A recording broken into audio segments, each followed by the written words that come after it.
na yatu o tulanga na ye fa mo nga na mai tau ile nei taimi o le taiao a whanga soro fo po kala me maro le taiao o le tata pa vai tulanga ile tau jelo si vai ngori sila fa pena fo le tau samo e amani sa vai nga o le kelope talo le tau radio samo au na tu ona le social media tata company ua loa le tautua le Pacific Finance in nonga tupe mo so se wha moe moe maliu whai pui ponga aso whanau sa whai whainga malo longa ba so se whaine lo le Pacific Finance.co.nz pe balo fitu whawha lua fitu e talo se ile bao le 5 lau tala ma le lua se furu hafe tala e lua minute whai lau talo sanga online www.pacificfinance.co.nz a tasi le tulai whaatali e se tali e iai ngā whabitoa pala au loa le Pacific Finance Limited ile ovar se lau fitu whawha lua fitu ovar se lau fitu whawha lua fitu. Rena Samoa Swalima e batolu a mo se I baba ya tultanja po kala melu I tau mo oe pe amaya whawhiwhianga mai a Marina Davis lau Samoa.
Follow mal jono la follow chale tulai ono le proklame malo le tai Radio Samoa Swalima e batolu a malo fa ta insinio le tan to Facebook ma YouTube ro le Samoa le wa baba ya to le wa mai le tuno ya ai se I umanga fai mako waka nga ba ku le lunga ka ko fero e fo nei tai au fo wa ta lo fai pa angal tar proklame le fa felo mai lunga le tan to Facebook ma YouTube ro le Samoa nei tai au fo malo la so fo ma via fa tel fa mai ele por kala me malo le tai au Radio Samoa tanto ye o ngatono le yaso ya well o ngatono le yaso mo tanto nei New Zealand ma nei tulangi ya ala ko aso luar ba ngalai o Il malo telo America man la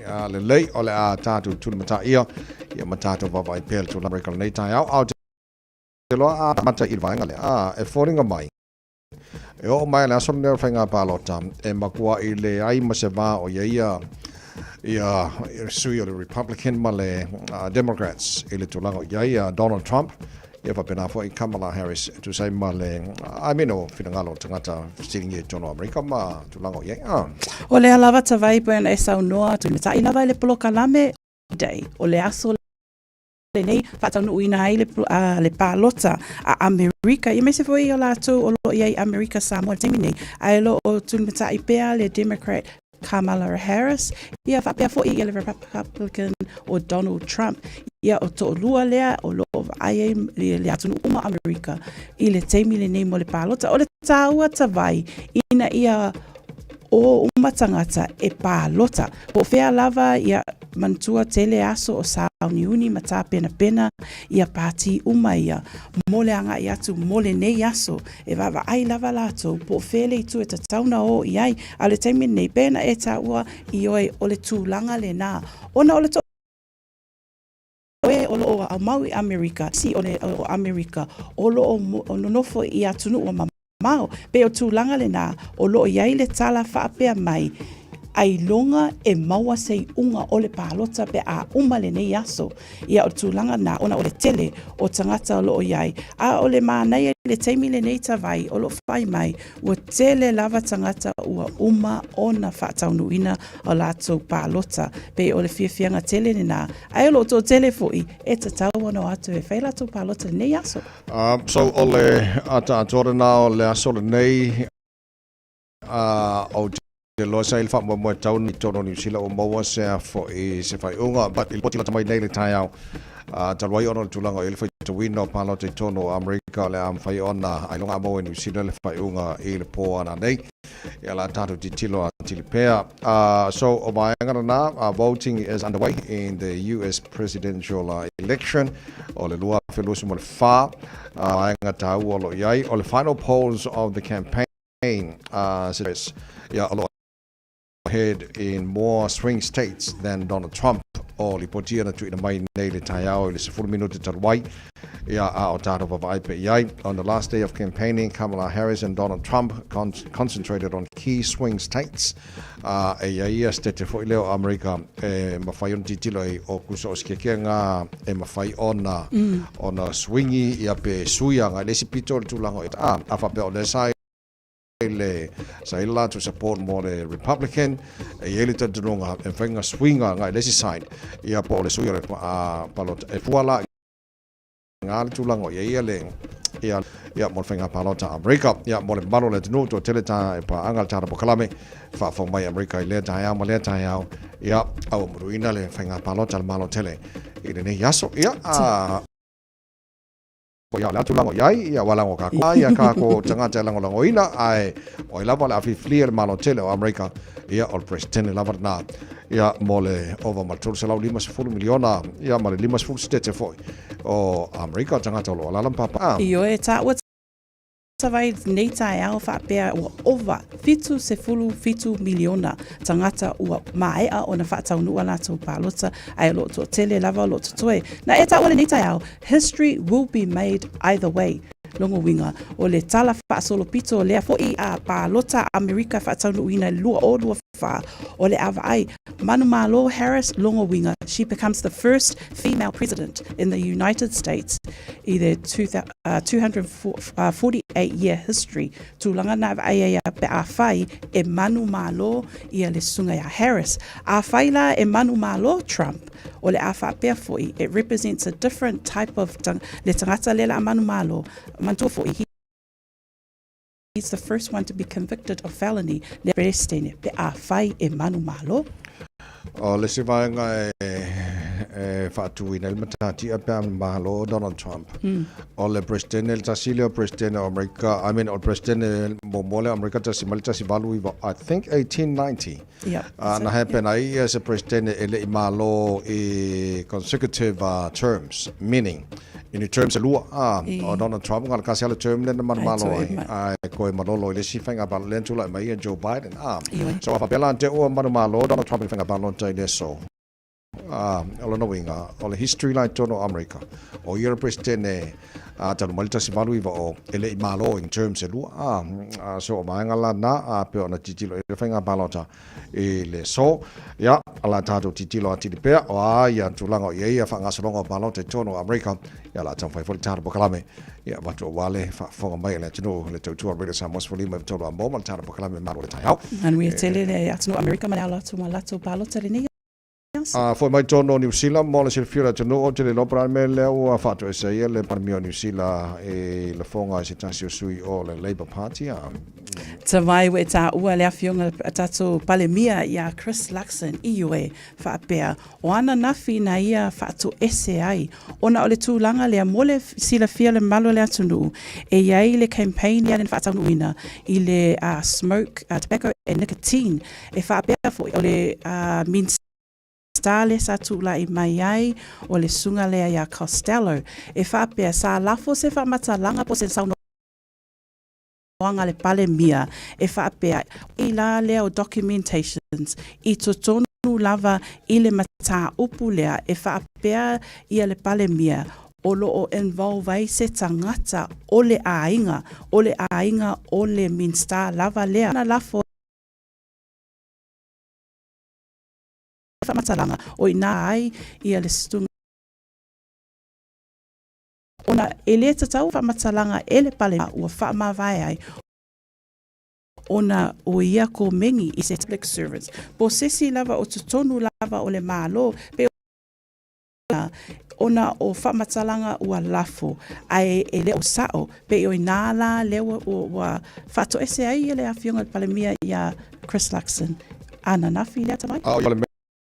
Ene o le Pili Treaty Principles Bill, sa iele tel tununga pea ma lua vea suru mana iftan whai on tala noine tonu palemene o le mo le mawina ma li poti mai le po ma neili tahi au o le avave o na tala noine tonu palemene po tahi au o le a iele tel tununga wala matan tala noine le Pili le Treaty Principles Bill ia ai sa whamu moe pe lua vea suru mana iftan whai on tala noine Io e tawai o le tūlanga le nā I le tatou treaty o I le treaty ona o le whaulungia fo I lea tūlanga le minsta lea ta lea whionga lea ia David T. Moore ua saunoa ua tauna mai I luma ona e tele lava e inga o loo vava ai e fo I lea bill ina ia whaataunu uina whaamoe moenga mea mole ai o loo iai te se alu te o tele malu lea tunu ona tūlanga fo ia lea o tangata Maori I le Treaty of Waitangi. Mantua foi o le Treaty la tato o I fo vai le tele o fufuanga wha Maori. Ia mo le luma na I foi o le a New Zealand. Pe o tūlanga le nāta vai wha pe o le aso sfulvalu o November e wha ataunu uina ai a lea lawa tu mai I luma o ele crown ia mese foi o lato o le panemene mo fufuanga o lea foi pili.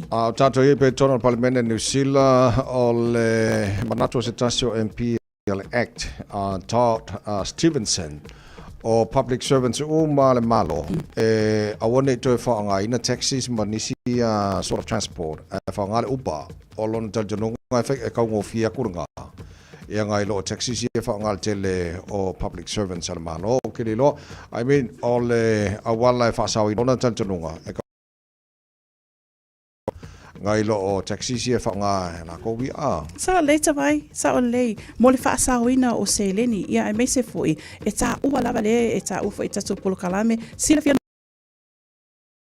malo le le taimi le fainga ta ma le taunga ta le ala e sa o le sa noanga ale suia mai le ACT Party ta tau fo e amata mai ala to I le whaonga ina lea o le fufuanga o se mea ta tau ona lato whaonga ina ia upa pe a whai e tau ngofia atu atawai mo le whaasao ina o se leni pe o tūlanga la mana ia tele whaatau mo I lato umala o loo ngā lulue I tutonu o lea ngā luenga fai foi so se matanga luenga lava o lo tutonu al palemene e te tauna fa ia e mai se foi e mana ia foi mo I lato olo o iai I lea matanga luenga o le upa e mo lato se leni e mauma mai fo I pe a fai e whaonga aina e tangata ale pale mene le fufuanga. Lo su fala o jele tole Samoa Spolima e tolo a moman po kalame malo le tai ao lo da ono nei so o le masino no e mal tara folo o le lua fe lua se fulu man fa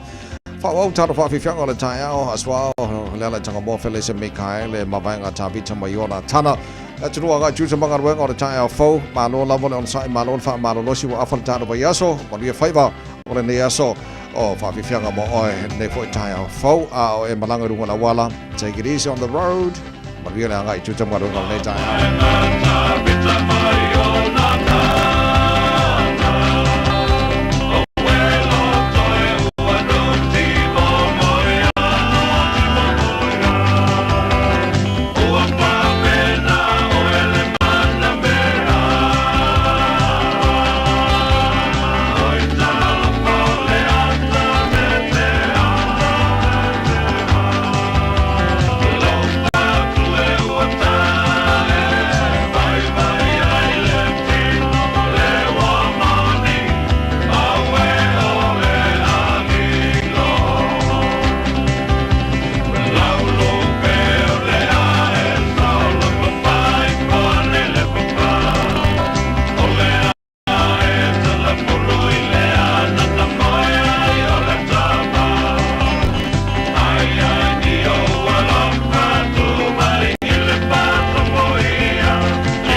tu.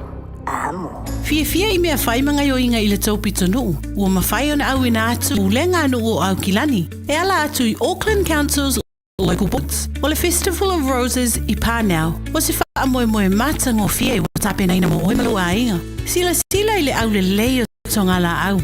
Mai moa I le tele o whaafia fianga. Tau mawhai mea ai ese. Whaatau mea tau lima. Ma le tele o vainga e ao ngā mole a inga atoa. Amatalia le aso se fulu o Novema. Mai le se fulu tasi il tai au. Anga I le whaile afiafi. I le Dove Maya Robinson Park Pānau. Mo nisi whamtalanga, tanga I ana I le ourauckland.nz ma o omi le upu events. O le A1A Tree Care Limited, lātou te whaia au onanga nei. Teu, whamama, whangata, pe ave sea ni la au mapongati mai lo whanua. E ma whai fo na lātou te wina lau tonga la au matoi tatou. Wasilia mar se funu tau sanga o lana tautua. Wala au loa le A1A Tree Care Limited, le olua tasi olua o tolu ono o. Olua tasi olua o tolu ono o. A umaloa ona piki tamai ua ki mai loa lea o lau le Facebook po le YouTube ale Radio Samoa I le afa o le tolu I le polo kalame o le tuli matangau e au ai whanau I le ngangana Samoa. Awane imisia ele whanau le polo kalame o le tuli matangau ma le whaletua ia Natasha o le sasia ia sorua ma le asoruru o vai aso taitasi. O le whawhanga le porokalame ma lua le tai au, a le Radio Samoa Sfalima I watola a moina wa toe lua se fulu ma le fitu minuto lo tōra tā leo le tu la e fitu o le toe kuata le fitu o le tāna porokalame. Reto o le ola o le tāna malu o le tai au whalenganga fwere nā mo le o ngā tōra neve aso o tātou iai. Tāna bawai pōne mena tupule so no November. I le tira tō sanga bawai o le taina le fitu le tāna. I whapongo telefone ngana po le tāna I pia tāna fitu I le tāna. Nei o nisi o wainga mamao le purino o Aukilani. Wayne Brown o le whaieleo ni tano se lua o te le o loa le lei, but it looks like o vaenga I mawhaion whai DTI ia le poloka ma le pisitele o tātou awala I tono o kilani o te le lope work lea wha moe moe ia nisi nao plan o lo I tātou o kilani mai le punua. Mana ia I oe tawai o le tūlanga le nā. I le teimi le nei o fuafuanga mo tātou I au kilani. O le nā, ai o mo le teimi le nei o lo o tala noa ina le fuafuanga. Ai na sau noa o lo o whaeloa mai foi. O lo o iaia tātou vaenga lea I Wellington. Lea wa sau noa mai mo le plan lea mo le anga I luma. Mo tanos ia. Mo le fisosoani mo le teimi a lava al nei o lo o fuafua. Mo tangata whainga luenga I le tae au. Ia ai meise foi, le teimi lea e mae a inga luenga, o le wa ai mamao le nā le pule nuu. Ia meise foi nei au kilani, le ngate au kilani, a o Wellington lava. Lo o saunoa ia Simeon Brown, Transport Minister, o lo o whailua mai, lea wa wha mautuina, o le a whaataunuina ia tanos ia mo awala ia I Wellington, ai meise le first tano lewa whailua mai, o le a whaataunuina I Mount Victoria, o I nā lava lea a mata mai e ngā luenga, a wā fōi le fuafuanga mo le anga I luma o le C2 o le terrace tano o lo fuafua e whaataunuina, ma nei le fuafuanga, ona o le aim lava, o le reducing o Wellington's gridlock, ia ai meise fōi le anga I luma o le numera o le to'otele o tangata, o fōfō atu e alala I totono Wellington tawai, pe e whape nā le fuafuanga lea mo le whaia tunnels. E whesosoani lava mo le saunga le mu. Ia ai meise fōi o le whaalelea atili o awala I totono lava Aukilani, ia ma Wellington. O te lo le vaenga le walewa na plan I Aukilani fo le a whape o lefta o le fuafuanga mo le lau mua Wellington. Walewa na fuafuai le vaenga le o te lo whainga malo le tatu. Ne leipa o tados mo ia wala leo lalo le ele pala ele e kau fa nga ina e to telo tangata le ngata no fo afi ia a wala fo le pe o kako highways mo ba ngale ne wa o kamol peak hours a masala terminal tai au ma kamol manga mana bai I oi ia o kako o kilangi le nei wale o kusa ko kia kai mi o mole aso e ka ke la ko la wala lam ko e pisi mai ia karsia ia le ngata na nga ia fa mo tano je lo lo ia o ka ko fo ia so ta inga nei au kilani wa o le vanga plan ia ba nga mo ja tu au kilani o le ai ba ia kwa o lunga la wala ia kai mi uma e pisia Yo kele ka vale li pe Tele ta vale tele tangata. Ai fua lava ta vai e fisoso ani. E me se foi le anga I mo tau langa uma tutonu Wellington au kilani e me se foi vaenga o lo iai fale mai e o le fisoso ani tele na e me se foi o malai va lele pe fa pe ina ia fa tia le taimi e malanga ai le tangata e fisoso ani e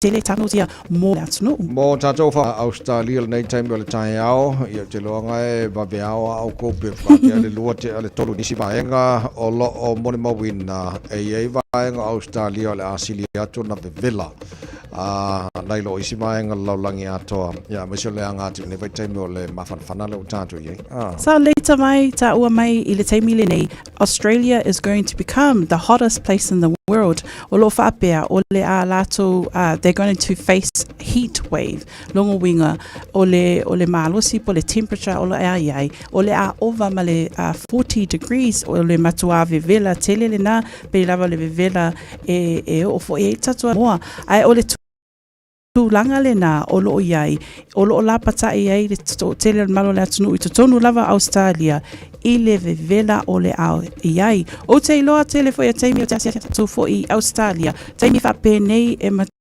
tuave vela tele e la pata iai to tele malo le atunu o le asauni atu fo I mo Australia e malanga atu mo asofia fia ia me se fo I kirisi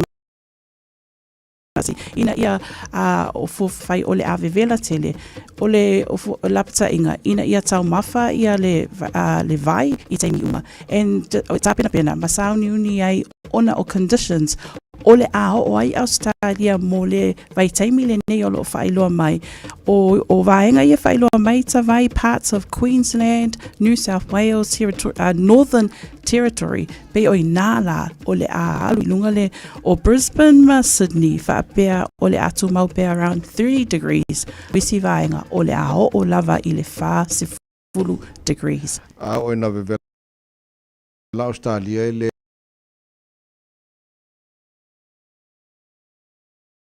ang vela kele tolu pe na vela tele sa ia sa mo Australia la o nga vela Australia ia le bal fast food limas for degrees Celsius o tulanga na o tele o isi pa Australia te lo na le ia le nai fo tuanga mo le time wala le wa nga tanto vai te mine ma fana ka mi piko si la le nga vela ko Australia ioi ele na tai Australia ta vai o nei fo I New Zealand ile vela fo ile la nei ia alo la pata I mai te mine Australia ile fa nga ina fo I o tato sunscreen ia e me se fo I o le tau mafa le vai tamaiti sa tala no il porkala me University of Canterbury na o maua I lanto li poti mai ana po wale o toi tali tunu inga tamaiti me ai ke tale fa I lanto me ai mai tonu o le fo le veto pe fo atu te lo lanto ia sa a fia lanto sui fo maloloina mai le pola sa ona pola le no gigi lo tuai o va marcela ko mai kia o nga wa makua ai students no longer trust a horse po me ai le lo fa lanto me ai e tonu le ona o se popo lenga tele ta vai I oe ona wata ua mai le University of Canterbury o lo fa pe mai now o lo fo e nisi o tatou alum fa na o lo a onga I tonu Canterbury University le ala wata ua ona le tu langa ia mea ai o loo fa taunu uina I tonu o hos here to tele fo I o alum fa na o lo no nofo ma onga I le lo ia le ala watu la I mai le fufuanga I le to tele o alum fa na ua mai ona o mea ai sa la tau mafa I le taimi se tala lata mai o se tasi sui tonu University walato saunoa le president ia Lucy McKay whaapea o lato ngā lulue whaatasi le teimi nei tawai with the National Public Health Service ina ia sa ili tonu po le ale mafu anga whaapea o le teimi le nei o se tau mafa moa pe o inale e anga iaile sa ilinga po le mea ai lea wa tupu ai lea a whaamoe ma ua mamai so tele o tamaiti a onga ai o se whaanoanga ona le taimi le nei o sauni tele o alam whanau mosu enga ai o loo lapata I Maile University nisi o whanau o loo la vea I lea tūlanga ina ia fisotai atu, ma o lo iai fuafuanga o lo whatau nuina mo i lātou a wā fo i a lātou suenga i le taimi le nei. So la faye au le lei mai le Samoa o le crew. So e Malaysia tātou li poti mai lunga la wala mai le nana mato e lolo le tātou malu le tāia whale nganga reto le ola mai a pasta la faele. Ele le tutua Samoa sfali mai utula momo po kalame malu le tāia au. So sfali ba le fitu. Le asulu ye na yo la fnua. Le moana ila le masina. Mata ango beri na tauta. Filanu lanu wa ipe yo susana. Veo se ia eta oto watu manga. Afai tele tonu yo winga mana suma tama futa. Hotele pipelo yate oi ole lava su e yo tua oila umasima. Automoti no ua bisia. Oya ole ma we papa sa tau. If a man in all the lay of Mutulea, love for your love, but feel it love there. Valea love for Hailea, the mouth for Ile Fuli Malaysia. If a man in all the lay of Mutulea, love for your love, but feel it love there. Valea love for Hailea, the mouth for Ile Fuli Malaysia. Hey, hey, hey, hey, Salafa, out of hey, hey, hey. Oanga ifa no malau wanga nu. Lo tu mau be fava mau. E malu lava ono Yesu. Fa mole mole fai ma vai su. Le ai si tasi folinga mata. E pele lava oilo fatu. Fai uangalo ya oile alo fa male lo tu mau lo sau fo ila oi. Sau fa ima io out fa se fa ile alo fi amatai ole nu. Fa longo le se fa ima io se u. If a man in all the lay alo mutulea, love for your love mut feel love there. Vale le alo fo ile ea, le mau fo ile fuli Malaysia. If a man in all the lay alo mutulea, love for your love mut feel love there. Vale le alo fo ile ea, le mau fo ile fuli Malaysia. Hey, hey, hey, hey, Salafa ye aurele. Hey, hey, hey, hey. Oh, se ngofo mai ai lalo, malola mai le kipi, ai awe ke ka alo, o ka meki o mo kele mena kumul fa alo ma lo mo lalo, ai afai ai esasi, ngwinga lau ka ko fai ku fafu, ai mai o pule o umanga vai ko fia ia le fu e mar ko ko, o lau ngai ko si ai nga mo mai fongo, o malu mo pa ia e fa me melo ia le loko, ka ko pala me fa so, sa ko la fai, fai mer ko ko o nga fu fafu, fa sale le ala, la ko pule le nga wa wa. Nga e mo mai pule sale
mana o ai le tua o le vao le ata o faafitauli tofotofoga o faigata ia faataʻitaʻiga i le tusipaia ia o Aperamo mulimuli ane na faaaogā e le atua o le tamā o le ʻau faatuatua ai ai foʻi lona vao o lona vao o le tuua le o lona aiga uana fai iai le tuatuu le aiga o lou tamā ma lou nuu ae alu i se mea o te faasino atu te se mea i leʻi alu muamua ai e leʻi loa e Aperamo ae na fai le atua e alu e faigatā e Aperamo na tuu o le vao o le mele na o le test po le tofotofoga na ui ai faapena foʻi a mose ae leʻi faaaogāina e le atua mose ma avea ma leader ma great leader taʻitaʻi loga i lenā vaitau mo Israeli sai ai foʻi lona vao o le tuu o Aikupito ia ae alu ia i le mea na manaʻo le atua e agaʻi ai Iosefa na ia foʻi lona vao ae leʻi avea ma palemia o le mālō Aikupito na iai le vao na faaui e le atua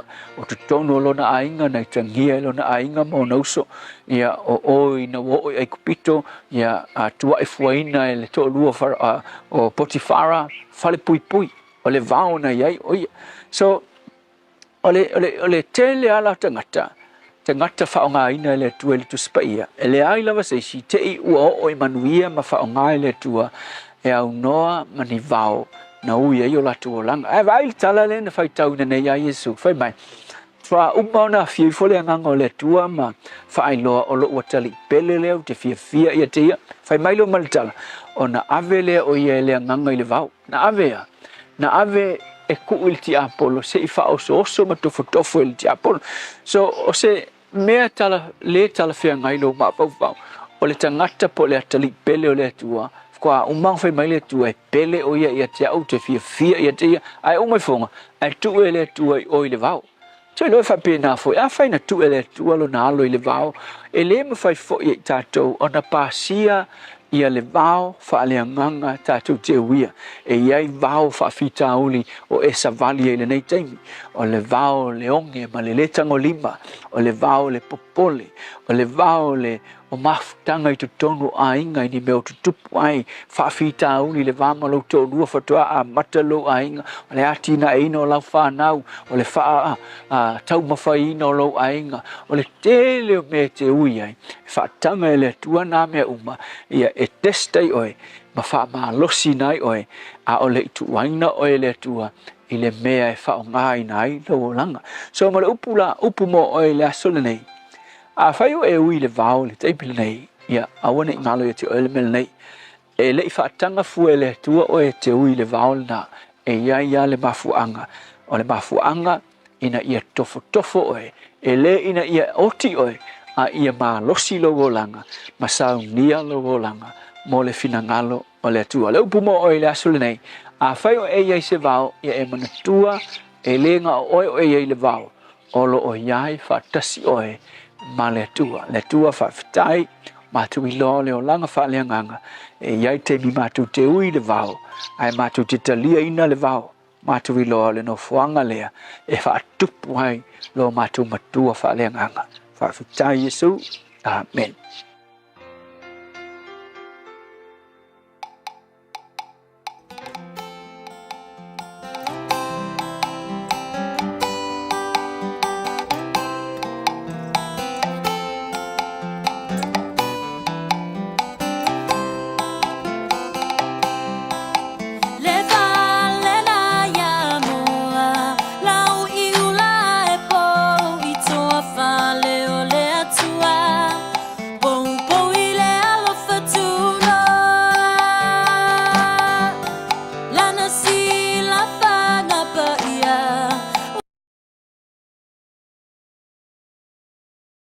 Lama olo uala lea malo soifua le tapa ue le langi uale fa apitu manu ya tasi le toto le tama imamoe e tongi ola ina ia uma oe lona to e tu manu malo o se talafa solo pito tula imaya tato muaia mafasa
Grace mo pese le mata le fia no to fa mino tolo tolo talo le tu la e fitu le tu already samas for le mai tolo amo le aso no vemma poani mena tupu ile ne yaso itosang. Bye. A o alu atu le malu le atunui Amerika mo alato palota i le teimile nei o le tausanga tasi valu ono o i le aso le nei ono o Novema. Sa avea ai le susunga ya Abraham Lincoln o ia lea sa avea ma Palestine o Amerika i lea lava taimi. O lea tamali sa avea ma taitai sili sa ia tele lava ia mena whaataunu ina lava i Amerika sa fia i le tele o tangata. Ma o lava i aso nei o loo whamana tupea le susunga lea ya Abraham po President Abraham Lincoln. Le aso le nei fo i le aso ono o Novema o le aso le nei i le tausanga tasi valu o ono o se fiafianga tele ona o le aso le nei sa whaonga ina ai pe sa tatala ina ai le ulua i awala e whaonga ina ai no foafi i to tonu o New Zealand i le North Island o se fiafianga tele ona e o mai ai aso nei o lo whaonga ina ala ia na tatala ina i le aso ono Novema mai tausanga ua mawai mo le fiafianga to tele tangata e i no foafi o lea lava manatu sa whaataunu ina i le aso ono o Novema. Ia nisi mea nana tutupu i tausanga ua mawai. Tautua Radio Samoa tasini mai vatolu a mo lea watoe tolu minute o na tālea o le fitu.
In this update, authorities are on high alert across the US as millions of Americans cast their vote in today's election. The race between Donald Trump and Kamala Harris is expected to come down to several key battleground states, particularly Pennsylvania. 82 million people, almost a third of eligible voters, have cast an early ballot. FSN correspondent Nick Harper says the nation is on high alert, with Trump and his supporters already making claims of voter fraud. The hope is that things will run smoothly, but there is a real potential that it could take several days for all of this to come out in the wash and for us to actually find out who is the eventual winner of the election. Auckland University's Chanel Dooley says the Federal Election Committee is tasked with ensuring the integrity of the electoral process. But she says it's unclear what they'll be able to do if Trump and his supporters do take issue with the results. I do see the possibility, given how polarised the population is and how much uncertainty there is around this election, that he does challenge the results. We'll get a clearer picture this morning of how hard the job market's becoming for job seekers. Stats NZ's releasing unemployment data for the September quarter at 10:45. Business reporter Michael Sergle's been crunching the numbers. Economists expect the unemployment rate to rise from 4.6% to about 5%. That's not historically high, but much higher than it's been in recent years. Stats NZ figures suggest construction and factory jobs are the hardest hit, with several recent high-profile closures. Sectors like arts and recreation, healthcare, technology and real estate also affected. A rare Antarctic penguin will continue to call Wellington home for a little while longer. The Adelie penguin, who was found on Lower Hutt's Batone Beach a few weeks ago, wasn't keen on being released back into the wild on Wellington's south coast last week. The penguin's reached her 5-kilogram weight goal and is looking healthier. Wellington Zoo and Doc are working on a new plan to release the penguin at a later date. That's news. In sport, a chance to celebrate the feats of Olympic rowing great Kerry Williams nee Gowler. Up to the line then is Prendergast and Gowler, the world champions who now have the Olympic gold medal too. The 31-year-olds announced a retirement after earning bronze at the Paris Games with the Coxless 4. I'm so content with everything I've achieved. But yeah, I'm ready to move on to something else. There's not a lot else out there that I have the desire to achieve in rowing. Williams is one of 7 New Zealanders to secure a full set of Olympic medals, sitting alongside Paul McDonald, Blythe Tate, Barbara Kendall, Dame Valerie Adams, Zoe Sadowski-Synnott and Lydia Ko. She also won 5 world championships in an elite career, which began in 2013. Novak Djokovic has pulled out of the season-ending ATP tennis finals in Turin due to injury. That's sport. I'm Jodie Gill. 24 hours a day, 7 days a week. Radio Samoa streaming live on www.radiosamoa.co.nz.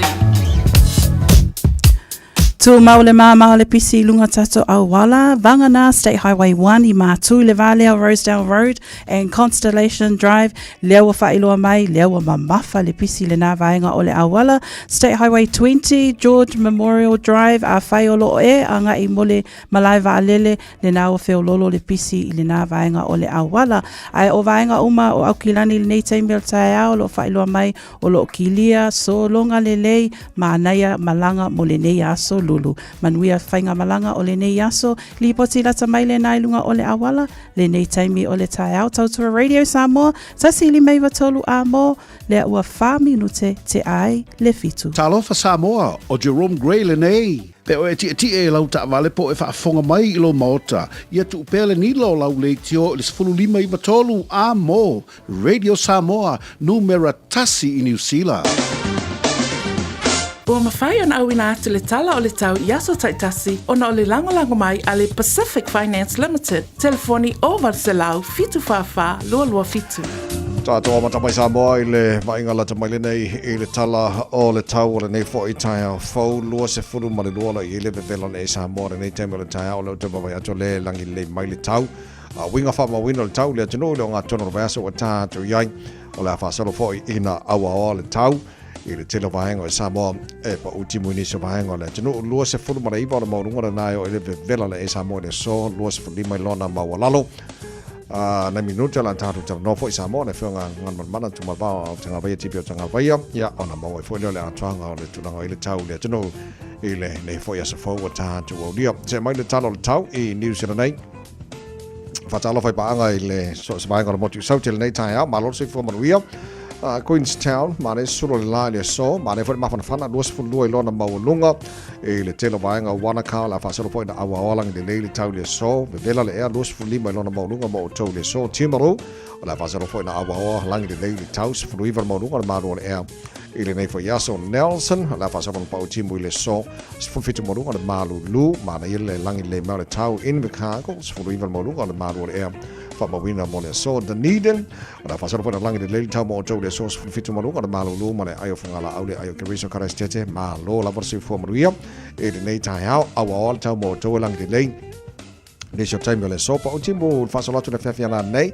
fasara pona ngi maria mar sabili mai matu sa es fu balu ona mo lunga na malulu mo tau e de nei fo yaso se mai le tau le motu matu pi to la lunga motu matu i kai tai Ala fasoro na awa ola tau le so luas fulu manu on ma fana le la war Wellington e de nei fo yaso ma rola versi fo manuia pa angar ma rola tai au fasoro pa utimu mo tau le so a fasoro po na awa ola tau e de nei yaso a toa o sabili fasoro na mai saute fasoro tu na mai ma tu ni so time le fiafia na nei fulu ban o le maunga na le malu fa ma wina mo tau Wellington e le so fasoro lang de lei a tau ranga Fasolo na awa pa utimu ni so vai ngo tau po le so roto rua malo se fo manuia awa le tau pa utimu ni so taimi luas fo manu kana ma fana mo tau le so fasolo pa utimu jena vai ngo Palmerston North pa utimu lang le New Plymouth le so Napier fasolo na awa le tau mo tau le yaso river mo kana malu le air Masterton la fasolo pa utimu mo tau le so luas fo manu kana ma fana ele jena vai ngo Hastings la matenen awa le tau luas fo manu kana ma fana le air le so Gisborne la fa sort point awa pa utimu ni so taimi los fu mo lunga ma fa fa kiri do Hamilton fa sort awa pa utimu le so los fu lo mo lunga le vela le mo tom ile nei so lulu wata to ria tamaki makora wa kirani no fa fa sa longa radio Samoa sfutolu ola ir maru lo nei va ngora ta ba ya tu ya le pe na awa mai ya ka waka ka mo fu malangi le leila to o winga fa mo winga na tau mo au kilani le so e awa lang de nei tau mo ta tau de nei yaso lulu los fu mo runga ma fa mo tama ki makara o de nei yaso ta ya pe audio fa so na vela la titi le ta ya los fu tolu no na mo runga awa fo lang de nei tau lang de leila for rele fa so na awa la sto nai lang de leila sa pa utimu la so fu ma la so lua o le yaso o luma na yatu fa mo mo na la vai tau tuna mai nei time le tai au le malo le tunu ala papa au ni savai ngal kilope Hawaii ma America au alo finga paloto nei aso mani savai ngal langi fa mo lo mo real tau mo tom ile nei fo aso fo wata to au dia Ua loa le tautua le Pacific Finance in nonga tupe mo so se wha moe moe. Maliu, whai puiponga, aso whanau, sa whai whainga balononga, ba so se wha lawe. Apa laine lo le pacificfinance.co.nz. Pea bala au le oval se lau fitu whawha, lua fitu. E talo sanga sauna nonga tupe ile bao le 5 se lau tala, ma le lua se furu hawhi tala. E lua minute whai lau talo sanga online, www.pacificfinance.co.nz. Ai tasi le tu lai whatali e se tali. E iai inga whabitoa. Bala au lo le Pacific Finance Limited ile oval se lau fitu whawha lua fitu. Oval se lau fitu whawha lua fitu. Eva, malea whalawa jale tulai fitu le porokalame manu le tai Hara Radio Samoa Sfalima Eva tolu a mo. Ia o leo ua tātou silifa i luma o tātou whasalau a Facebook mani YouTube Radio Samoa. Langalenga ke leanga ngō kou whaafonga mai. Ia leo mwhafte o mōle nei avanoa tātou silifa i nei tai a fo. Ma losi fo manuia a pepe ma ngele leo te papai atu le whaafonga mai ma e Samoa. Ma losi fuato te le apa angal tātou pakalame. Ia whaafonga mai Samoa i le tai au. Ma le tai au. Ia le lei. Mas kako piki manga yor ngea so lulu. Io e tawai, ma naia pe a whaise wha moa saka, male toast. Awola. Whaapipi ia i loa, male green tea. Awola. Tā ua pe ona tā ua e tai au tai tasi. Ma naia o le whai o le mālua le tai au. Le breakfast, o nei a mata i le aso. Alu le aso, ia, o le maua pele fia. Ia e meise foi, o le tau mafa pāleni. Tau mafa pāleni tu ua i loa malau whangu vai. Ia matua oli ma fia mea oma. Yes, ole ai. Ele ai. Ola ngā, o kā koule ngā. Ia, le lei o le mea tau, o le whai o le ipiti o le tai au. Vaenga tau, wana nei whamnatu mō tātou. O le tala la tamai le whainga palota Amerika, barus fuma 2 miliona lantou wa umba na whai lantou palota. It's only 1/3 o le tangata panota taun whaila te panota whenga panota Amerika. Ia, o leo tātou babaya tu iei na o tase vai tolu leo ua iei le la tu mon whenga la tu palota. Ia, tau sia ia paveona. Bo se unga whenga palota Amerika la tu. So far, e le aima se senga o lo o kukusa ia Sweet Party Republican. Ia, ma le Democrats mon wha fo mai le tunu le nei fo i tai hao fau. Vai o leo a matananga tātou le bebela. E anai bainga fo le whai makau mawainga ia fi fo le mo tātou. So le fo no fo tale o tātou na pia au kirangi ele si bainga nengo kiki rako. Ia po si tasi bainga o manu fo le mo amosalemi e pia.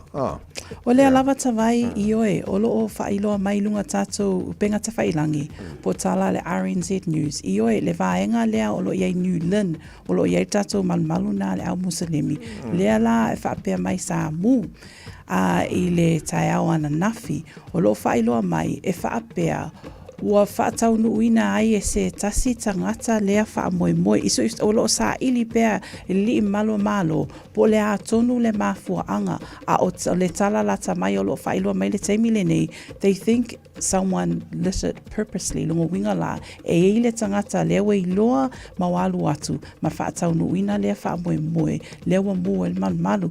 Ai o se tala fia, o ele iai sesi sa iai i le teimi lea, ia ai mai se foi, o lo saunga le mu tangata uma mantua fo ia whare saia e open 24 hours 24/7 mo o lato tangata e watu e tatalo ai ai pe o tūlanga na e fia e whailoa mai saunga le mu le eisisi sa whanua ai lato soifua pe na a fia i lea mu na tupu i lea man. Ea, le lei o le pitonu i sifo le fōringa mai o le tupu mai le fo i whaala mlawe a whape te ue fialu o i Buckingham Palace.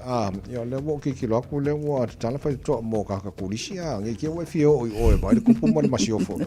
O le whaka fo i aku i Samoa, ia am salo ai o la enjoy la kai mingi kai.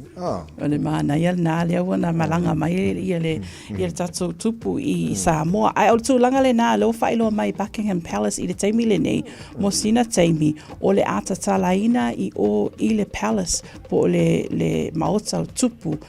Awa fo e fia mai moa i to tonu lava lea i lea fuafuanga. O le amatanga la tausanga lua o lua lima tawai o lo whailua mai e teimi nei o le a reopened lato East Wing.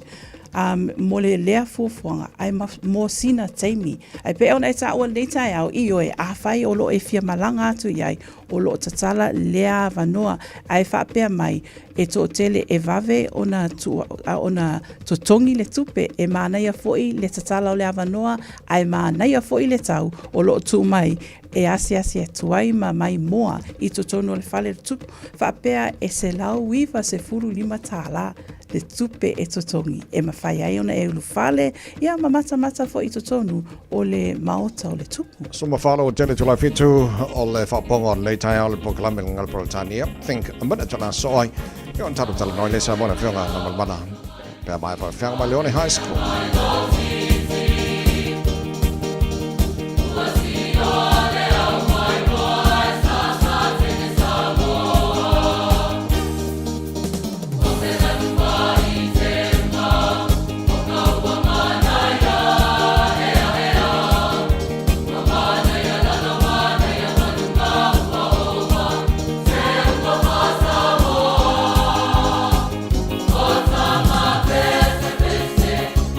Take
Casitas, and you're listening to Radio Samoa on 1593 AM. Just think a minute. It could change everything.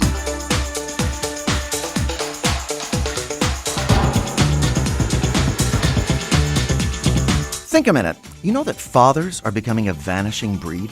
Research shows that millions of children are growing up almost like orphans because their fathers just basically reproduce themselves and then leave instead of coming home to love and raise their new baby son or daughter. A family expert who has studied modern life says the vanishing father is perhaps the #1 problem of the changing family today. But there are also fathers who stay in the same house with their children, yet still make them orphans.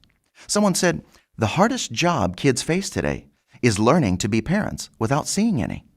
Oh, they may see a man living in their home, but they don't see a loving, caring father who's involved with them. So they're like orphans. Some fathers bring their children up, but other fathers let them down. These are fathers who support their children with food, clothing, and an education, but are still turning their children into orphans.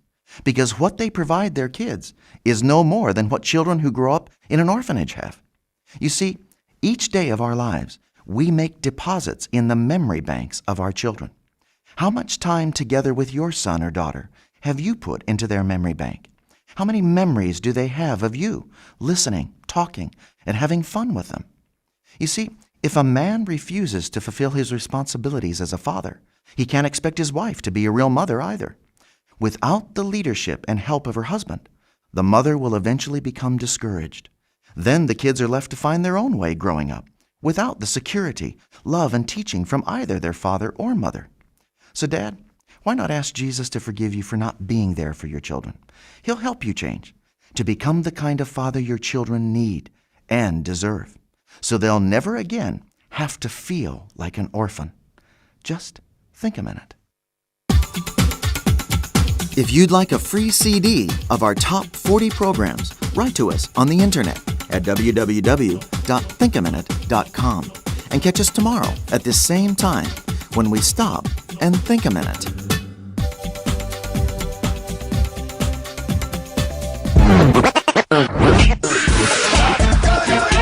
Malo soifua, ol sifufonga Samoa, Radio Samoa, tasilima iwatolu amo, se kia Radio Samoa. Lua se follow minuto lo wachai nele to live fitu fifial nei tai alfa just mai le fionga ngan mana tu marva o tanga vai tipi o tanga vai o sui o tanga Radio Samoa pia.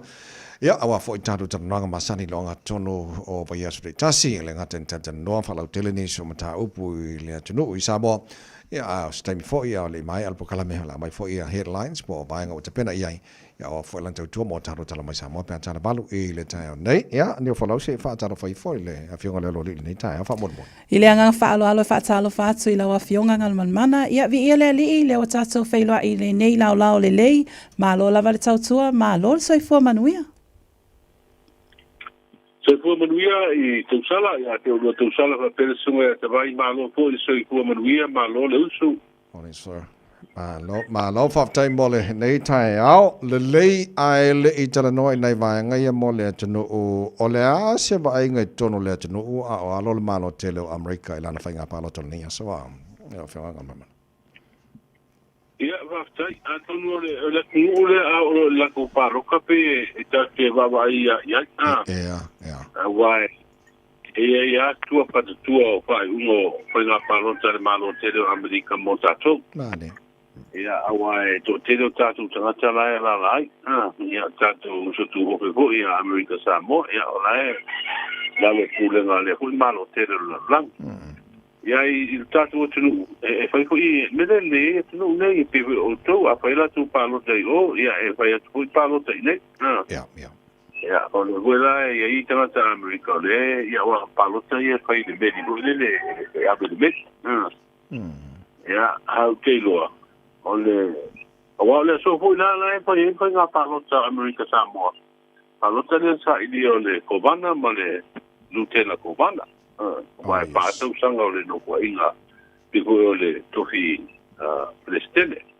Ia lai pa iku mal palo ta hu le mo sui o le sui o le fono wa le tai lua tausanga o i pule ia e tai patausanga ia le umio o tofile a presidente ma tofi komana o territorio o le United States ai la utitilo ia i le panota le tate wa mai pe i taino Trump ia wa le puto e alu e to sa ili pe isi si ona no e mawela na fa lua i le tofi presidente pa le hoila wa ia male tu sa lela wa wata mata ia wa tau studi ko e tau va to fi presidente o le mano te le Amerika ya wa sa le manuel tau priorista mata ko isa ia ya Hillary Clinton ya le wa ia to mata ile su presidente o le tamo e ko ile sai ringo to presidente ya wa ta ti le Amerika pe ya mo te le atu no e ta to le wa ia to mata i wa ve mo te tai o le mano ya e pale te mata i to fi presidente o Amerika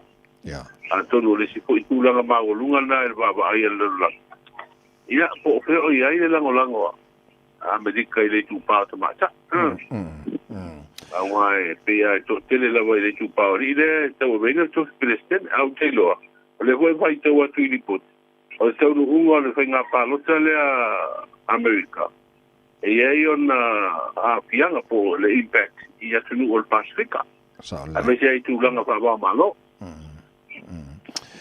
Ma lo fa tai ya la tatu talia wa ke longa bo le fo inga e silfia ya le onai ke lango ina ya la ka ko fa mo ia mo nei taimi ya se mo se la le u kon fa pa Alo fa tali ke vai mo tsala awai o ku te lo o tuna nei gole wa pa i koloi le so ho le apo sa o tona i lone i nei samo a mani sila la o tatu lone tau u al penga palota no na teste lo no o le la fa te tari ia pe o le a ko kani ho ko ingo chop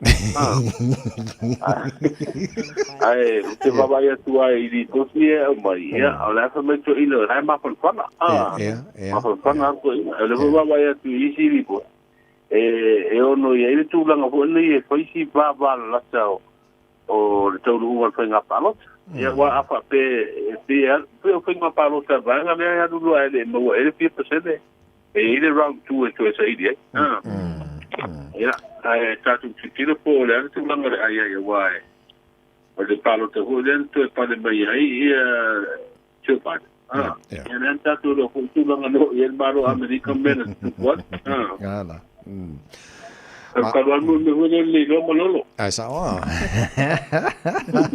Le tatu tala no o lo tempa mai atu o lo il tanto longa se tasi o profesa mene o la uma me o la fo le te leo le afianga ma le ngonga o se manga manga te fale o tanto pe atu ai ona me no New Zealand e remove ma me se swa u mai va fo le mana wanoi le na mumba ngoto ngai ngate fano sa mo la lo o tau fa fo ngai fo le tau fa mo te tau fo ile manatu le professor le o Nicholas Lingo le University o Kato a wa fa tu pu manatu le malo ni sila fa tu pu manatu le malo ni sila wa o le wo ye tatu le tau le popa o le baba island professor ye wa pi pa tona to mai tu langa i le o la pa na tu lo la au o le ba o le lo le ele mo me o sam a fa pene ye se fa tu pu mai le bala le o ma sina ni te o tu ya perilo tu so po o le tau le o fa la no si o ma samila ngo to ile ba pa ya esa o ta te lo tu ya te ku mai lunga le ta te lo le tu alta auto me va ele se o nga sami ho le tu alo lo to tele o le ta tu o le ti la il professor ama lo si la ma au le sami ma ave ho le te me e o so ile pa e te le la no e tu au mai e fa ho le ma lo si la au manga le sami o uma vai ona ma swa ulai no ba ia masala la roma fi aire o nga sami o tatu tro pe o lana la fa tu nga ho le tauna na tinati nga ruanga le pa tino le wa amata pa tino nga ru tauna na tinati ina ia tu kuane ni pe se fa tu ala wa ye le pui pui Malo whaftai lau a fionga ngalo mana ese mai le manua nui. O lo ta ua le a fionga le a sua a Julia Ward. Pe mawhaiona e wha lau te leina mantua nga luenga le lei. Ia, o se tasiri o tina le atunu sa whaururu e mariu le ia, o le whaururu e pokala me soaswani le kare si a sofitu o tuatia mai o le adra. O pokala me le sa soaswani te le tatu utunu i temi ko i o makianga le bisela. Na lato paia po ai tau mapa ma isi vai nga whapena i a inga po i ta whapena na apia. A o le po i sa whapena ia le wharatonga lea ma nisi o ngā luenga sa ave ia ia bano nā tau te patino ai fo sio ni fale no fo ia mo nai ai nga fo nei matua vai a te mau ai te vai me tau tala yeah e de ai nga fo nei rai fio lolo ai nga fo nei o matua nei da fo tu langa nai ai a fuala ia po kala me le andra le kalesia spiritual therapy mai o se po kala me ese fa tu tuina wai o al malo ni sina o le sa pa wala mai fu ia stasio la tu so ne patino ele para tonga ne por kala me ale kalesia ale tu al final me o le sunga ya su o le fio ya su a Julia Ward ya si le fio uma ta tu isa mo wa sa tu la mo ai le tu ina tu le so ni o ta tu tata ya mai tu malo nei su ona la va nga lue ya tu no tu langa de ia le so i ku nga lue fo o le tina ta tu e au na tu mo isi tanga ta lo mo bien so ni te vai malo whaftai lava sa taru tala noa i le mai anto le whono tele tali malo le taru nu le tele o whalo longa le atu nu whoina whaia mo le ngata o le whionga le tupu King Charles malan masio whoia Camilla whapena who i te tai wisi atu nu a leo te mawa i atu i li poti o le whoina e whalo longa mai le tupu whoi ma ai ngā tupu ia moni sio alo te mai tai whoi o le atu nu te le lopo si me masani lea mai le ai ngā tupu i Britania i tonu mo Samoa ngamamana pea ia o le tūranga nā wa ia i po kalame fo ele malanga te walo mai sa moa le tupu malanga masio fo sa ia le vaenga le ai di ta wala ni swapa na tukia ia ile aso le ma po kalame le pi te awa ini ine ma whaelo te walo ia le na ma we no wa panga solo po kalame le se singa te walo ma le awa mai po le tupu malanga masio fo ile tala ino le fono malo le tāpule ia o le sa ta pena ia ni se ko yo o pa lo mo tapu tota e me se lava o ta le tu pa ta ba cha mai fo lingo ba na to lu ala ba ila u le fa manu ye ina o le uru ta ma ta fo ina pa le atu le tofi lo ye sili o tapu malo le pio ma to lo papa prenda heza la tu le sa pa e sta si o pa lo to lo ye fa pele ta ma te sui fu silia le tamaita ia la moana mo langi leilani Texas ia antonu o aio le malanga mai le tupu malanga masio ko tatu tuno ulana ua i malanga tawalo mai talu ona ve ma tupu peretania ia fa ilonga tawalo ia tu ina tu i misi ko io kilama tamaita io o le tuno u tabai mane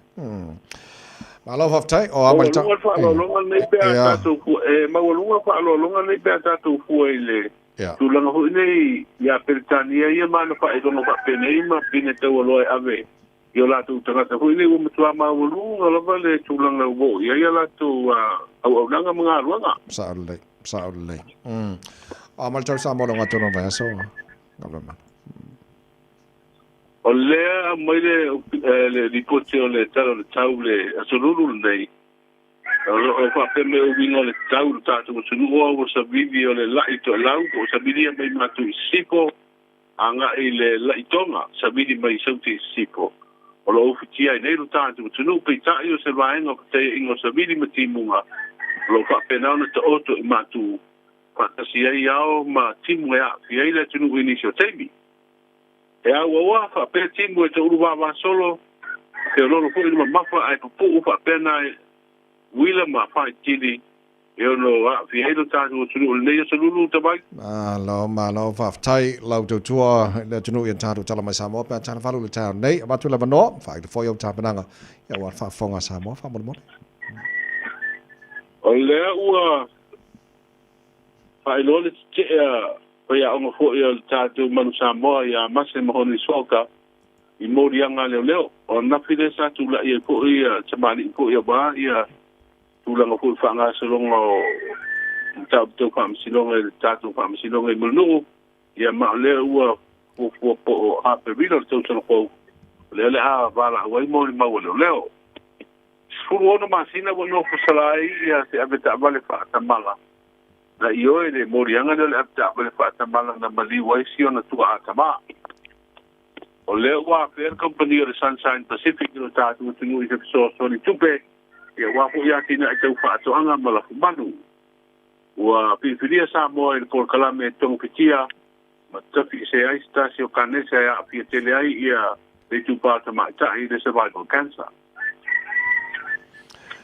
Ja, fafte general nei tai au, tau mai le ta tunga wenga lo ngaton le vai aso monio faiva ona ne asolulu ngam mana. Ja, va bela fu te vai no tau sala ta tu ma fu te foi la tela ta tu le pa ungol ni vai aso.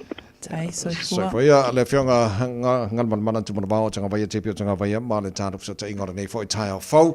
Na wa tu ta headlines follow tele lan tu pa ta ia le tu la evalu le tai nei tu mo radio Samoa's folima Eva tolu amo wa mai taimi o tātou whamurianga o so far no.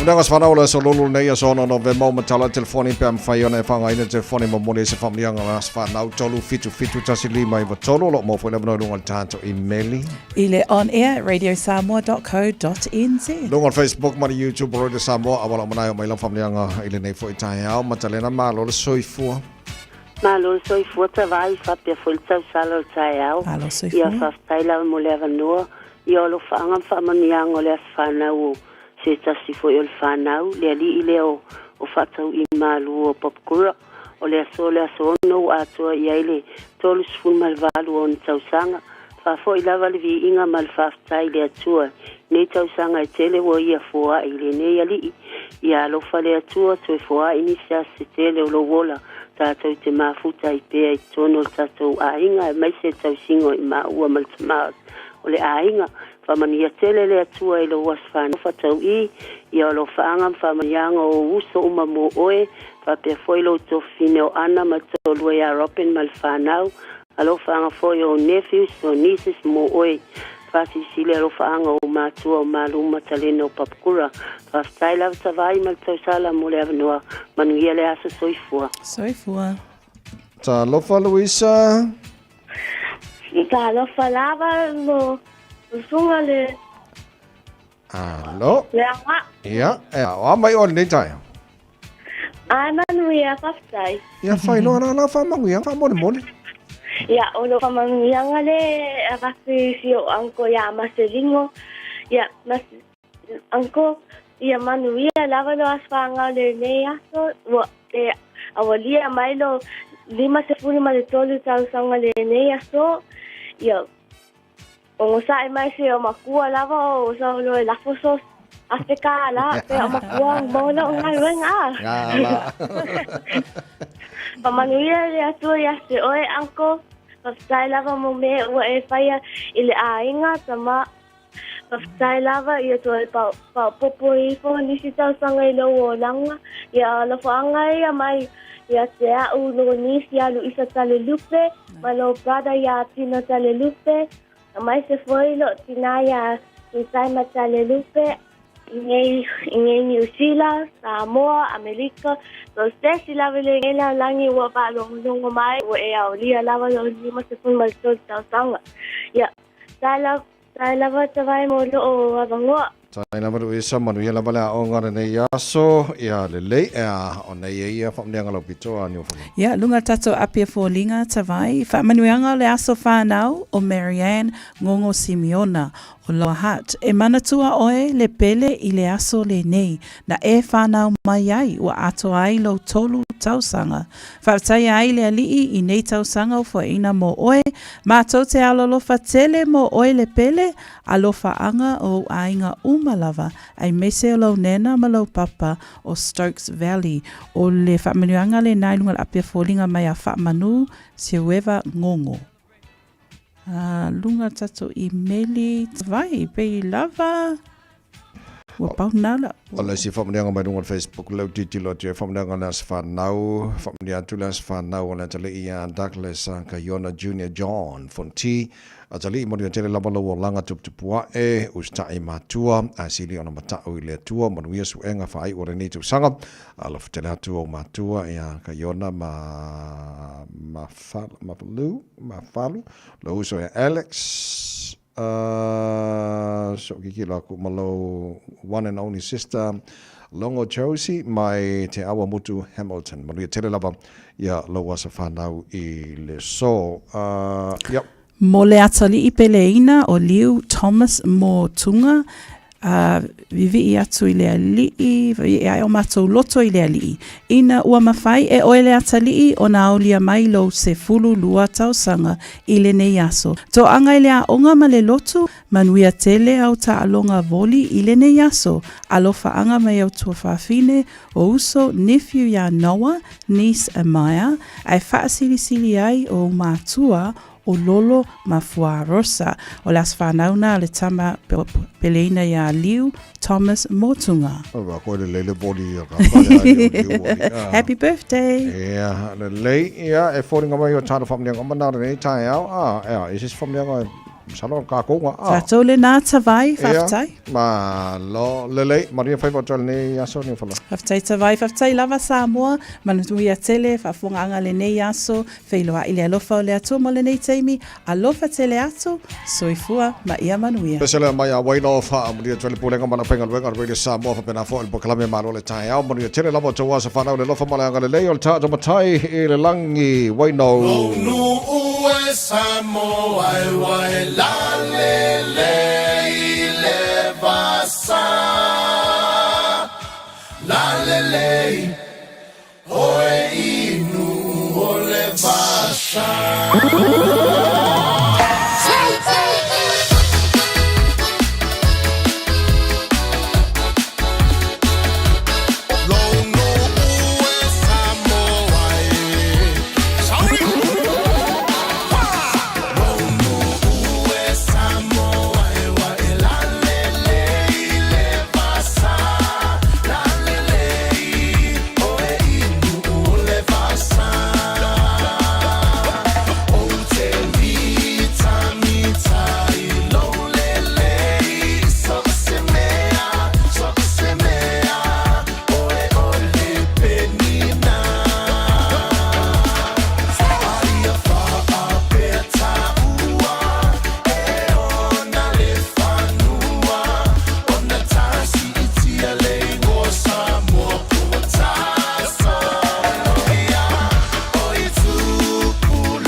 le taina o le sua le palua vama le sula tonga ia mana tua o tupulanga talavo ine ia so se mana o faalia le malu ai ti le fa Samoa wana o le nanu fa mole mole so te filo malu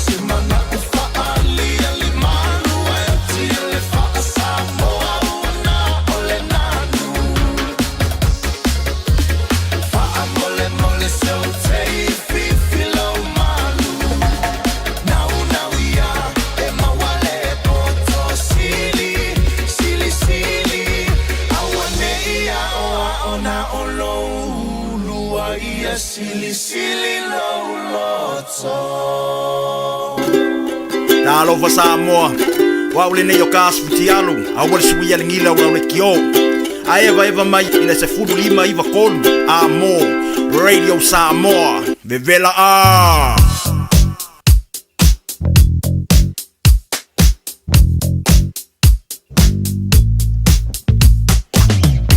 Le poti lata mai lunga la wala nei temel tai au ACC4 au kilani o lo faisipolo ka tele around Cool Mill nei temel tai au lunga le state highways from Maleono life low le my west Kate o my Royal Road Lincoln Road Poloka fa bena fo around Terra 2 flow le mai le pasimo Terra 2 anga Rose Bank o lo Point Chevelia fa bena fo Western Springs ko Poloka a toa tolo malanga mai city bound o le highways fulono al jaulanga ya kilani ke baba yakule kau manga ya mal State Highway 1 nga o le ba o Papakura matakanini o le kau poloka mai pasi mai lore na takanini flow di leia tawai tai o Mount Wellington la foi flow di lane tip top corner nei time o tai au se ia pa ia lava ia jaulanga ya kilani tatolo lunga State Highway 20 southbound Poloka la kiki Mayora Road nei te mo tai au la flow mai Dominion Road on ramp fa benga fo here's Barra lunga la wala la papa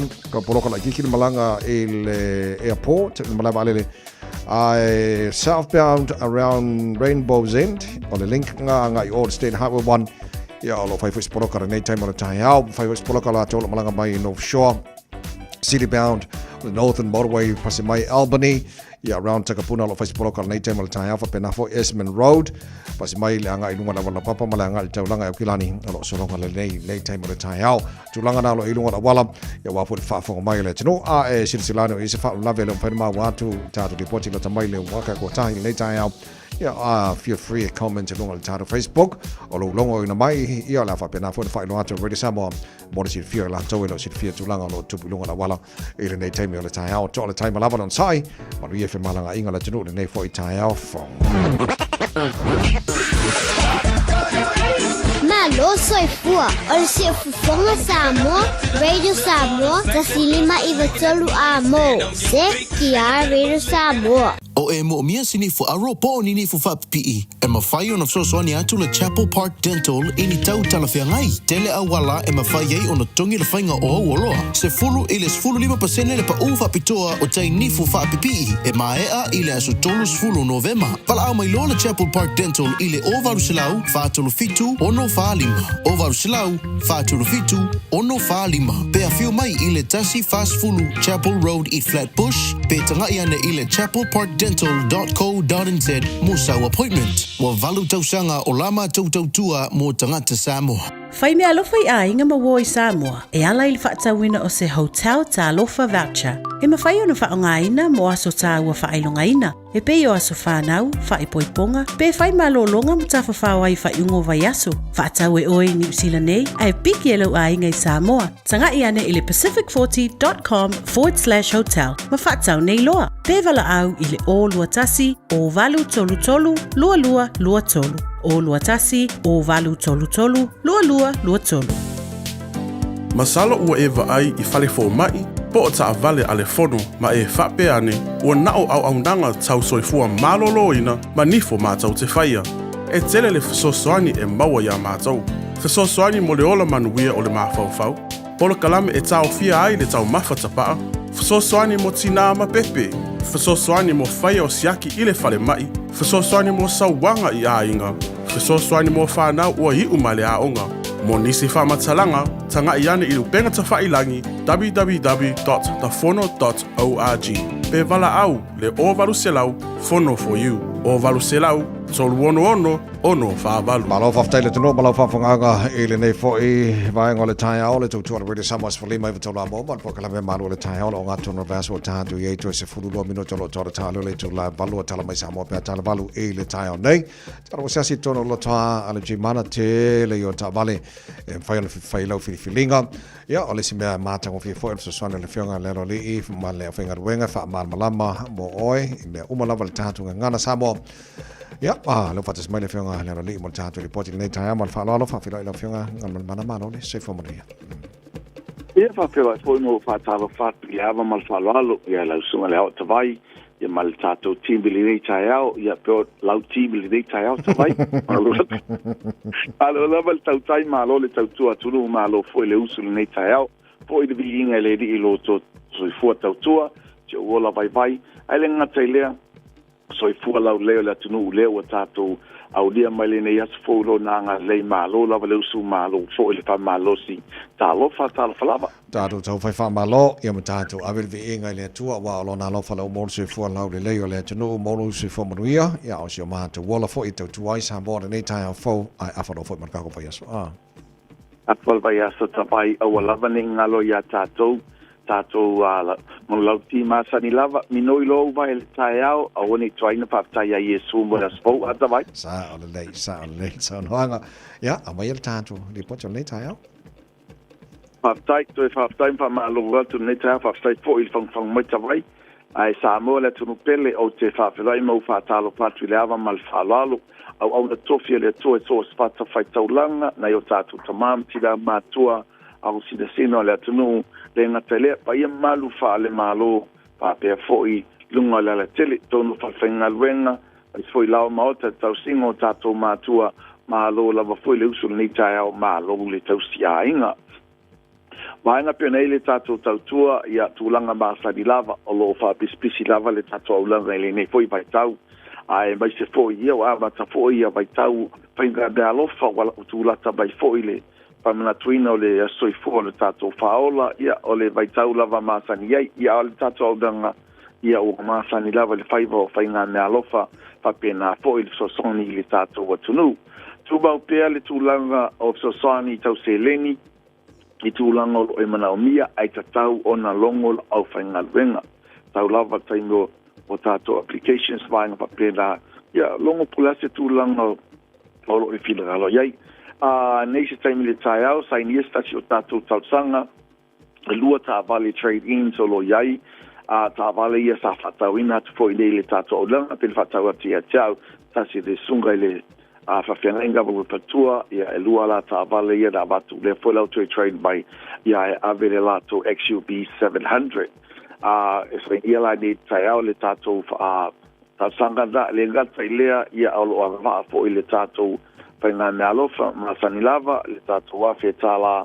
ia whape fo ia tūlanga masani lava se son ia le tūlanga tau tupe o a tātou trade ine po le tupe i le tāvale e le tau le whatau ina ia po tūlanga po tūlau lava le whawhauranga upau fo tu ina lunga le tāvale le ai po fo le kantisi o le tāvale o le tūlanga i le tausanga o le tāvale to inga tāvale ia boda kilomita o i dai fo ia le tupe o whaidatu a wale se leni o lo ebla o mia. Nisi vaenga o le tātou a tātou sosani, tātou referral o tu whatatingo ai tā lafu ia ma le tele lavo nisi vaenga pe o whaia o tātou le sebe. Nā vaenga unga o lo whapena o whawau pēr mai lava le abitanga o lo whaanga so lo pēr tātou whainga mea lo whaia ai mai se foi le tūlanga o le sosani le pa whapeo mana o mia le telo i lātou o le whainga o le sede po passport ia awa ia second IDs va parisi lava vaega le lava sa tsadola ofega vega in me o lo mana mia ai tele o baile tato ofisa ile telefoni lua fitu o fa o lua fitu pole over selau ki mana numertasi over selau fa ono lua tasi over selau fa ono lua tasi le telefoni valau fu bo tato lu tua oi o le tato tua tusi o le lua valu Atkinson Avenue lu sul valu Atkinson Avenue in the Otau Silva Mniu Bay e te sila le tele o tato tavale fou pena ia tato Scorpio tato tavale o le lua fa le ngata le XUV 700 o brand new cars e le ngata le tau o lo fatau ilai o le luma na i fo se feino lau tupe compare for le marketi tavale fou e tau ngo fieva bau mo oe e o fo i tato used cars ia ua talafia ngai lava lua ngai sao lava ia tato tavale fou taso piki apu le mahidra lo o faila pele whaafe tala manatua ele o whaatasi ni a tato promotions a whai e te aveina de discount ia po le alawa le melo e whingalo iai ia e te le whapea anga wa umba ia tato papito me whaiga melo wha o whaina ili de bai tau ia mal whaloalo whaptai tele Samoa i le whaungaina au nanga lau tama whanau manatuka ele tato tuatusi o le lua balu Atkinson Avenue telefoni o le lua fitu o fa o lua fitu atawai ia manuel tele nei aso fo fa fo batiu te la fera iai ta mo le tulu pele manuel nei aso pa so fo ia fa taimo le potel nei tai amo le fo faiva ole nei fo ia solo to to mo le Samoas for lima eva tola mo to ono minuto lo to talo le tula valo talo tala mai Samoa pe talo valo e le tai nei ole se fulu minuto tanwai la va ia tuli potel la tamai e le tulango il fenga pa lota America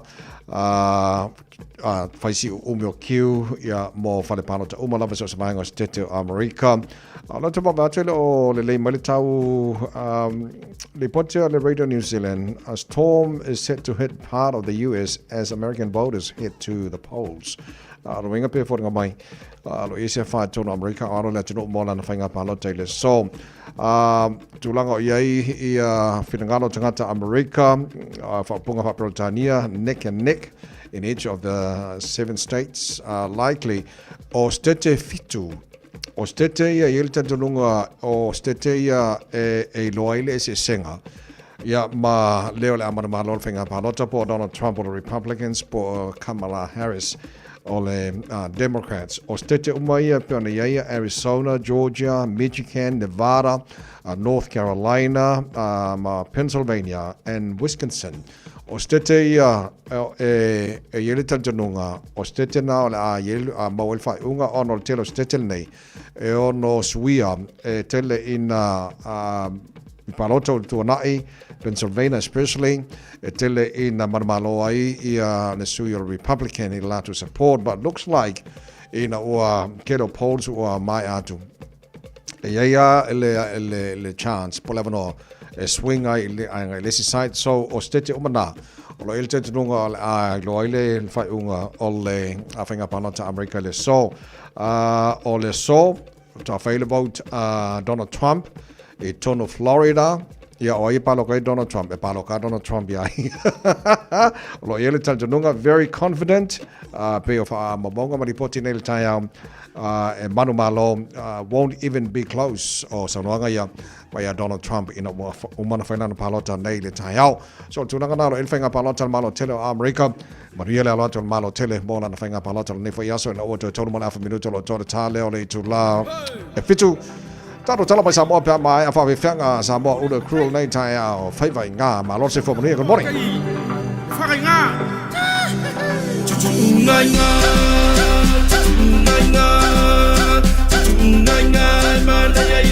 io le mano se fulu pasina io so ile umia o se lo la po a chau ya wafe chau ya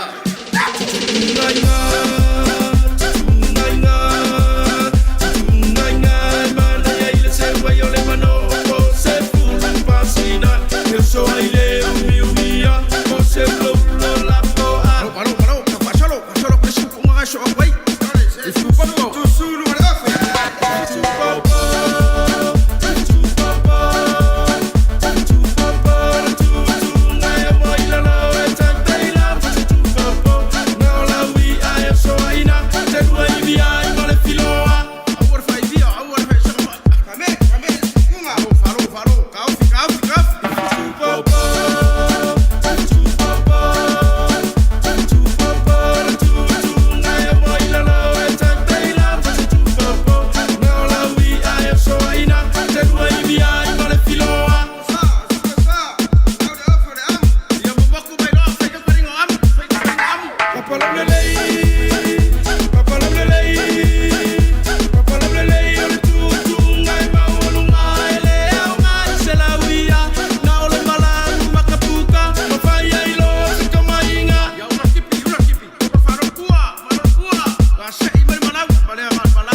kele kele sa ole papa fa ai ke tikangata nanga ole papa fai uma kala panga sa pesa kai moso ekele ku vai ko fu wa vale sa milolo ko sei pa ia panga lele omo ako anga umanga ku umanga tam kin wanga ma ku pomsa no foi uma se ki le si ku pe ma wa sa ma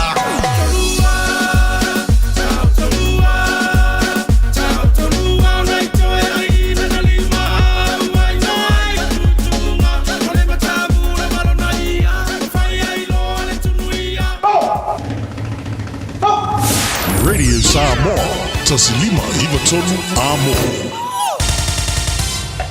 Usi mai alau whaafafonga. Telefon mai Samoa yaso taitasi. Wa au mai amo oe ona o le langolango mai a le talofa voucher. O te whatalofa lo tātou o tunu, o le nei fo o tātou mafuta le nei whaapoponga o le tautua mai Samoa. Usi mai alau whaafonga. O le vai aso muli o aperida o le tausanga fau lua o lua lima ua whaatulanga. E su e ai e le whaamsinonga maa walunga mōlianga e fitua leo. Wa tua i ai le sunga mase mahoni swalga. Leo ua whaamalo lo le tu mau mailo na tofinga o le whaia o ngaulu. O le aula kapia le tunu u le manu Samoa. Ai talia se taunu unga su e nga le whaamsinonga i ona mōlianga. O le alilo ia ia Shane Wolf na tu lai mo mase e vea i masui. O le tamaita ilo ia ia le inafo tuimele li whano Strickland, o lo tau aveida mōlianga o le whaiaonga o le tātou manu Samoa. E le ima whaiona wha ilo i tui stala i le lo ia le tua leo, po a mōlianga i fitu. I le whaamatalanga i te tau ona yeise au wale uia po o se system, e whaamatu ua tuai whaamatalanga o mōlianga tau sori tū la whono, mō le whaasara la wina. O le teimua mua leo wa i di tatai se lo ia le malo e tū la i mō leo, e wha ailoa po a mōlianga o se tangata o loo tua ia, ai mai se ua mai atu ina atu le talia leo loo tua ia i mōlianga. Pei tai e peo ni si la fia ua mai o na wha ailoa e le komisina o leo, i a wala o wha asara launga mōlianga o mase mahoni swalka, o ni mōlianga tau whai ainga wha malosi na ua wha aurua i se tangi i leo, e se tamai tain. Ua wha awau na te tala mase mahoni i a inga ua mai a wha atulanga, e whaatari ai lea so luas furuvalu a perida le tausanga fau, e wala uai mōri mau a leo whaapea mōri mau, a le olo mōri a. O le whaafoio se ta vale se tangata e unoa ma le umio se le isene a veta vale, o se sori tu la fono matu ia. Ma a whaia e whaia se whainga al whaamsino ngai tu uava noa i se tangata e mōri a, ma whaamao nia le a veta vale whaatamala na mali oi se tangata pe whaamanu alia foi. Ai o le aveta vale e leise leisene. O le ama mori atuai se fe au le sao. E tai se ai mafau fau tangata ma whaapea i e le a whaina le tū la fono. Le ave o le ta vale e au noa ma se leisene. O le sira le ale whaamsinonga i lana whaai unga na whafonga ina le asorua le vai aso nei. Na whaasala ai le whale pui le sifuru ono ma sina. Se ali ilua sifuru whaata usangalo na matua. Na ia io ina morianga le aveta vale whaata mala. Na maliu ailo na tua a tama ua lima sifurvalu tau sanga o le soifua. Sa io e fo i pe rive le urua i ali i Ioane sa lesa o se tane o sala ilua. I le moli anga o le aveta vale wha atamala na mafuai, o na o ni manu o i le uso lo na tama. O ian wari le tau sanga nei dua o lua whana wha foia i e le ua molia le ta vale ra ratu ainga, i le wha atanunga lo na tama. Le ana malanga ai mai sala ilua i sale lolonga, le e whaapea na malanga ilo na tamamalo na uso whaapea le atari o le uso lo na tama, na toi fio i le wafu e toi malanga ai uponu. O se vaengo le tele ngā te vaina la vea ai le ta vale, ina ua oso i tua aluatu soa se la au. Whaalia le loia na tūla i mō perive, ua moe le ua molia le mafua anga o le whāra lave. Na mafua o na moe, ona ua vai ua le lava le malolonga, ona e whaapea na aru le isi aso ma le pō o whengai perive mga sasenga o mea ai, ona o sao whai o rātu ai ngā na whai le taia o le aso na tupu ai le whāra lave. E io le whaamsinonga, sa iai a fianga o le la vama le vai, o le ua molia, e fiso tai le whaama lave. Pe tai sa le te tau na ave le ua molia le ta vale, ona le ngata ua vai, ai le aisona le sene whaatangai, ona ia umia whaale tu la fono, le foe uli le ta vale. O le sifuru ono masina ua nofasalai le falepui le ua molia. Ua whaatonu ina ia le whaamsinonga a mai atuli rana whaasalanga. E le mawhai ona ia toe ave se taavale mo le umi e tolu tausanga. E whatoa mawhai o nālu e whaisuna lai sene ave taavale e tūsa o aia ingo le tūla fono pe a mai a le tolu o tausanga. O le kompani o le Sunshine Pacific I Samoa lo whaafoia ia tina e tau whaatoanga malafu manu. E pei o moa e whasi ma whaongai mea tau mawha. Ai whapea fo I fua moa. O le isi leo tau ma whainga le whaipisi nisi lau I loi le atunu o Frankies. O lo whaanga io I vaenga I se ese o le tātu o tunu o na whale o loa te tele supermarketi. O le kompania le whaipisi nisi le tātu o tunu o le Sunshine Pacific. Wa au fia neise whasoa soani o lo o una I ai. Le whaonga ina o malo si whaafowina po renewable energy. I le atina ina leo whaatoanga malafu manu. O le kompania lo lātou whaanga io ia. Se atina e tau whaatoanga e tā ua o le hydroponic farm. Mani le fumoa e maua I fua moa ma a ano moa mo mea tau mawha. O le alato moa se whasoa soni tupe o se grant. E whaanga io ia ia nā tina e tau whaatoanga malafu manu. Ma o ni se leni o le a wha sa fuafoi. I atina e whapea isi e tunu e lima o le Pasifika. Wharia e le vāo le limas fultoru wafe, ma le iwa se la wafe pauni tupe peretania o le amau e pisinisi ua lautongia I e tunu, e peo Samoa, Fiji, Papua New Guinea, Solomona, Tonga, ma Vanuatu. Na whaalawi loa lea polkalame whasoa swani, e se sui o le malo peretania o le ministalia o le vā I whafo o lea tunu, I le teimi o le ousui ai le fono o malo o le tau pulenga I Samoa, I le masina na te nei. E fitu o tunu o le Pasifika ua au fia I ma Samoa, o le ahanga I eise porkalame tau soifua malo loina e au tū. I le tonga fitia ma le tafi e se o le kanesa o le ala whanau po le cervical cancer, le a fia tele ai le I tū pāti nā ma tamaitai. O le fono malo o le tau pulenga ua mai a, na whaalawi lo ai le teitai o le tātu malo le fionga le tamaitai pāle mia lea porkalame whesoa swani, a le vaenga e tā ua o le Gerby Institute, o le alangolango ai I tau mawhainga uma mo le tafi e sea, o le I tu ainga o kanesa. E luas furulima tesi maliva miliona tā la, le tau ato o le fso soani tau soifua maloloina, o le afa so atu I atunu e pe o Fiji, Kiribati, o le atu ma le Sala, Solomona, Tonga, Vanuatu, ma Samoa. Mo whailoi se pepo whaamtalanga, o le kanesa o le ala whanau e maua lunga tele le numero le tu pauti nā matamai tai, I atunu ua whailo atu ua whanu ai o lātu uola ma soifua. Ma lo whailo le atu langa I whaamaumaunga, a le whaalabda batonga le soifua malolo ina le langi. O le whaalawi loina o le neipol kalame whasoa swani, na whailo ai le tamai te ipale mia le fionga fia me Dr. Naomi Mataafa, se havanoa leo Samoa, e whaipa anga ai ma le Gerby Institute, ina ia si da sila I awala e sa oloto ai mai le kanesa o le ala whanau. O se isi whaupunga, ia sa idi ai awala e mawhai, o na whesoa soni ai e tonga Fiji ma tafi e sea, le ai tu ainga o kanesa e a fia tele ai tamai tai. O whamoe moe se leni o le amaua e Samoa mai lea porkalame, o le a whaawau ai le porkalame o le sueina o tinama tamai tai, po o a fia i lea I tu ainga o kanesa. Ma o le tausanga fau o lo fuafua e whaatino ai lea suenga whaawau, po o le screening plan. Tala I o le nei aso, soifua. E silia ma le se laufala o loa I Samoa e mawhai ona whaanga ai le talofa voucher mo whaatanga alu a inga. E le atua lava se 5 milu te lafu antuai mai New Zealand, Australia, Amerika, mai si antunu. Ai tau no I telefoni maolo e whaanga le talofa voucher e whai e le whaatau. E mawhai fui ona tungi e tuai le cash power wha pēle pili o le vai isa o se taimi. Angai loa le www.pacific40.com e lafu ai se talofa voucher mo lo a inga I Samoa. Mo nisi whaamtalanga wala umai le olua tasi o valu tolu, lua tolu, po le info@pacific40.com. Ua na o le Radio Samoa se furulima iwa toru a mo e tautuaina o e ilaungangana fitu aso le vai aso.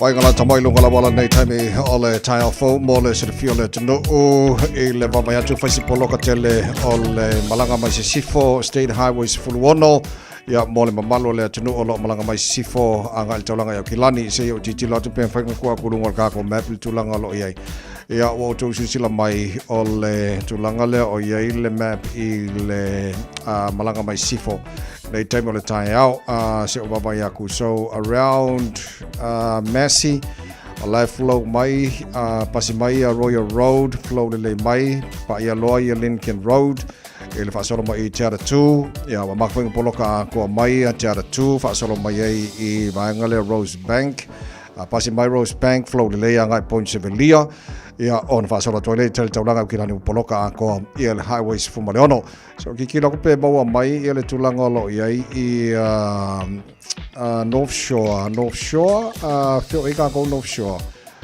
say o baba ya ko pe mo mai North Shore one ka ko map here we are all le malanga mai le North Shore mo le sit fio le tno ele nei time o taio lo poloka mai around Albany fa pena foi Wairau Valley Takapuna ia lo fais poloka atola nei time o taio ele baba ya tulanga o State Highway 20 luas fulu ele nei time o taio po malanga mai sifo anga ele saute around here ele tulanga ia ia life flow le mai ia le pasi mo tano fa solo mai Mayor Road ngau I around Hillsborough o fais poloka nei time o taio fa pena foi ia le latanata mai I Rainbow's End pasi mai Lambie Drive on ramp anga ile link anga State Highway 1 or State Highway 20 southbound ia o lo fais pisi nei time o taio fo ile State Highway 1 ele baba to State Highway 1 in time o taio fais poloka tele masalava ia le va o istamaki anga I High Brook fa pena foi Tip Top Corner Mount Wellington pasiaku Mount Wellington Alice Lee flow le lei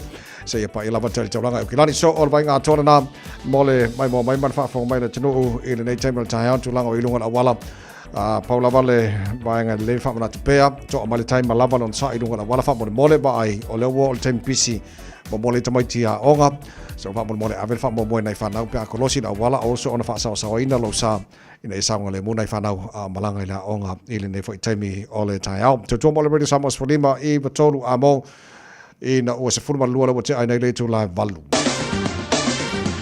Ua mawhai ona au ina atu le tala o le tau I aso taitasi ona o le lango mai a le Pacific Finance Limited telefoni o Valselau fitu fafa lua fitu Papa ya tu lua se fulu mal fa le o yele velo le esa mo nei vai ngole tai au e tu mawinga awa o le tau e mo wila ni so taimi pa utimu ni so vai nga sa mo I le so pe ona fa mawina o le vela fa mawina mo sa mo lua se fulu mal iwa ilona maulunga ia le maulunga nai o ele vela le esa mo le so ia lua suma lima ilona mawalalo o le tulanga na ele tau I Samoa ia wale mai mai le tunu nei time le tai au se ka ko va ko Australia ile tulanga ele tau Australia li poti la tamai le 5 minuto talu wai ile la mo Canberra e volo il malulu nei vai ngol tai au o winga fa mo winga tau le am tro susulu mata ngo fila la o le vela in faina o le tolu se fulu mal tolu ilona maulunga pe ona I fa monga na mo le tulanga ile la mo Canberra Australia ile tulanga I sini Australia fa tala fa pa angal tar bo kala me sini Australia se fulu volo il malu le ele nei vai ngol tai au o le fa solo na awa o le tau lo sofito al maulunga na o le vela mo tau le so se fulu marvalu I lona mawalalo se mai Melbourne fa tala fa pa angal tar bo kala me Melbourne se fulu valo lo il malu le air ile nei vai ngol tai au o le fa solo ina pa una wanga ni so taimi tolu suma tolu mo lunga vela fa mawina ia mo Melbourne le so se fu marfitu lona mawalalo o le tele oisi vai ngalo te va atu Perth Australia se fu ono lo ele malu le ele nei vai ngol tai au o le fa solo na awa o le tau lo su tasi mo lunga ma fa mawina mo tolu le so oisi vai nga se vela pe yo Adelaide lo se fu lo ele ma fa nei vai ngol tai au la awa o le tau lo su tolu mo lunga le vela fa mawina mo le so I Brisbane Australia ma lo se fu manuia lo su tasi lo ye le ma fa nei vai ngol tai au la fa solo su sulu mata ngo file la tolu suma luan mo lunga le vela fa mawina mo le nei fo yaso ile telo isi vai nga pe ona yai I Hobart lo su valu mo lunga le vela se fu tasi lo ele ma lu le nei vai ngol tai au ya ma le va tu o I Darwin su sulu mata ngo file la tolu suma lima le am fa no ele vela fa mawina ia o vai nga se mana Australia ma fa mo ngora mai tau pe ona tu na mai ile nei fo I vai nga ole tai au Ile tulanga ia tamaki makaura wo kilani no whanga whasalonga Radio Samoa ne vaenga o le tai au fo mo le whawhonga mai le atu nuu tamaki makaura, where are you? Okay, here we are. O lo ye tātou I au kilani I le ne vaenga o le tai au I le sefulu lima lo ye le marulu le ne vaenga o le tai au o winga wha mawina o le tau tu mau e mātele na awa o ai angi maari mo le savidi mai sauti sifo tu mau lua sefulu mo runga le mawhanwhana mo tātou le so sefulu matoru lona mawalalo tai au pe au dia la whasoro fo ina awa o langi le leini so taimi lua sefulu mo runga le mawhanwhana tai au dia la sefareila le asulu matang o fila la whasoro na awa o la sto nai langi le leile asu Simon lai titi le taimi pa oi timu pa o timu le asonga fua mana so lua o le payaso lo mana yatu ya fa mo manala mai tau nei taimi le tai au mo le tunu o lana papa au ni se vaenga ke lope fa mo mo le tau mo to le so ma se mano tene o America mana na fainga palota o le nei fo I aso ono November wa ta to rodia talo le tau Radio Samoa au na to fa longa le tau company now wa lo le tau le Pacific Finance in nonga tupe mo so se fa mo maliu fa ponga aso fa nau sa fa I fainga balo longa ba so se fa la apa lai nei lo pacificfinance.co.nz pe bala au le over sa lau fitu fa lo fitu e talo sanga sa no nonga tupe ile ba le lima sa lau tala ma le lo se furu ha fetala e lo minute fa lau talo sanga online www.pacificfinance.co.nz ai tasile tu lai fa tali se tali e ai inga fa bitoa bala au lo le Pacific Finance Limited ile over sa lau fitu fa lo fitu over sa lau fitu fa lo fitu se follow maleono lo wajale jola valu a faina MC antaro tala mai sa mo le ta ole valu ile tai nei a wake pa pole la te fa sala wina mo pa tale tu la se fu mo le lo la o le sofa pe na fo le fitu po na nei o le si fa ponga o taro tala mai sa mo pole fa fitu tala mai sa mo nei va yaso o le ta ole valu ile tai a na wa fa fonga wo fa no mo se fia o lo o me na o lipatia lo tupu ile tu pele e sa mo ya ole lo tau ile vai lo langi a to fa nga pa no tala malo tele o America ile so pe ona batu tatu lipoti nei le taina le tu la valu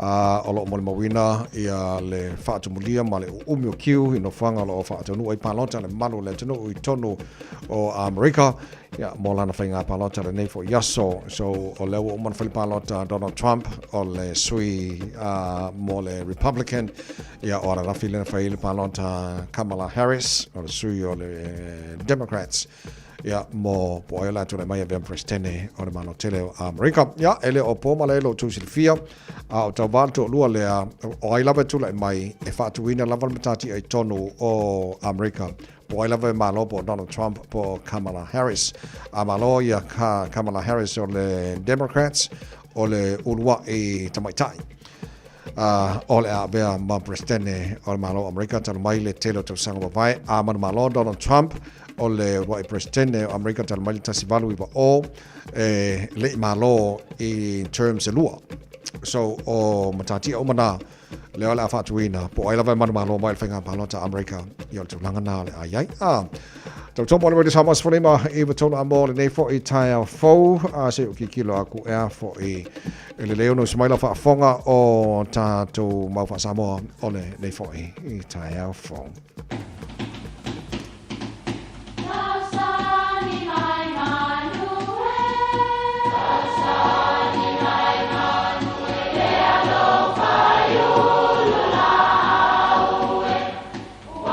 E o whanga manu I ululu o la au, awa e whawhanga I funga o la au. A o le tangata, e whawhanga I upu matala. O le mawhileo o alanga upu mamuanga ngana Samoa maona whaapongai, e a fua I lona sio mianga. O lona lea sao I le whaatufunganga o le iloa whaale aso, mai le tautua se ia o ina pule. O alanga upu mamuanga ngana, ua lantou mamanuina le tō whamanino a Samoa, mana tua foi, e tāo fitau muli le atunu. Awane I po ia whale o lo. Wha I le pō, a e su e pēa lei a leo savai. O le tala e wha pēa na awhele malanga leo savai I a lilo mai awa I sātui malufi. Na whetau I lea wheantu a ea e mai le whaiva o le li. O na sa saa leo le whaiva I luma o leo sa wa I seiva aisanari e tā mawha e pei o tū maanga wha aloalo e masani ai. Sa nau lea li I le tifi. Ai tango atu leo sa wa I ai fiti ese le ia ma pa u i le pū o le vai pō. O le tala o le mauta o lilo mai awa sa nofo ai. Na mai tauina e lilo mai awa le naunau tele o sia li i le ia. Na whai atua i tau le lea sa ia i le fale e awane i poia fale o lo. Fa i le pō a e sa ili ane le ia le au sa vai. O lona winga, langa ese le pō o le fale a e su e le ia po fea ua fiti i ai. Le imanu manu lilo mai awa i lona fale. Aina tā ua atu lona whaaloalo i lana malo. O upo e winga i se mea tā ua, ai ua whatalolo le nā tā ua, o no se isi whanaunga i sili atu. O maota o isi ia whaaloalonga maualunga e loa ai se tupu po o se tamali i e whaaloalo i ei nuu. E iai o lanto maota po o tupua e sā ona solia e nisi, vanga nā o isi foi tupu. O whaleolo o le maunta lea o lilo mai awa i sa tui malufilufi. Peitai, na manatu lava lilo mai awa e whaailoa hanga whaatupu ma whaatamali i lo la vā ma lea o savai. E ai taimi ao ai o na whaata lolo ni mamalu o ia te oe. Po au foi, o na oisi. Manatu i le malelenga ma li toa ina o le ato le timu mataape papa. Na ma vaya ne ai, Samoa o te anu i le ele ma papa faleanga nuu. Ai sa ngai tasi e sa ili papa o le malo le tua. O le ala fo i lea o lo tanto o langa fale aso. E pei o mau o le au fai lotu. O le sa ilinga fai tu mau o le malo le tua. Aua ne i poia fale o lo, fa i le pou, ai sa ili le i a le au savai. Manuia lau fa saunga o le ne yaso.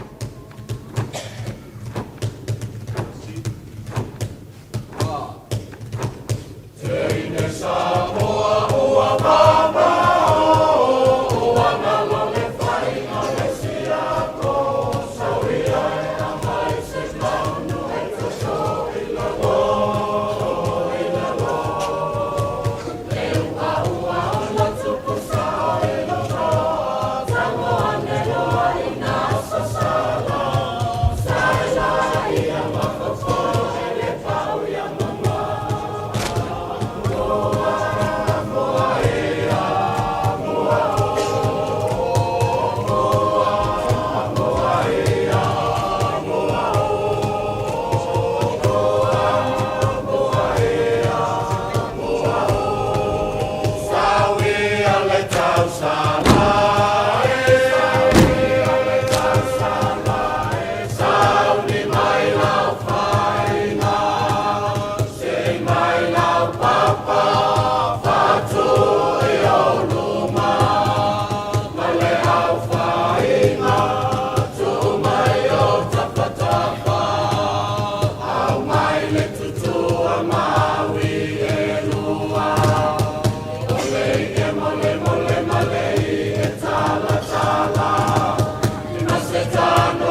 Hallelujah.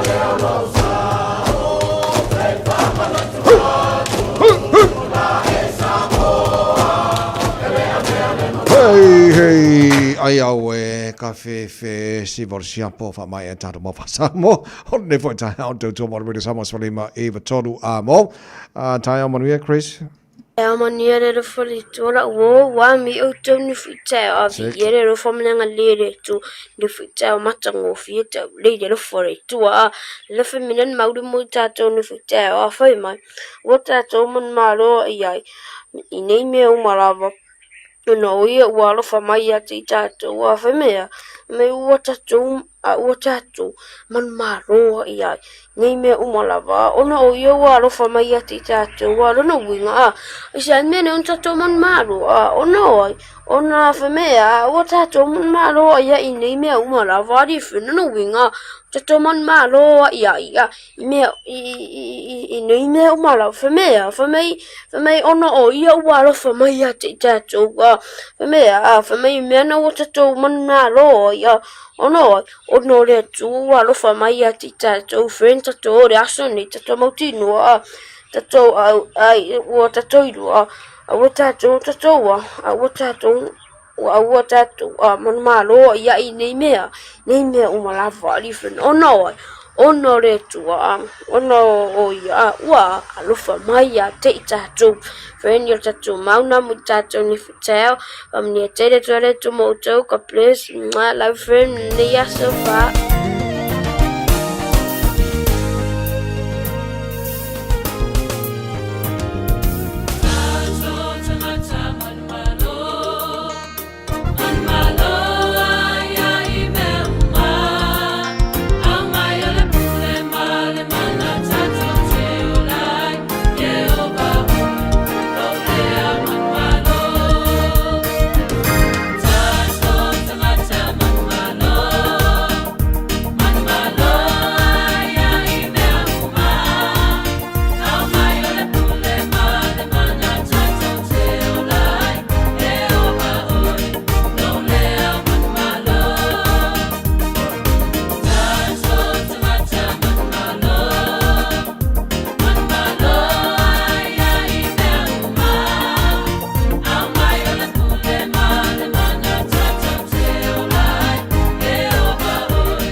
Talo falava o aola pimerna, mau belo li tio. Ile Radio Samoa tasi lima iwa tolu amo.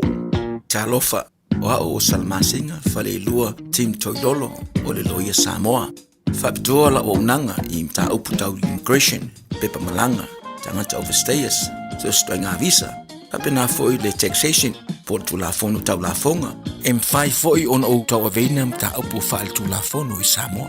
Famal mole vidi mail numera o iva lua nono o tasi lua lua. O iva lua nono o tasi lua lua. Faftai. Talofa Samoa. I mawhai na whasoasoani atu Dr. Chen pe a whai te a fiele mai suka. Toto mawalunga, le maua se whanau, mai sela, whatu ngao, ti ngā le ua po tuli, whaalusi le tino puta, ka nesa, ma le tino mangeso. Maua fo I le kulimi fulunifo mo nifo ti ngā, ma toi whaafi lesi ai lau manawa. Tele nisi o loa e whasoasoani lo soifua maloloina. A fio ane loa e ai Dr. Chen, I le tuatusi lua lua ono Great South Road, Orahuhu. Telefoni lua fitu ono tolu tolu fitu fitu extension numero lua. O le Casa Beds and Appliances, o le tali o umanaonga, I o loa e whaatotonga ilo mauta, ini tau le lei, toi anangata, e mawai moenga ngao si tutono New Zealand, wha pese tino foa o le potumalo lo, lau ai manofoa, TV, la au pese, usa aisa, masini ta lava lava, telefoni fe aveai, maisi. A fio ane loa I le whawhituwha Great South Road o tau, po le tolo fituiva Great North Road I Henderson. Le Casa Beds and Appliances. Telefoni o valu selau, lua lua lua, 5 o valu selau, lua lua lua, 5 O le R-Dash Travel, o le company numera tasi le taungo fio pasese mo fe malanga inga I Samoa, whapea le malanga mai I Samoa I New Zealand ei. A whea de loa I le ofisa o le R-Dash Travel, tasi valu lima Great South Road I Manurua. Pe vili mai I le telefoni tolu iwa lua o fa o o. Tolu iwa lua o fa o o mo le R-Dash Travel. Toi lua se fulu mo le ono o minu tolo tolo talo le tulai iwa le whafonga le proklame malo le tai. Heart Radio Samoa se fulu lima iwa tolu amo. I le o ngā tona nei mai aso lona ono ai nei o aso masina lona se furu mara tasi o le tara folau ngana lua fe lua se furu mara wha ma lona ma le tunu ma lona wha atua toa ma lona folau manuia alofa ma le tara ma tai le langi tau tai le tara folaunga le leo wha atua mwama ai le whai unga o le nei fo I tau sanga ai wa au siau ma ka ki o ni kau sanga karo sia fasili whainkaanga wha mara ka ki a wanga po ok le rokat pa mai e mawhainga ki pokis ka nga oba New Zealand nga so awa madiu o bak oile aila e le loa ka longa fisili sur ka fefe ka whainga ka This one sister Molly girl I like your face and Molly sees his as she's taking him by hand Oh bloody, oh blada life goes on yeah la la la la life goes on Oh bloody, oh blada life goes on yeah la la la la life goes on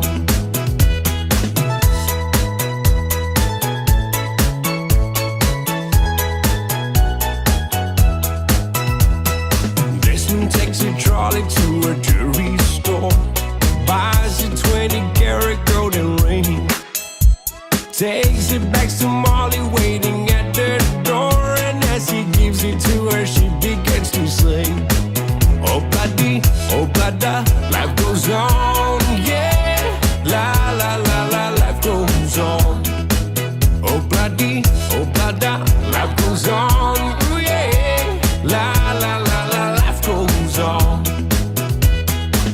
In a couple of years they have built a home, sweet home With a couple of kids running in the yard of Desmond and Molly Jones.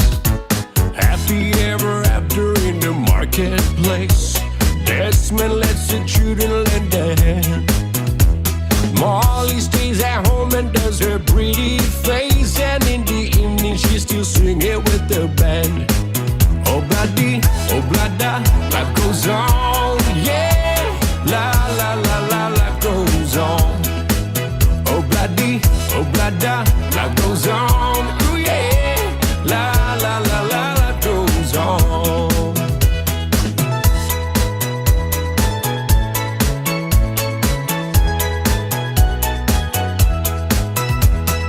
Desmond has a barrow in the marketplace. Molly's the singer in the band. That's my sister Molly, girl, I like girl face. And Molly sees his as she's taking him by hand. Oh, bloody, oh, blada, life goes on, yeah. La, la, la, la, life goes on. Oh, bloody, oh, blada, life goes on, yeah. La, la, la, la, life goes on. La, la, la, la, life goes on. La, la, la, la.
Malo soifua, ol si fufonga Samoa, Radio Samoa, tasilima iwa tolu amo. Se kia Radio Samoa.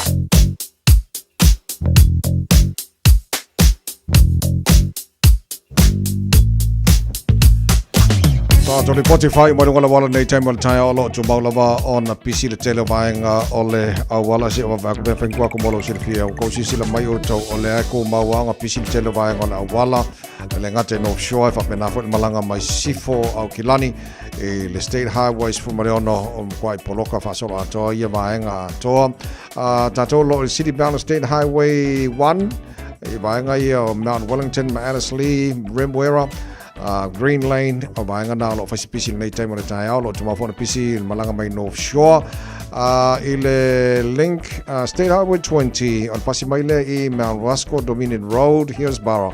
Pauna banga le mumu mai tau poloka lai titi male so ki kira ko pen mo mali si banga o le link o State Highway 20 anga State Highway 1 le male Rainbow's End le foi mumu mai foi poloka nei tai mo le tai o vai anga pisina na lo e pelunga wala so av tabale ya lo fangia ia mata la later to mo stai tu la fono lunga la wala o le nei foi tai o fa na tuma sani sa nga le mo o avena tabale sa nga le mo pa se lo to tabale ro avena sa nga le mo tabale fe so smanga la wala la o lo fe malanga inga nei aso o lo o yo to to mo le samos fonema e to amo e no to sfobalu e le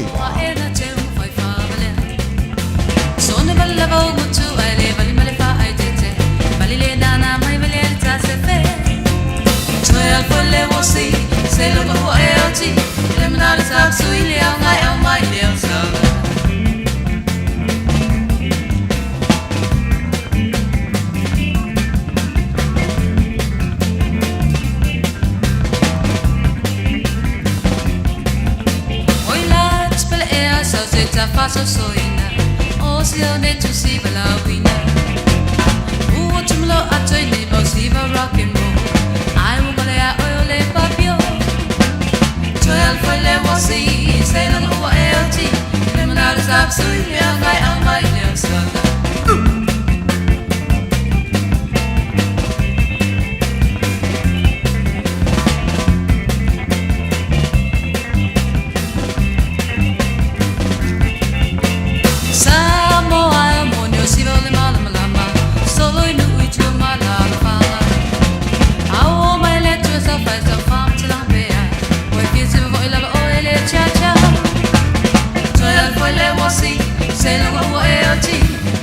Absolutely, I'm my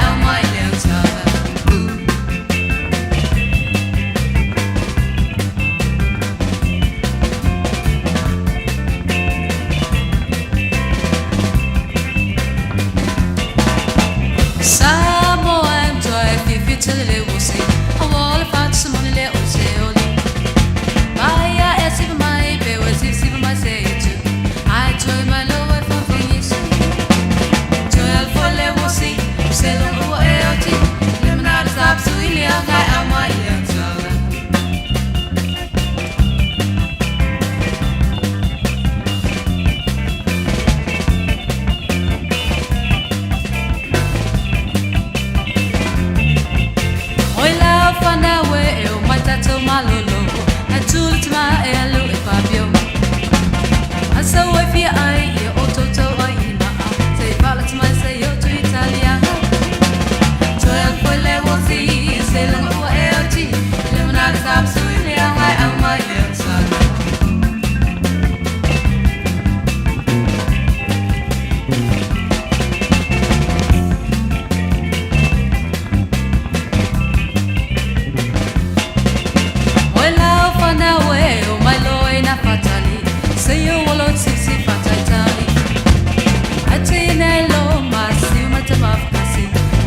mai la a ko fi ai sa pa sui pe fa pe le sa pa sui sa mo la sal a wo ta fe le ai ko anga pe ka ko pe o ka sami ia le foi la ko ang foi ai sa pa sui to to mo already samos for lima tolu amo ino jois fu tolu minuto lo tor ta le julai va to pa foi na minuto lo tor malo le ta ya mo ne so lolu ta ro sia si tono le to tua ya mala unanga le ta world auto limited le so e a Victor lo fatas mai mo ta to report le ta Victor malo la barnga lu malo se foso.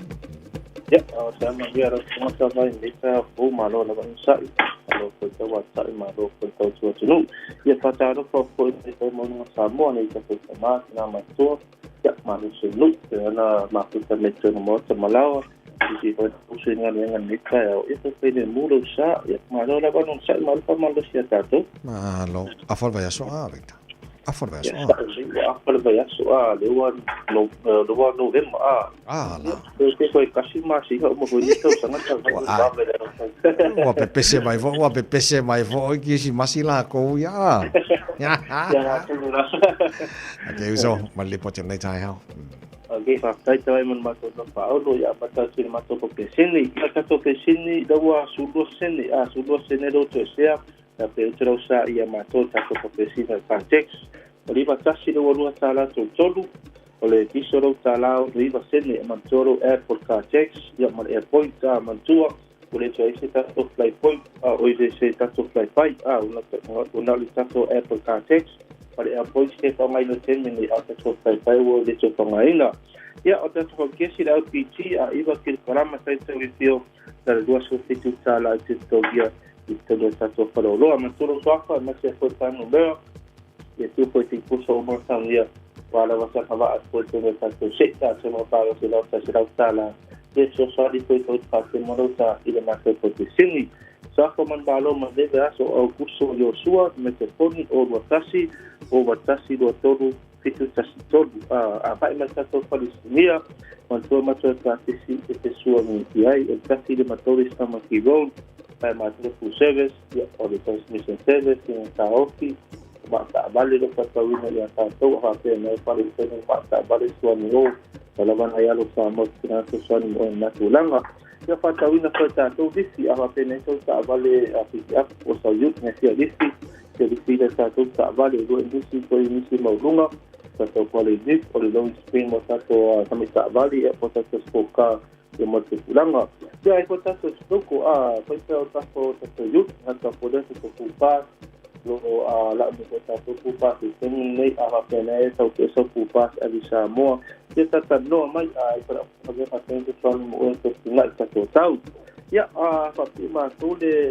clear tapi ini juga tidak pungai semua clear jadi satu clear lagi ya oleh clear lagi LED license step ya oleh repair fails ya jadi mata tak balik pasti ia tahu papel itu tak balik bu mentu di kono transport kita ingat oleh like oleh mana kita scan itu ada mak ada tak balik ni papel na isinya papel na si pro tak balik atau kita nak masuk mo na tulang scan oleh tak balik ya tahu dia foto tak balik lo motor tak balik pun kalau saya terus pilih ngah itu terus saya itu itu dia nak masuk na tulang kita no pun ni sila pengen dengan director finance ya apa PT apa lai amalo da sino ta vale tu masin na sistema apa so sa ya mato no blue cashback adu ta vale ra ta tawo ta vale po ta vale de mo ta vale cashback pe ile ta po ta vale lo jai asubi ka to ni vet ta so smoka hai to ka se mas ta to yu ta to aku po venta highlights ni sen two-wheel drive man four-wheel drive bukan tahun yang temen ni RPC sangat imalah ni boleh cuma mereka cepat tak balik mereka telefon oi baru kita pas dua oi baru kita pas dua komunikasi fasili dengan sama sesuatu ni oi dia kata tu farpak apa orang tak balik dengan salah sama ini dia kata tu farpak di orang kasih sistem politik orang kau mau yang masuk sama saya susun Ia 20 kali kita lawan saya ada tak boleh tenang pasal kita termasuk sisi level nasibnya masih tahun ini polisi satu sisi level foto tu bisa pun ini motor satu sisi dia kapasitas satu sisi max Kia whai whai namaro ta wale, namaro ta wale whata ta iso te ki mai le matu whare, mai le matu whare pao. A ka pete si a whalai, dua futa la te mina makaro de aso, wharavana me mara mea noro e sene ia poloa passport, pai sau sanga, o sau seki bea i le matu whare mea. Mo tatou pau tō tasi tō rua tō tonu tō lima, le ta o tatou pau makar, so se pēr namalo mo ia tātou, ia ngata pōrele pēr pēr o le Nexus, loko tawina i tātou makar se teni nei, ka pēr tau tō sau pau makar, se so mai, ia tātana e fōi misi fō tātou pau re te mene i tātou pau pau. Tā aware dei me aso le honda fi, lote su whata tanga le ato toa, te pole, te tolu tau tanga te pole o le Warren, ia tōtau sanga fōi le te pole mechanical NT, a pening no le anga ta vale ia tōtau sanga ia whai te whale ai, ta vale na mo neva aso, te finance now, or yes finance due card, after pay, ma le pai maruhis ko suwan na singe industry, i tato finance na tonga temine i le tato kapani, e dua i le whalpau kata fo i le tato wharisini, e whakaita vai mo le matau no ka aulo, le wa fai bar suriman nei tau so ko me mandia Victor Fafta mo le potil nei tai mo le fai ba ole nei foi salulu a mai besele mai apuni sa mo le peni na oi tar vai headlines ala falo tele tar tar fo peta le vai le town nei fa mai fo tu tu e mo ma ole tai ole nei salulu ma lo Fafta le no fantas mai ta to lo fa fo mai to no fa finga wenga ma lo le lo si tu tu manga wenga ole nei foi aso afarka ko vai aso mo le fai ba toi ole nei foi aso Besede moi.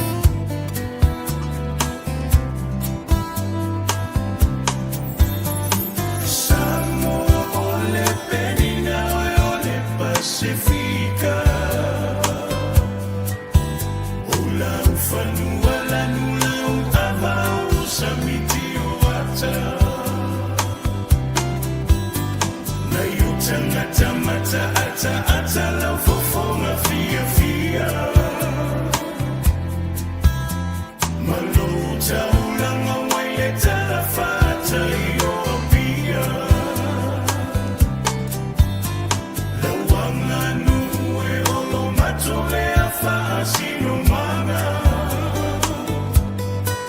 Aole tala lele ua avemata ia la yutangata Mita i pea le angana mohe lau Samoa Fatuna toto ile ala moana so o atoa ile vasa Oi Samoa e ai anano e ai wha pefea Na e a puti lo taola lava mai le amatana No fo i tainu e se ai le ngano lava mai Samoa e pele Awana e fai mai oa ulava ole tama ole ele No fo i tainu e se ai le ngano lava mai Samoa e pele Awana e fai mai oa ulava ole tama ole ele Awana e fai mai oa ulava ole tama ole ele Awana e fai mai oa ulava ole tama ole Nisine o tala la whalo tele wala wha whonga pia tala i wale tau nei fau tuanga mo avita vale Northland for whanga malo e fau tanos fau e lua so swani li poloko a wala wha mutane IRD wha lau loa o toi liki ai tua wha maunga o tangata wai loa le mafua anga o mai o tamaiti a onga investe asora balota America Taro tala mana lo te pena mai sarava ma sabina falo tele tan fol ganas le radio sa mo pe tala iva taro tu le foi le songa ya te falo tu te man pokalame fia mai fa volto tu ave sa mo ne asa fa tala talo ri la vale aso God bless fase foi Sa uno fo fatali male no sai O mao ele umalo saluai Ilo fia falo sa upu mai ya we hani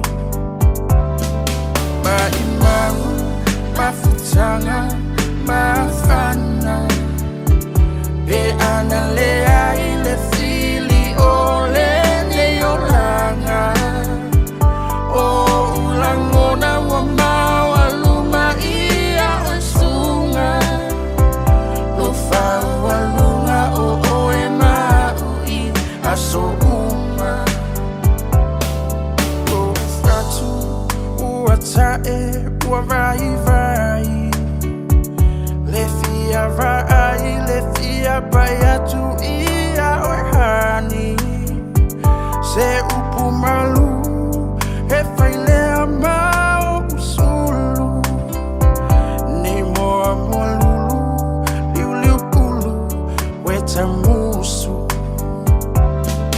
se masalo wa emusu yata ita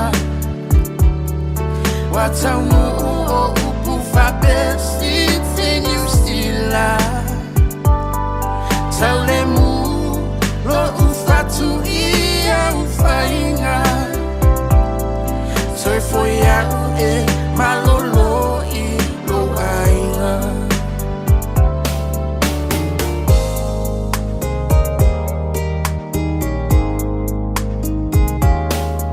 O te fia faia tu masongi yo fofonga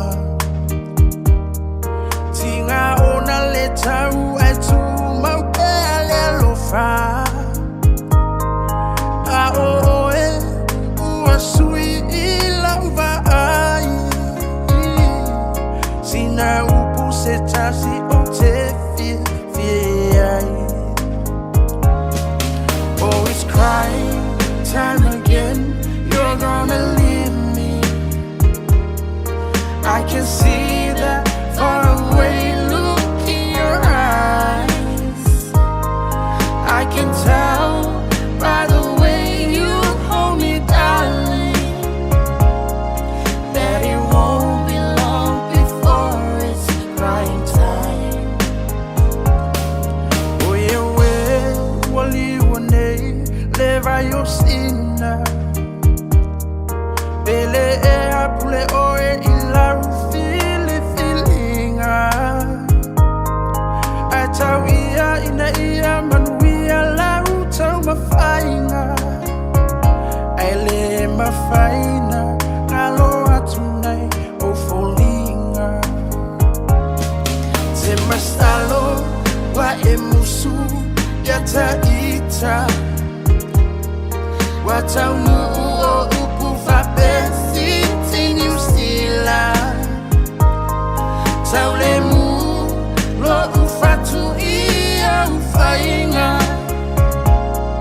Soy foia e malolo I lo ainga Soy foia e malolo I lo ainga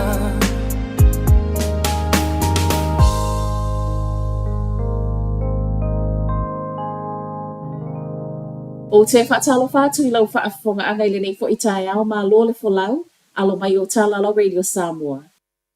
Ona o le tele o ngā luenga whaale leo a wala I le tū I mātū, o leo wa whautu ai nai ave ta avane I a lava le onu sai. Mā sina walu na amata whaasolo I ngā luenga whaale lea nei le tele o a wala, ma o le tele o leana whai ei tonu o le tai luas fulfai tū la.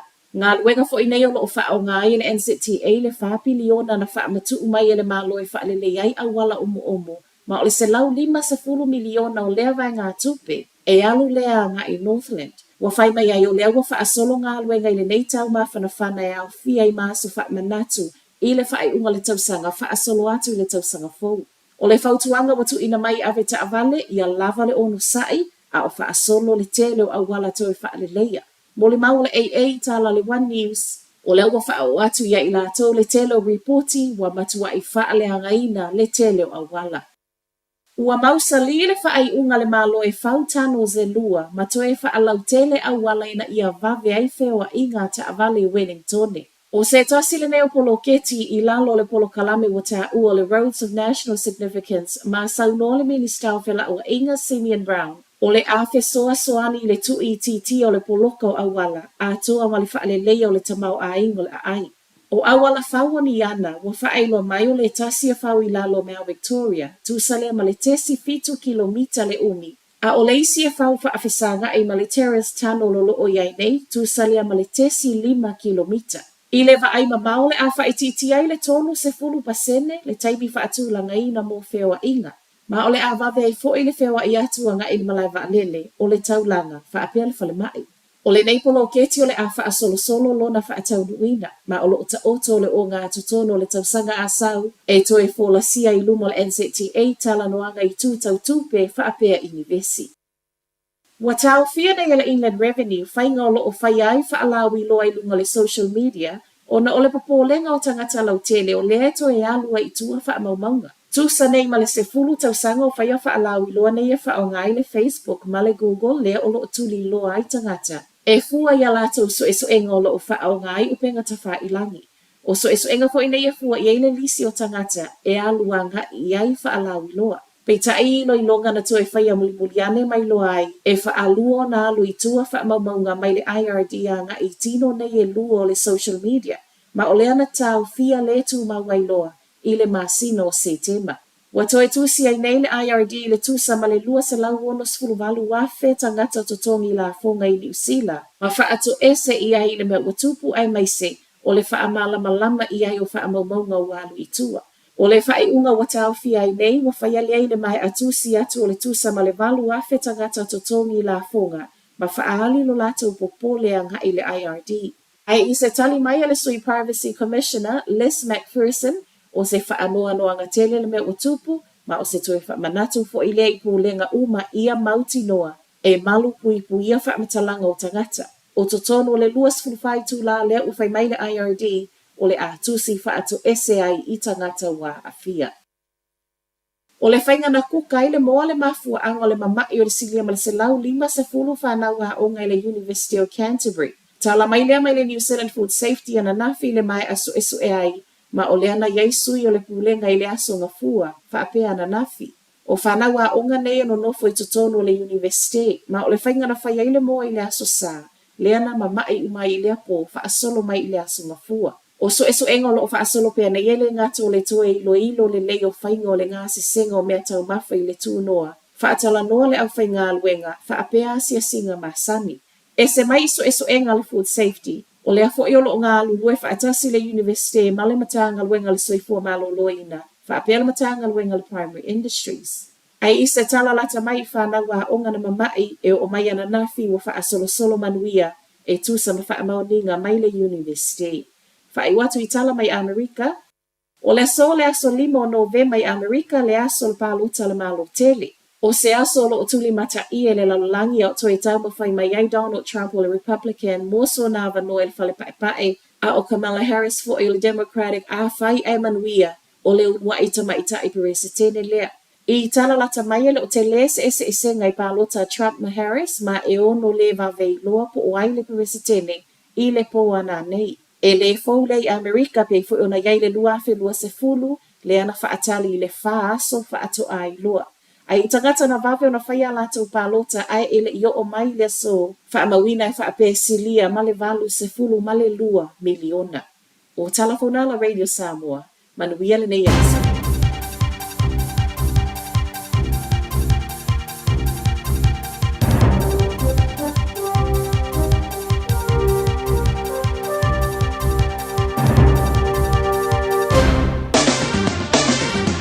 Ua mawhai ana au ina atu le tala o le tau i aso taitasi o na o le lango mai a le Pacific Finance Limited. Telefoni o Valselau fitu whawha lua lua fitu.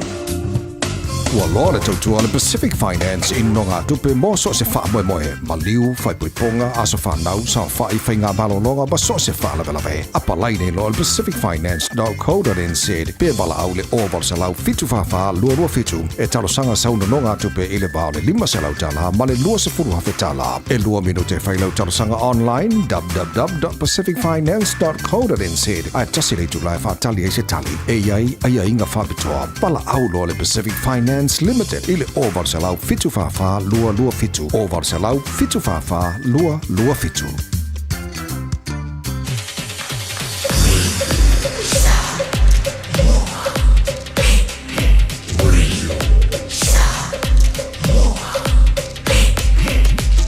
Tasi limoi vatu amo.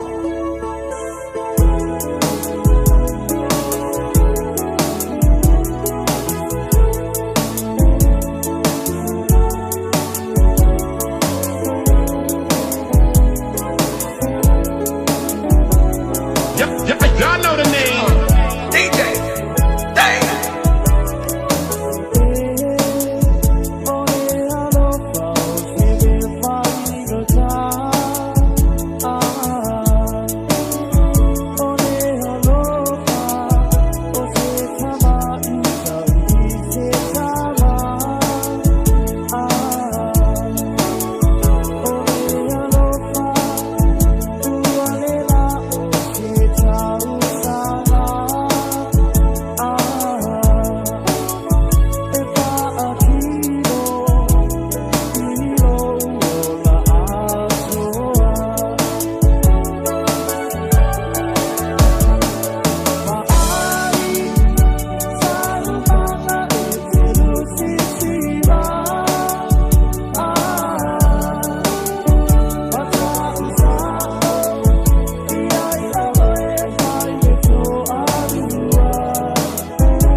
Tasilima Ivatolu Amo.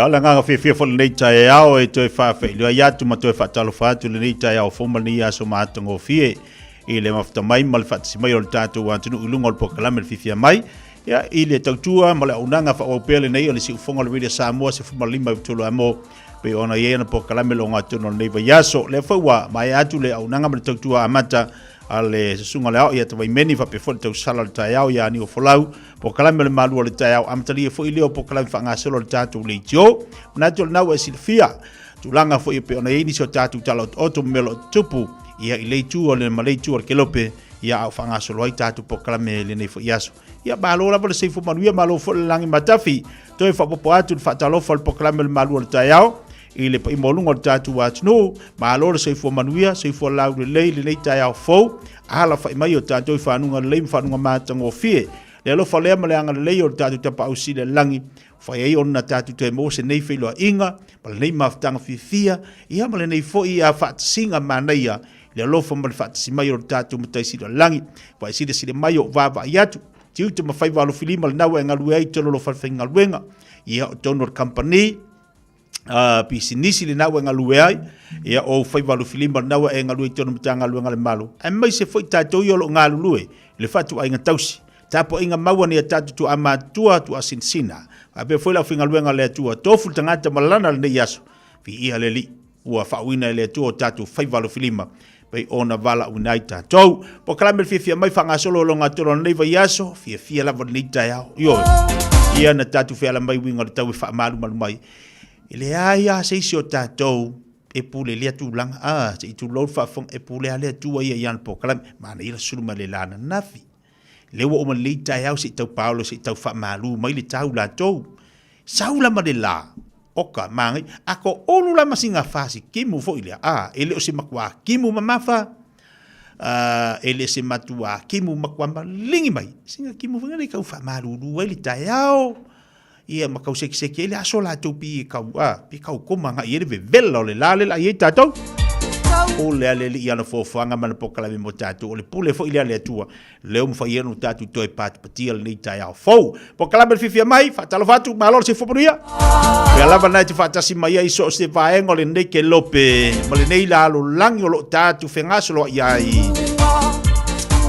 e ai fa talo fatu ia oi awani ngali atu e tango share tatu pokala me tango fa so atu tatu pokala mi tatu wo tatu pa anga tatu ainga over pokala mi ka kunga e va mar fia sa le fai meika a ika de kayao ayala madita yao isi meo ele fia ai au tita o fo ulo wika wa ayala madika yao e banga vakunga o ka se fele si ringi ia wasa madila au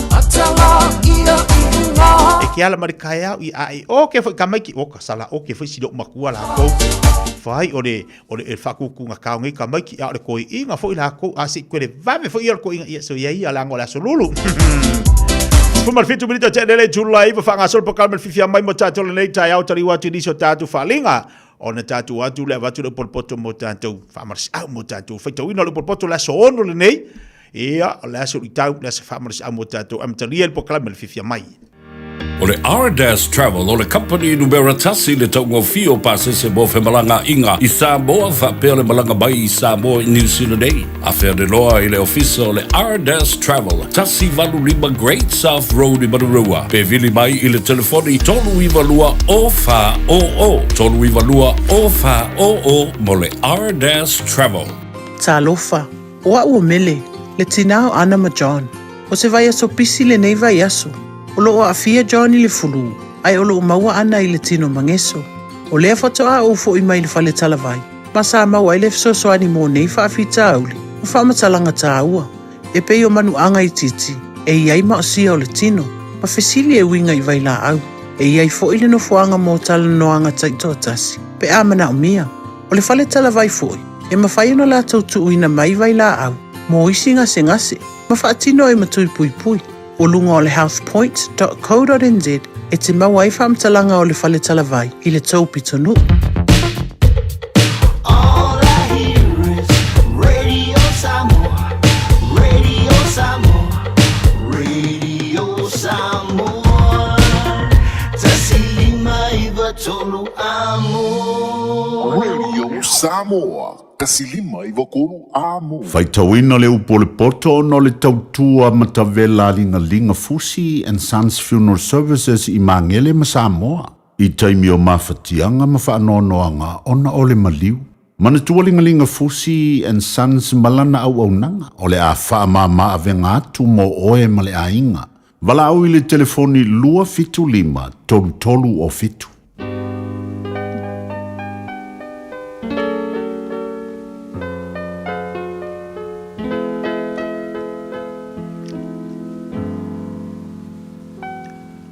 Tu watu le faita wino le pole poto le nei tai au.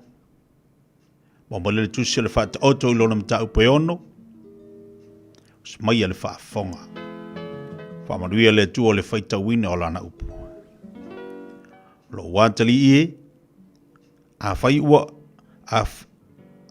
fai oi mamoni o la uo. A fai wa fatango fi ilima moli tangata ese. Ua mai le ia oe i upu alo ngutu. Ua maua oe i upu alo ngutu. O le nei, lo wantali ie, ia e whaia le mea nei, na ia e lavea ina oe, pe a o mai le pule a lau o i ante oe. Aluia, ina haifo ma e nati atu i lau o. Awana i moe o mata, pe tu le moe o lau mata. Ia e lavea ina oe e oe. E pei o le sevi ai le lima. E pei o le manu foi ai le lima o le fai manu. Le pai e. Ina e aluia i le loi. Ia vaava ai i lana amio. Ina ia poto ai oe. E le ai sona taitai. Po o se leo leo. Po o se pule. Ai saunia e ia na me ai le tau sanga vevela. Ma whaaputuina na mea e ai i ona poe sele ai saito. Le pai e te ta oto se i awhea. Se ia tūla i awhea ai lo moenga. Se i toi titi sina moe, toi titi se mata moe. Toi titi se pilima e ta oto ai. Ae o mailo mativa e pio le malanga. Malo le tango lima e pio le tangata ua sauni lana o penga. O le tangata ula vale. O le tangata angasala. O lo savali ia ma le ngutu wha pio pio. E ngeno na mata. E tau tala o na vai. E wha asino o na tamaitama i lima. Ua ilo na loto le whapio pio. Na te whaitonga whitileanga i asa oma. Na te whatupuina ma seinga. O le mea lea e whafua se iai ona o mai o lona malaia. E whafua se i ona nuti mo moia o ia. Ai le ai se whafou. O mea ne e ono wa ino sia i ova. O lona fitu fo i wa matua ino sia lava ia. O mata whasi sia. O le laulau whaiva pepelo. Ma lima e saa le toto o le ua le sala. O le loto e mana tu natu i tonga fiti leanga. O vai tele vavave ona tau fetuli le leanga. o le mori mau pepelo. Nā te tautala i mea pepelo. Ma le nā te whaatupua ma seinga i uso. Lo wantali i e tausi polo inga lo te mā. Aua te tuula fo ina le upu e o antu alutina. Ia fusi ai e le au noa i lo loto. Ia aso ai i lo ua. A e savali. E taitaina i oe.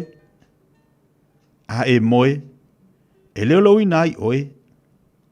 A e ala. E tautala ai ma oe. A wā o le polo ingo o le suru lea. Ma le upo ea o antu o le malama lea. A oa ingo foi e a o ina ai. O le ala o le ola lea. Ina ia leo ia ante oe ai le fafine a mi o leanga. Ai le laulo faiva mole le fafine ese. Awane ina unaulo loto ilona la le lei. Awane imawa oi iona lau mata. Awa e uina toe na o sifasi a reto no le fafine talitani. O le aba fo i o le tasi tangata na te tau mai lei le ola o ngā. E ave ea e se tasi le afi ilona fata. A ele mu ai ona ofu. A fai e se vali se tangata i lunga o malala ola. Ele mu ai ea ona vai. E whapea fo i le ualu antu i le ava a le late tua oi. Ai se tango i ate ia. E le whaasau ina o ia. E le ino sia le nga oi pe a nga oi o ia e tali ai lona manava. Ina ua fia ai. Aia e mau oa o ia. Ona tau i atu lea ia e taifitu. Nā te avatu ai oloa uma i lona fale. O le muli lua i le fafine ua lea iso na mawhau. O le nā te whaia lea mea. Nā te whaumatia e ia lona lava ola. Nā te maua le fasinga ma le whaamaina. O lona luma fo i e leso loia e sea. A wao le fua o le ita tele lea o le tangata. Nā te le whaasauina fo i o ia i le aso e tau iai masui. Nā te le talia se tongi o la lava. Nā te le mawhaia fo i. E hui lava ina ua whaatele ina mea e watu iai.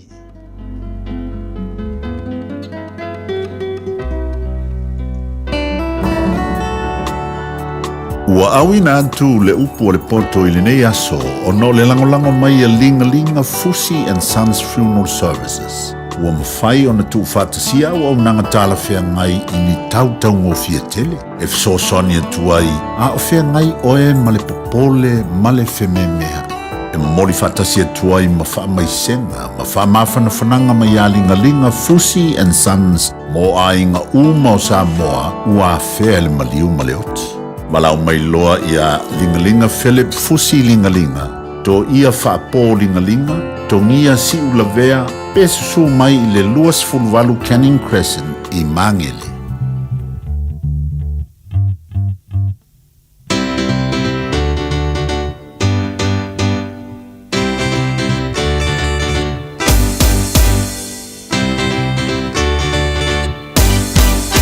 Whaano no tele olo uanganga.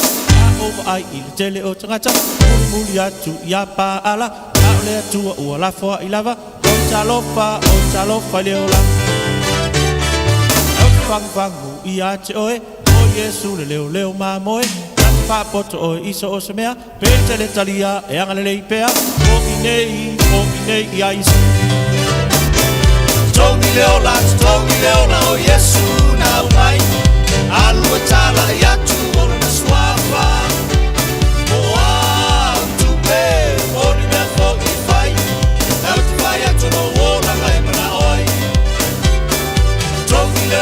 Tongi leola o Yesu na umai alua tala i atu o na swafa o au tupe o ni me foki fai au fai atu no wola mai mana oi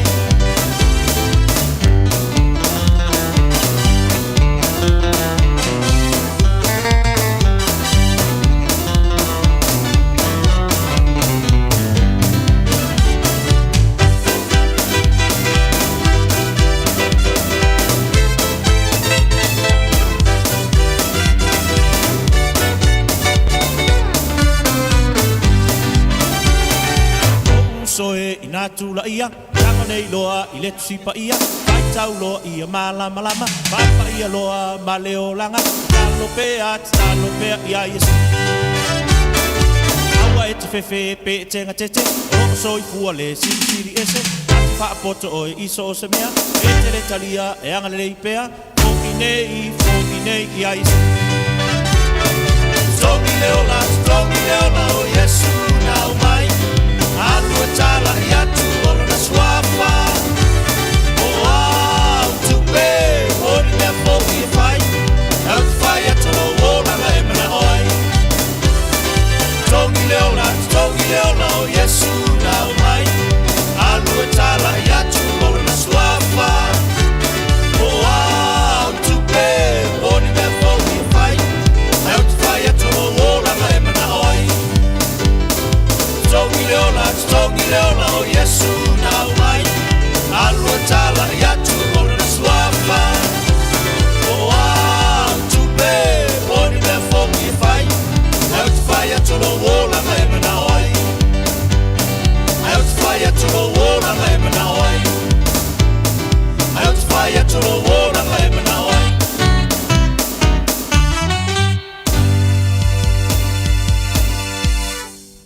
Talofa, we're the Katinas, and you're listening to Radio Samoa on 1593 AM. Beta Drive Doctors, I le taulanga whaatau I mangele, whaapea manrua, o le vaenga o so ngase pe amana o mia, e whaatino e fo I matupui pui o le whana witi, o tupui pui la ko witi is fuluiva, mo I la tau is fuluan tausanga malunga atu, whaapea matupui pui o le fulu, pala au telefoni, 255 iwa valu, mo so wanoe whaatino ai nei au nanga, o fisa whama I mangele, I taftafane o le McDonald, a manrewa, I taftafane o le Whaletusi, po le Public Library, Beta Drive Doctors, Clinics. Talofa, o salmasinga, fale lua, Tim Toidolo, o le loia Samoa. Whapitoa la o unanga, I mta uputau immigration, pepa malanga, tangata overstayers, so stoinga visa, Hapena foi le taxation, por tu la fono tau la fonga. M5 foi on o tau aveina mta upu fal tu la fono I Samoa. Whaman mole, vidi mai numera, o iwa lua ono, o tasi lua lua. O iwa lua ono, o tasi lua lua. Whaftai. Mga umia se maafa mga kosyo kingalay sa Samoa.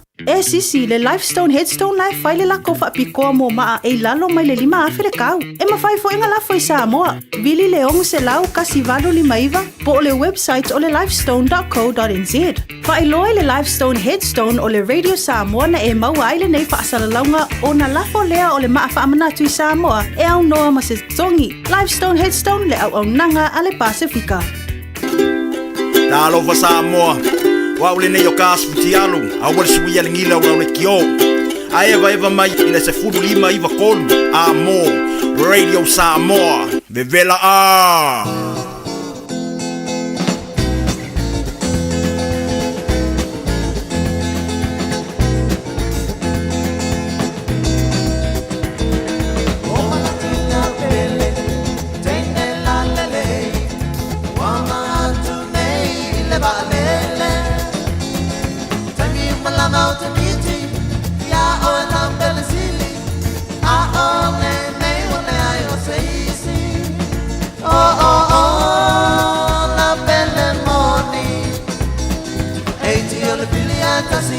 Maoni Mila maoleo langa Tele po iau tausanga A ole nele suia sautali O a ue pele ai Te wale poi mai A ole ne watoya ina Na pele moni Eiti ole filiata sile pa maoni Pipa, pipa, pipa, pipa, pipa, pipo, pipa, pipa, pipa, pipa, pa. Pipa, pipa, pipa, pipa, pipa, pipo, pipa, pipa, pipa, pipa, pa. La belle moni, e Dio la figlia casi le mamaoni.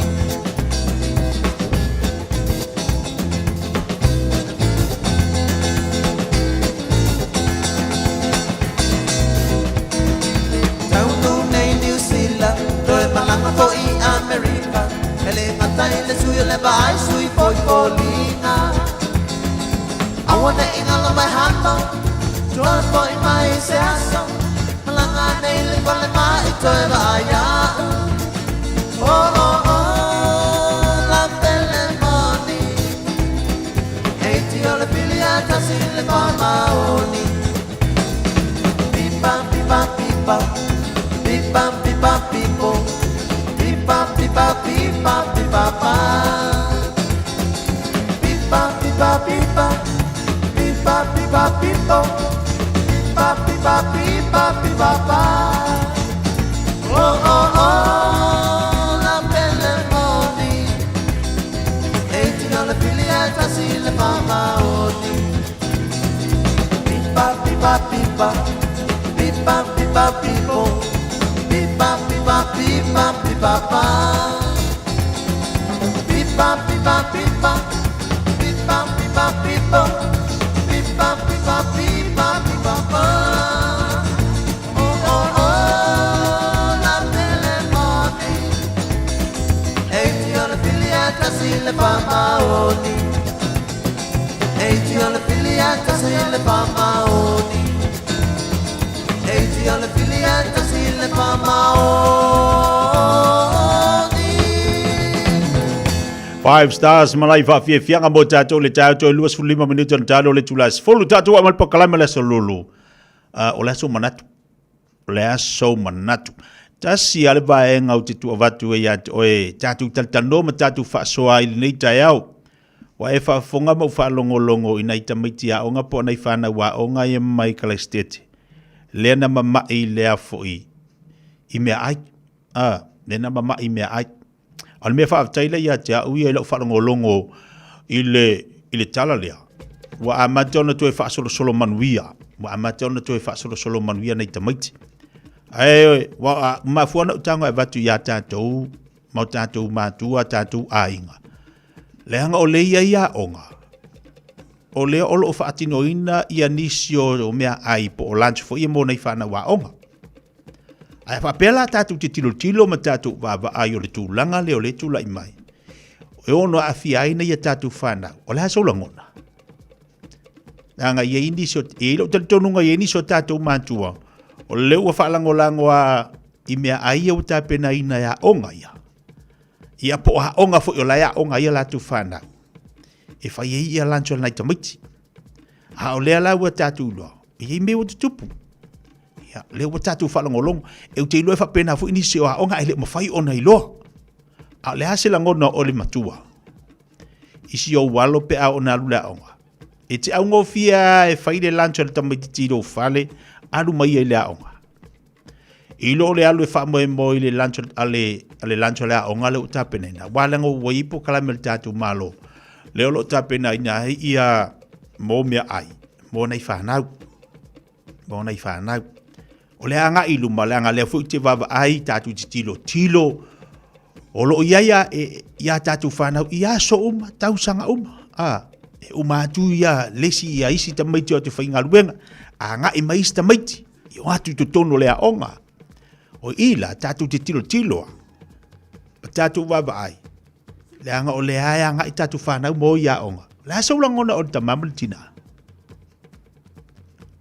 Olo e whalangolanga pela i mea ai o tāpena ina ia onga mole mea ai a sio walo i le aso ma le aso i lana po le ase swingo so manatu ina ue whalongo i au te lofo i ia onga lu tupe ano whai atu o ia onga watu tupu e mea ai lo mwhainu tātou uloa a o le ala se manatu tātou e okei ia tātou matua e te ono sa i le tai au ma le tai au i lo taimi whaalu e te usua e ia tā pena le leisi tau mawhtanga si o walo e alu mai ma whaile leila nei puti ta si le vaenga tā ua a ona whaile leile puti al tamai titi ilo wa inga e ho ofo ina alu lea onga e le langona sona fia ai aisia mo le tā penanga le matua e whai atu le whale e ilo watari e 5 tausanga ia momoka makiki a le mo lima ni tausanga e o le kai o kaufi fafanga e kaufi fafanga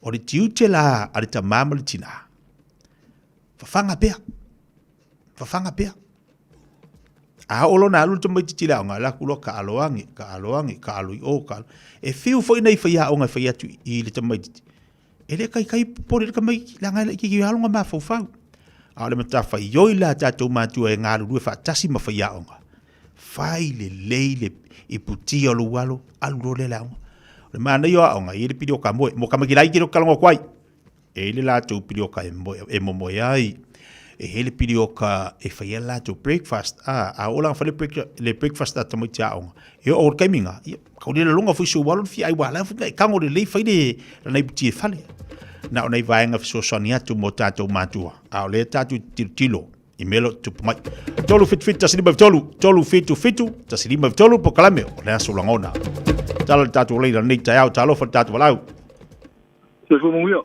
valor si fu mo ni para o amta yo le ko amaka ngolonga maloso ole o paskai po kalama le malu anga kele anga ya inga le mo abier so sona atia Kuna le kulanga kuma aina kulanga I whakango me ai kamiki. Ianga ole si hoiku. Elo yo ke ka ku ia ngale elo e sakango si ko kalama ya e mai ya e do pe vasen fenga me nga is kamiki electric fenga me ai Elo I lolar kampangile foi me ai ya kamiki nga. Ala ka ta vokuang. O ke fa kai po kalama le nga o ke ka ta pa ye ke do makua. Ayo lakan ka vokuang ke do si dia dai mam la man de makon ai kaunga ai kamiki ya. Ila ke fa nga uda. Me ai de kaunga ai. Mal me fa ngai kingo mo kurang wa penga wa kamiki stero le ang. E pakar kingo mo kurang wa penga. Iya. Aka ka vokuang. Ma ngai ya sa ungi de makon me ai. Mana ya? Tatu wolis tatu le na talofa. Ikia. Malo fani malo si fu mo ni amba yo li tau tina. Esa skaya kia lea mo ki manguia le lo fole tua. Mana ya? Ia lili. Ia faskai lava mole mai e pokalame. O ko kasi asia u grandson leo. Mai ai kai mi pe o le fai me ai. E fai e ala la ka mai lunga mara fakonga ala lunga. O a ku o mala ngo ko yo ko fa ka mai me ai ka mai ke fai e ave. A mai ma me o po e penka nga pepa plastic. E fa solo ku ia ile a ngaru le mai ke le manga oi me ai pe fa longo ko ke ka me ki wa a fa inga la ko ile I me ai le upong fa ai a wanga e sau ko fa fo mai me ai da fa ka kare ko ke e mare ma fis pa ule o ko kare ko ke ya ai ala me ai nga sau le ya pe o la kala ko ma ngai po kala me mo ma ko ma kuwa ma a wanga I whanga u kuinga kuia o nga waile whalonga ke le longa I mai ki wa wha inga mai me ai ia malo whalo alo lava alo wha taifani ane yalu sao le lei talpel tatu leina tolu fit tasilima tolu fitu tasilima I tolu io moni al sa unuanga nisi fo tatou e nga foi pokalame o tu ina mai le malo so swani mo tatou mantua tau te le foi pokalame ia e nga mo tapenanga mo tatou matua ia me se foi o tulanga uti le fasoa ai o mea tatou te tilu ai ina ia tatou loa ina ia malu pui ai tatou whanau e la ngona la e o e le matua e lava lau fasoa i le aso fai se mea ia si o walo fai le lei ia pe mori ai langa tatou te lo vavai o le au ngā i o mea i te tango o e kuka lo fale lai te vai le lei ia oi tatou wano tatou walau talofa Malo si fumaria le tau. Tai le no mai pokalame. Jo wa mana pa tau e ole ko ka so fo ngalo ha se ngai mas to pa tu no san ka fu ke nga kule le nga fu ia me alo fo wa mai awan ia lunch fo moto mai mai resingal si so na mo mo te sa le lava ele fenka ko fa pe kule ai fa kai ya on ko nga so fo ngalo ni vai kai ai o wakulu le ia male o ma tua lava pepe au ele se makue Ini ke whakamala tonga si mea ala whanau e pawane me ole whakong whakamiki pe a whalea o ngā e aungangi kango I mea I whape ngā pe whape e fōfō lawa le whakonga mā koe langa whangau ai e maanga I re pokala me ia whawelawe ua whainga o ngō kākai ngā lako kukainga mea ai ia o le paalo lea tia mai Ia tātou mana whanafa le whakataima pokalame. Tai, mai lo whaptai le tapo. Mai, talofa. Talofa? Talofa. Ia, sauno mai? Ia. Nā, ia pokalame ia. Mongi awai. Ele pauakale me ka vai ia. Au ka whamoe kere fo ia I me ai ia le whapere mai ka miki da onga langa pe ia saho ia. Sau mga isiu so uma. Ka paua ia.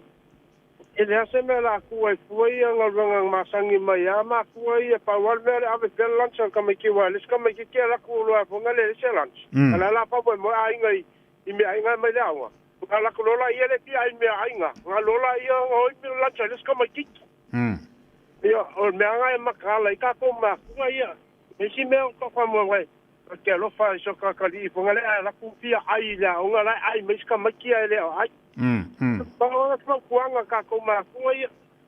Au ko iale be ke excuse ngale fa pe o ngai mo ia ai ka kuanga venga ia la sisi ga mele po o venga le ia fa mo lo fa au ia pe nga po nga ola. Ia ora foi ko malu no inga. Mo mele ko ka pokala menge kai au. Ko ia ko lo tunga. Tai mo fa so. Ma le vai nga le on tala no mai ai. E fa tupu manatu fo ia tatou mantua. O le alu o lo watali'i po o lo wafine le aonga. La u alu mauti noa. O le avela na mea i la aonga. Ia. O le whaia mo mea ai o ia aonga pe on tātou tatanoa. Ia nei tai au. Ai tātou te lei loa. E la korka mai ki la. E le kei ka whipo pole ngai mea ai.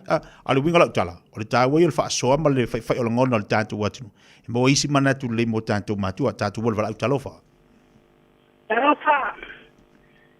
Malo se fo moria. Malo se fo e la soa. Lo fe mo te tia na la proclame te tia. E sa o le lei. Se fa sa wina le lei wa ai ana is fala. E o le mi lanch. Na o le pe fa mo lanch la fe la o. E se ta wa le tia o la po fa la soa wina. O te ala po te wa fa la la fa la. Ben le la so na mai lai. O mano ya ai fo na me ai fa O me na mai au fa. Lo ai fa le ai ma se fia ai fa se lenga a mai ale la se. Ai o ma si a so ma le samis. O fa vai o le ap o le ave fo te ave. Ia fa sa o le le o la ya su ai sta me ke le masa. Io la ai le o fa le foi. Ta para no siempre ai. Por favor lindo por le lenga fa ni ai ale kamaiki. Ia o sa Asoa kule tai lava mo la noa. Tai mani vo tai au, tatu o leina talofa. O me moyo. E pulel makua ku. Ia, mari. Ale mga makua ku e ngai fa ngai me mo fa tong poko mo ma fa le. Ale mga ol makua ku e kalia me ai ngai mai. Ia, me penga. Aia, tatu o leina talofa. Fa ma se ku. Se fo moria ni tai au. Ole me sa oa ia I me olo ka fa so I. E ti serva e ole fa mo yang o me nga e si. E luina me ke fa ia ke ole le ai me fu. Ole va mo me mo mai fu. Me mai isi. Ya ka ku ba ai le o nga mai ka me ti no I me yo ka ki fa mo me la fa sta ka ka fa ka ka me ai ti serva ka ka ia fa mo yang o me se sele ki se sele ka ka me fa I ka ka ru yo o le sa wa ia fa ka me ai la fa nga ya no mal mal lo ko yo so so Manaya, malo fa tai. Tato wala mulbudi talofa. Ma rusu ko manguya te la ko fari ni cha o matango fi. Ia se fo la leite o ngomai al tapo kalame. Se matango fi fa so ni cha o I te tia we nga o ngala fa nga wa ka sili ma fa nga ruenga. O kala o le ni la fa nga ko ni mo. ai ki sila tawai oi itia o maka fai oi ngar kinga ngala ngofur kingar sari pai le ka mafkanga po le lanse siang kama ngaru le au la upa nga kwa ki ro ka e o mare so o kele ma kali lo ko kali maku e go ro ka ko sa mo ile ko ka me kinyu shi ya o fa ya lo kali ba yu avela ko ko malo wale fa popo malo ka ma sa ma ya anu allora ukama mane risha ai mar ko sa mo ke rola ki yo me kamaki baste ai me lo kali oh sa island food ko sa mo mane risha ke rola ki ai wala i kamaki o fu kamaki ko por ko kali me story is nice bring some more okay ko ka pia am ka karo ma i fines pa de lunch mai ali o le lunch le mo la o ngale mo fu ai ka ko ke le mai lo o isi me o expire expire ma ka kele lu ka ko o kele fale anga por kala mela se makango fu por kala o la fu mo le so so ni mo fu a pila fa mo ma ku fa pe se ari o ile o ngala mo le na so kala la va fa la i fa la ma ka ma le la va o nga ku le ka ma ki ke ro ayo fa sanga lan so o ji ka ma ki ile anga la ko kingo se ku ro war ka e mo le ile anga la ko kingo chi me pe le apu por fa boa langa o kambekele ku kusha ye koko kambeki se ku ka e mo fa ko anga sabu ya le la fa mo ko alu o rai mo lan so nga kasiale ai gar kambeki ki o lan se sa wele ere pare ni longa so fo polong ki ye pakaro o ngala e ma fu ma yeri ile nga se nga so kambeki nga kura ye fa ma ba o le amale kalu wa ele ki ngo ma ku fa le lan sa kambeki e ango por ki ngat pale fa le lan sa kambeki por kama o maka fa yo nga ka mama makinga wai de fa pe fa kala le ka me ke ama ko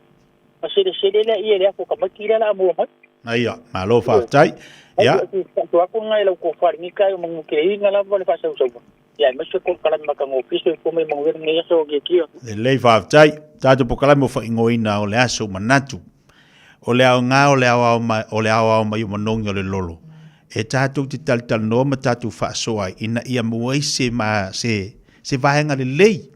Ia ma se fsosani leisi ainga mai se tātou whanau. Le anga o lewa tātou wawai wei me o te tupu. E pōle ale matua ia I lana whirwhilinga. Pōle fo I le matua I le whainga o lana whanau. Ai o le taulongo longo ma tātou ngā lue whaatasi. Fsosani te lele mo tātou. Ina ia mawhai. Ona awan I ni me tutupu mai a tātou whanau le taimile nei. Ia, o le tāua la, o le tātou tau whai ngā lulua e mai a se motu ngā awha I lea, a mai se langona o lea tu whaatasi. Tātou tilo le ale me tauna whai. Ai a whaapea fo I tātou te anga I le taimile nei. A whai le leia mea I a tātou whanau e tātou mantua. Pāketi le lei lau tupe o le vai aso. Whaai le lei se pāketi mo nei whanau a onga I a lato mai le vai aso. Aga ko wola le vai aso le pakete tatu ainga ai ta oto le lele tupe faso so ai me ia fana le vai aso ia latu waonga ele ai se me tupu ai amingo I maila le fala lave I le vai aso la valenga ngai mingo I le matua su e ia tatou matua tatou uma matua su e ele kai se lau kai ko se lau kala a le ngal kai se lau kala le ka ke pe a ka se lau kala I be ka ko fango pe o kangi kupe awa ai aka ko mingo I le fala lave kofu ia lau dua se lau alu ia lau kor se lau ale ngar kasi le vai aso paketi de leilau se le ni awatu pe na ifana u ala tu me o ila tu me ai ta u foi fa te fo le malo wa mo so sani mo na yo tatu ai ngam tatu wa emonia e o te le yo le sao le malo o le olo mai so sani mo tatu ai tatu tilo langa le we me o te tupu e lo po le te fo tanga te po ila to o lo ta pe na inda nei mea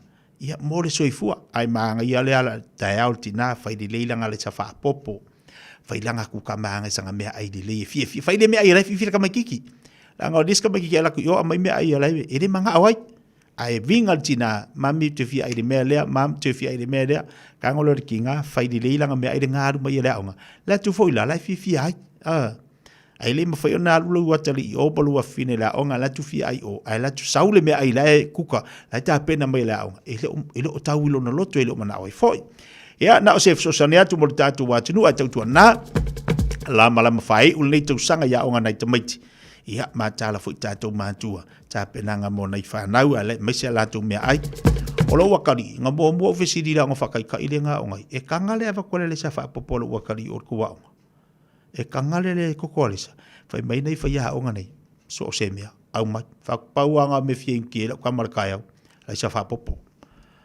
lua aso alo kwa mama le sa wha popo aso e se mea koe orisi aso wha me fia ai chocolate rice a whai ngoala ka malo le kokole sa o le chocolate rice kuka fo ile alu fo ile mai la pauanga me la kumai sa uma a o kako kama fo ia le vai mo me ai fo sangwisi ma kwa mama o le ma fo lo ka mo tapi me ai fo penga koko sa mo ma le koko ma le sa fa bo me ai mo ngofi le ma fo bel tatu watu nei ta fa tai mo fa so lungo po kala me o le aso manatu fa ila ngono tatu watu no ta pena i tatu mo fa ngo nei tu sanga fa i na o nga nei tamait ai mai se ia le alo atu tau sanga fo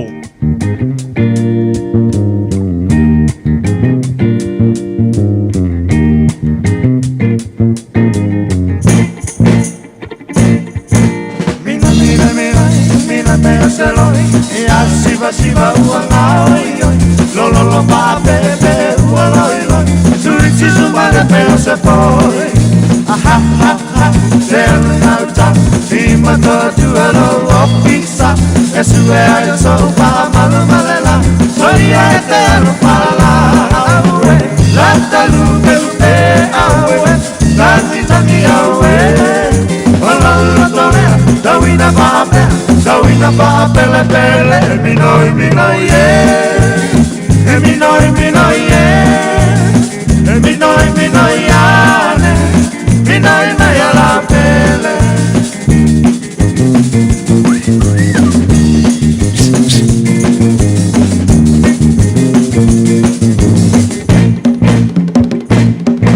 ole bululole la mole e ala la bua peyo se lole avane ai lo amale fu cope awe ale se le mole la talu pe awe tani awe wala la tole la wina pape le pele mi noi ye mi noi ye mi noi ya mi noi mai la pele ia fa balu atu fa fong mel tatu wa tunu no le se mai sa o le unanga ma tu o le tatu enterprise motor group mo tatu le nei taiao se mai le tu o sunga Terry talo fa Terry malo se fo mo ria nei taiao fo ia fa talo fa tu fo le sunga nei taiao fo ti tia malo la va fo mo ma langi mai lo sunga e fa pe fo ile palmal pa io to fisa fasalla pe fo na fa talo fa tu le mal pa io se tatu no alo la va tawata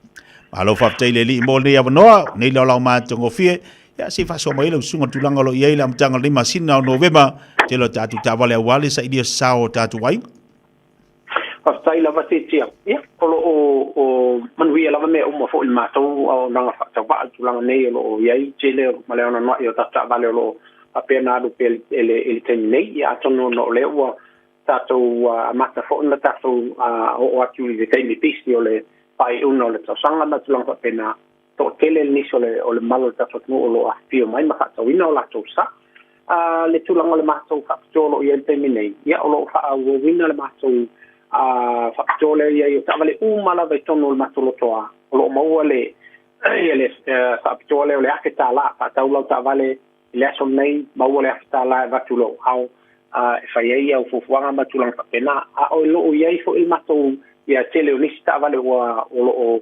apeona ona faia solo o tavale selected vehicles po tavale ia lo apeona pikina foile mo le tulanga nei o mauaile le factole e tau lunga le tolu afe tulanga fa penate tia so ole tulanga o matavale misalo to tia to lu sala tavale tono le matolo to lo faia fo fa pena tele tato utilities o mauaile nei po tato piki apu tele tato Rangers, tele tato Hiluxes o tavale na o tavale o le Nissan Navaras o utilities o lo fapiona fiel malo tato no tele tato SUVs o tavale fo ieta I lima il fitu no fo ia o tasi ta vale lo fia tele mal tunu mai fatawina ta vale ne ono salo no tau mau lunga te isi lunga le ia tulanga fale fa kai ngofina ona su ye tono le tulanga le mai sho ta tu mama tina ma tua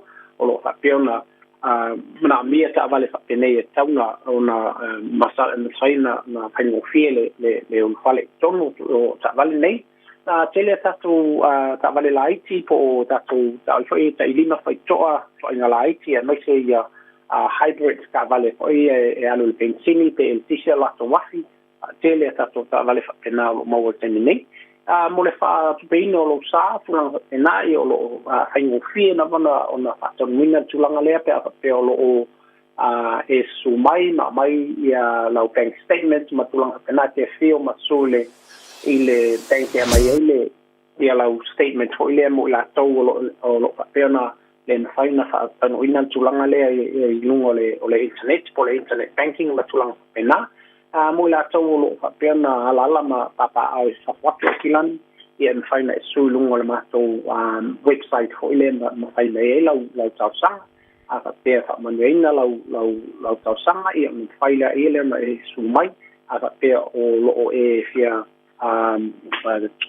su mai lau ta vale en faina tonge ma tolo lo pasese lungo le valele po tilang pena ke su mai ai epikiatu lo sa mole tulanga la le tato finance su lungo le www.enterprisecars.co.nz o le mato website nan faina su yai ia ona e su le tulanga na faina ya klai mai lungo le internet mo lau kausang mo ila tola o lo fa peona a fiolunga lani nei en faina su mai le lo soale mato tuatusi o le limon fitu Great South Road i Manukau City limon fitu Great South Road i Manukau City en faina su mai nei su mai mai lo ala sene of ta vale tulanga fa pena en faina a faingo fie nei faingo lo tsanga vini mai le mato telefoni masani o le o iva lua fitu ono o iva lua fitu fitu ono o no mato ma sunga ta o papo ia le sunga fo ia kuso fiele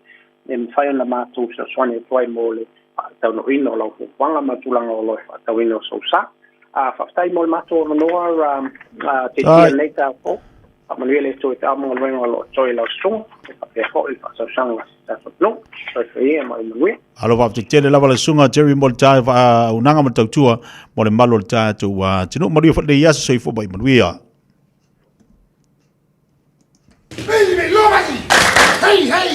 O te whaatalo whātu I lau whaafonga angai le nei fo I tae ao mā lo le fo lau, alo mai o Talala Radio Samoa.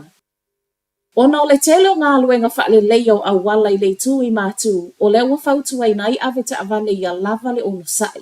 Mā sina walu na amata whaasolo I ngā luenga whaale leia nei le tele o a wala, ma o le tele o le ana whai e totonu o le ta I luas fulfai tū la. Ngā luenga fo I nei o lo o wha o ngā I le NZTA le whapiliona na wha matu umai ele mā loe wha le leiai a wala omo, ma o le se lau 5 miliona o lea vai ngā tupe, e alu lea ngā I Northland. Wa whai mai ai o lea wa wha asolo ngā luenga I le nei tau mā whanawhana e au fia I māsu wha manatu, I le wha I unga le tausanga, wha asolo atu I le tausanga fau.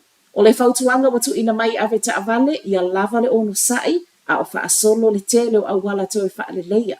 Mole mau le AA tala le One News, o le ua wha o atu ia I lato le tele o reporti wa matua I wha le angaina le tele o awala. Ua mausa li le wha ai unga le malo e whautano ze lua, matoe wha alau tele awala ina ia vave ai whewa inga ta avale Wellingtone. O se tosi le neo polo keti I lalo le polo kalame wa ta ua le Roads of National Significance, ma sauno le minister o whela o Inga Simeon Brown. O le afe soa soani le tu titi o le poloko awala, a toa wale wha le leia o le tamau a ingo le ai. O awala whawani ana, wa whaeilo mai o le tasia whau I lalo mea Victoria, tu sale ma le tesi fitu kilomita le umi. A o le isia whau whaafesanga I ma le terrace tano lolo o iai nei, tu sale ma le tesi 5 kilomita. I le wa ai ma maole a whaetiti ai le tonu se fulu pasene, le taibi whaatu langa ina mo whewa inga. Ma ole a vave ai fo ile whewa I atua nga ili malai wa lele, o le taulanga, wha apea le whale mai. O le neipolo keti o le a wha solo lona wha atau nuina, ma o lo ta oto le o ngā tutono le tausanga a sau, e toe fōla sia I lumo le NZTA tala noanga I tū tau tūpe wha apea I nivesi. Ua tau fia na yala Inland Revenue, whai ngā lo o whai ai whaalawi loa i lunga le social media, o na ole papolenga o tangata lau tele o lea to e alua i tua whaamaumaunga. Tusa nei ma le se fulu tau sanga o whaia whaalawi loa nei e whaongai le Facebook ma le Google lea o lo o tuli loa ai tangata. E fua ia lātou so eso enga o lo o whaongai upenga ta whailangi. O so eso enga fo ina ia fua i eile lisi o tangata e aluanga i ai whaalawi loa. Peita i lo i longa na to e whaia mulimuliane mai loa ai e whaalua na alu i tua whaamaumaunga mai le IRD anga i tino nei e lua o le social media. Ma o lea na tau fia le tu mawai loa i le masino o se tema. Wa toe tusi ai nei le IRD le tusa ma le lua sa lau ono sfuluvalu wafe tangata totongi la fonga i New Zealand. Ma whaato ese i ai le mea watupu ai mai se o le whaamalama i ai o whaamaumaunga walu i tua. O le whai unga wa tau fia ai nei wa whaiali ai le mai atusi atu o le tusa ma le valu wafe tangata totongi la fonga. Ma whaali lo lato popole anga i le IRD.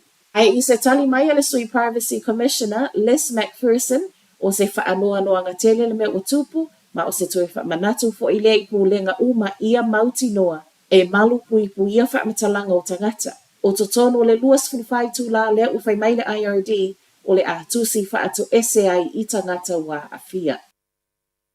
O le whainga na kuka i le moa le mafua anga o le mamai o le silia ma le se lau 5 whanau a o ngai le University of Canterbury. Tala mai lea mai le New Zealand Food Safety ana nafi le mai aso esu e ai, ma o lea na yaisui o le pulenga i le aso nga fua, whaapea ana nafi. O whanau a onga nei ano nofo i totono le university, ma o le whainga na whai le moa i le aso sa, lea na mamai umai i le apo, whaasolo mai i le aso nga fua. O so esu engo lo whaasolo pea na yele ngata o le toe ilo le leo whainga o le ngasi senga o mea tau mafa i le tū noa, whaatala noa le au whainga aluenga, whaapea asia singa masani.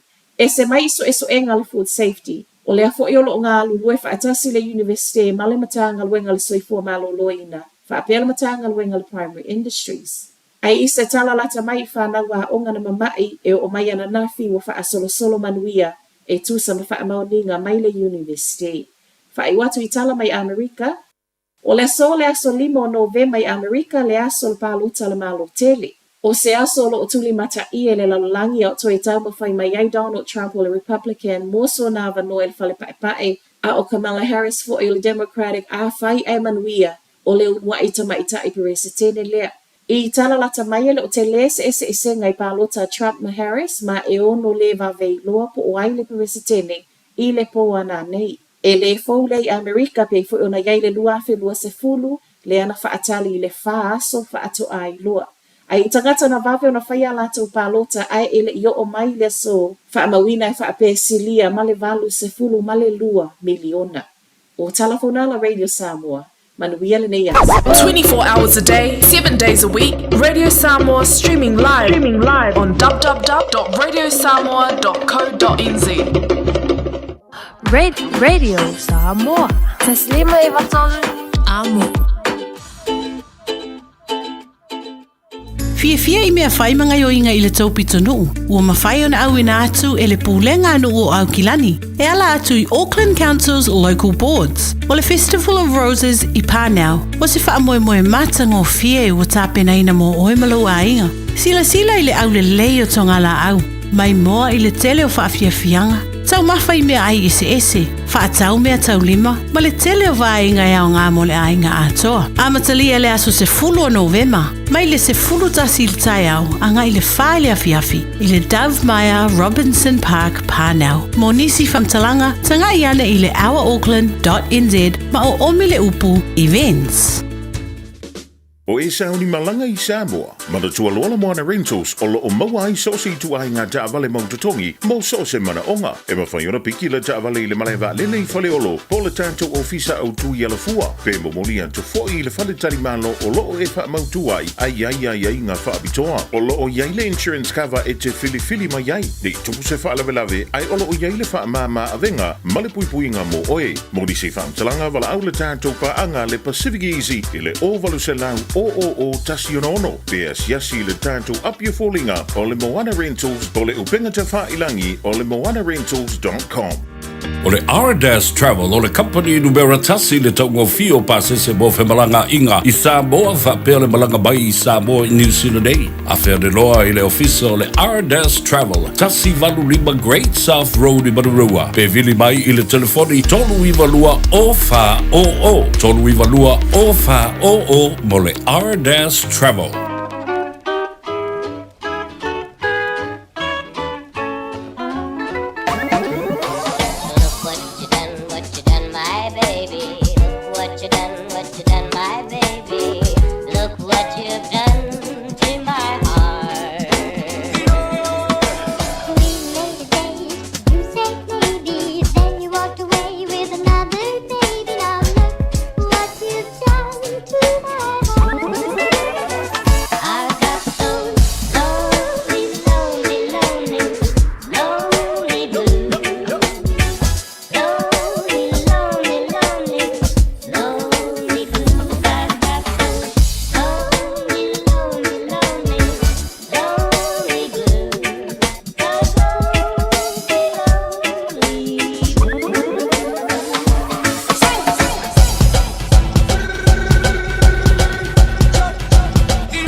Ya le bafto bale tatu watu no nei tayao le was se mari mari taibo le wati luas fulu minuto te nei ia le tu las follow fi fo le nganga nei tayao le uma wol tatu so ta inga fo imale sunga fo mai ya le sunga ya doctor pa o royal sange ia lunga tatu pokalame pe na maseni tatu ile te lo vayaso o mai melo tupu te no tatu watu awele ngali atu oi ai fiel tatu watu no Samoa ia peo tatu i malanga ti Amerika ni Usila Australia o fia lava ti malanga iai o lo ia li tatu motel na e whaingo ino le Transist Motel inai mulfanua le vala o fale olo male valili ka manga iki komanga iai ma e mapu iai i hawau whainga malolonga i te le malanga i savai ia ela kufu i o ngai ki kau e kuainga e alu i tuali e pitonu unai te iai ali pata o fale a lili nga mapu ki nga mawal susani tele mo oe ya awasi na fasili nga malo si ko malele ya nga fa so nga la usede ngi bakela kwala ngele ngulu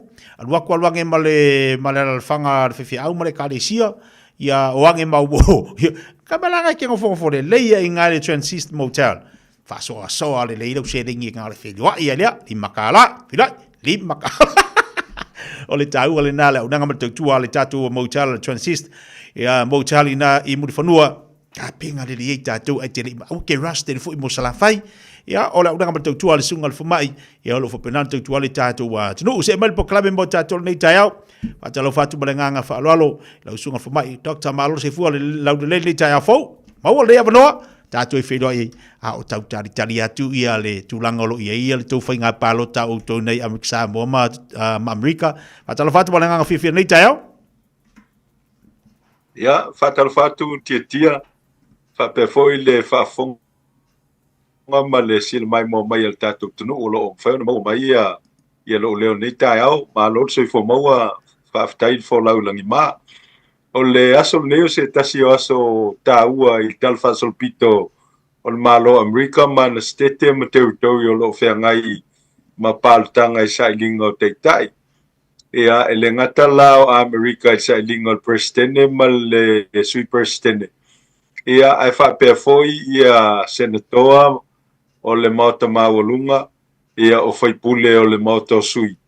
Ia fa pe foi ia sui o territory ia mastete ele ngata o tonu lava o latou state territory afa pe foi o latou sui e fai masui il fal pai por congressional malo America ia o le laute nei le taiao a te vanel fa fonga mele tonu ia i taftafa le no foanga i kapole o lo fai il palo ta Hawaii. Ia ele ngata o sailinga o president o malo Amerika. Ia e fa pe foi ia o lato tofi ia mo le fale pai il congresi. Ia fa pe foi o lato tofi ia mo le lato foi vaenga o le fono fai tu la fono a Hawaii. Ia mai sa o vai le palota ele aso na fi mamai tawina o se tasi lea tia o vaenga ta uai malo fatem kalasi pe o Amerika ia o le avanoa foi le palota i tangata i teu ngola to fa vai ia mai o te lo se me ta ua le na ile malo Samoa e pe foi ona ia mata upu tunga lo afia il fa va malo Samoa ia te tau lava ona te mfai le fainga malo ia e ave teu nga sui ele fa vai le tunu e pa lota ile tunu nai lor me vo le tele na fai mo me o sa fa inga matai ia a fai ai yo ele le sa fa inga matai ia lo no winga ia il manato nisi sikola o malo fa tem kalas ia le yo enga le na tanga ta pa lota malava ia a fai la pe o matonu i sam tau na le fitu se lau ia tangata palota lo ile lola fatulanga ina ai na o le lua se fulu matai o safa inga le fa yer fai ia fa la e yo matai na lua se fulu pol ma fuli volto tele e sui le fa vai yo lo no winga wo yo el fitu salau tangata palota ai te tau lava na avele ava noi tangata palota e fai e lau palota ia i lo loto a 40 i lo tel tonunga pe te tau na fai teu ngal fa vai pele ai o le tāua la na o le vaenga le ai malo fa'atemakarasi e ta'u o le referendum ia se'i anga i mai la le palota le Amerika Samoa le o lo fai nei talo no nei taeao e tala fal palota i tuila manua ia mo le sefululua i tula ia e tapuni na nei le ono i le afiafi ia ona i loa lea o i latou ua fa'amanuiina le gata o le tofu kovana ma le lutena kovana aua e palota i paga ia fa'apea ai fo'i ma le palota o le sui Washington e to'afā i latou o lo'o tau sinio i le tofi le o lo tula'i mai ia le afioga ia ui fa'atali aumuamata Radawagan ia maisi fo'i tamaita'i e to'atolu e to'afā ai latou lo tauva ia fa'apea ai mafaipule o le maota o sui o le malo Amerika Samoa o lo ia ila ma le teuteuga o le matou fa'avae i Amerika Samoa tia vae le fa'afoga mea le tonu e palotaina i le palota lea lenei o lo'o fai e le aso ia o le teuteuga lea ia e mafai ai ona ave le lua vae tolu i le fono faitulafono e whaapasia ai se pili e vea matulafono pe a fai e te ena le fionga le kovana wal mele ia tutuila so se pili lava e pasi e mota e lua e vatu i le kovana o le teimi lava la e saini e le kovana na vero le pili na matulafono ai a vatu la le pili ai te ena e tau le vito te ena le fionga le kovana ia ona toeta oto lea o le pili le na se ia se teimi toeta la noina ia ona toe fa solo fo lea le fa nga solonga e toe o ai kovana ia o le teimi ala sai ni el kovana pasi lo le ve tu la fono o le te unga la le lo ave tangata palota is fuma lima afe o Amerika Samoa i le so e ave le malo si le fono fai tu la fono pe a fai te endal kovana le pili le ave ma tu la fono ona toe fa tala no lo le o le maota fai tu la fono Amerika Samoa a fai e maua le lua vai tolu e pasi ai le pili ave ma tu la fono ona ave lo le o le pili le na ma tu la fono e ta o le veto override o lona winga o le malosi o le fono fai tu la fono e fa le au nga ai le te ena le kovana i se pili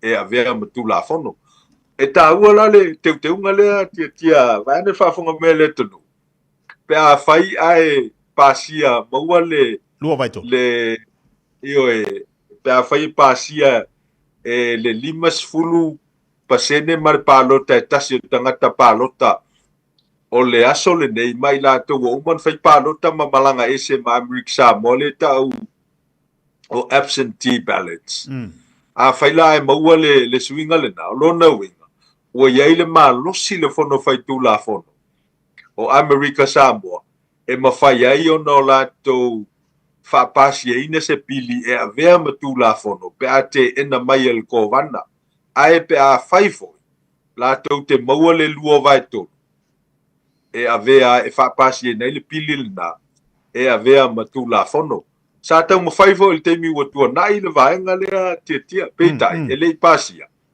ona e tali tonu lava tangata palota e te tau na tu tasi le kovana whai uma lava le whai ngā malo e whai ia ai awane a vese malo si le fono fai tu la fono la to te pasi ai ni tu la fono ia ma ve ai ni pili ma tu la fono o lo ia la ia ma fo fongo tangata ti el vaenga lea ona e taua e manatu nisi o le palotaina o le kovana e avea ma kovana wa ia lo lato leo wa ia la lato representation e fai ele kovana mo lato sui e fai fai unga mo lato ai manatu nisi o le palotaina o fai pule o le fono fai tu la fono o lato sui na i le fono fai tu la fono e ave ele lato fatu tuanga a fai la lato te taliaina le pili e avea ma tu la fono lo na winga o la foi wa ia lo lato leo ela mai le palota o lato fai pule e avea ai se pili e avea ma tu la fono ia ma nei io o malo fa te mukalasi a wa foi o tele la vote ni pe fo na tato fa na fa fonga le tonu ia o tele la vote ia ua whaonga le tātou pālemene a Samoa ia le lua vai tolu e pāsi e tū la fono. Ai le avea le avanoi o tātou tangata pālota.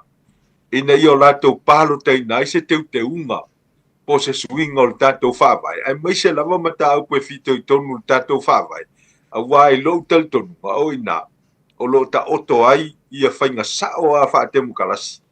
E whai ei suinga ma teu unga nei mea whāwai ma tū la fono. O le tuu i le pālota ma le whaitalia o le tangata pālota. Ia. Nā lau whau la vea. O ka se mana i o le vaenga wo o na i eilau saunonga. O lona winga. E fōringa mai. O le pili lewa tau whai atu wālanga. O lewa tatu titilo le vaenga lewa o i eilau saunonga. E se fwela le tau o mō tātou ma le tatu whainga malo. Vaenga mō mua. A whapea nei la le pili lewa tau whai atu wai a tangata pālota. Po le leo le atunu. Ai abatu tu tonu. Ai pasia le lua vai tolu. Lona winga. E le eila se me la to i o ai o i le kovana. Na te i o ina mai ai. Ia le pili lea. A o lesi vaenga leo o whalangolonga ti ai. E fōringa mai i la ngono isi tangata. Ia la lea mana ia ina la. Ia le kovana la tau mala na ia ngaruanga. O alu pasi e lua vai tolu. Tolu o la ulangona. Leo o o lau saunuanga. E o lo le mata upo le pili te tono le palimene. Pasia le lua vai tolu. Ae sa ta tau o na abe i tua e mai manatu o le atunu. Po la palota. O le sa o lea? E moni le tia tia. O le tāua na o le whainga o le whātu susanga le tatal noai. Ia, a wai pese i o le mena leo lo sa i e te leo tātou tangata palota i Samoa. O te leo te. Ua whai lava whai unga i te tono le palemene ma whaonga le malosi o le lua vai tolo whai pule e pasi ai se pili e vea matu la fono. Ai le se leo tātou tangata palota. Ai o maloa ia whaatem kalasi le tau e tātou whaatem kalasi moni lava. Ave le ava noa le tangata palota. E whai ai le palota. I se mata upo e teu ai le whaavai. Ia po se tu la fono fōfo i fia pasia. Ia ono le mafuanga le nei. Ia ele ato toa le avea o se tangata to tasi peila o fai pule o mata. Ia peila o mata tu malo fala taim sa matau e lua fetou se lau tangata palota.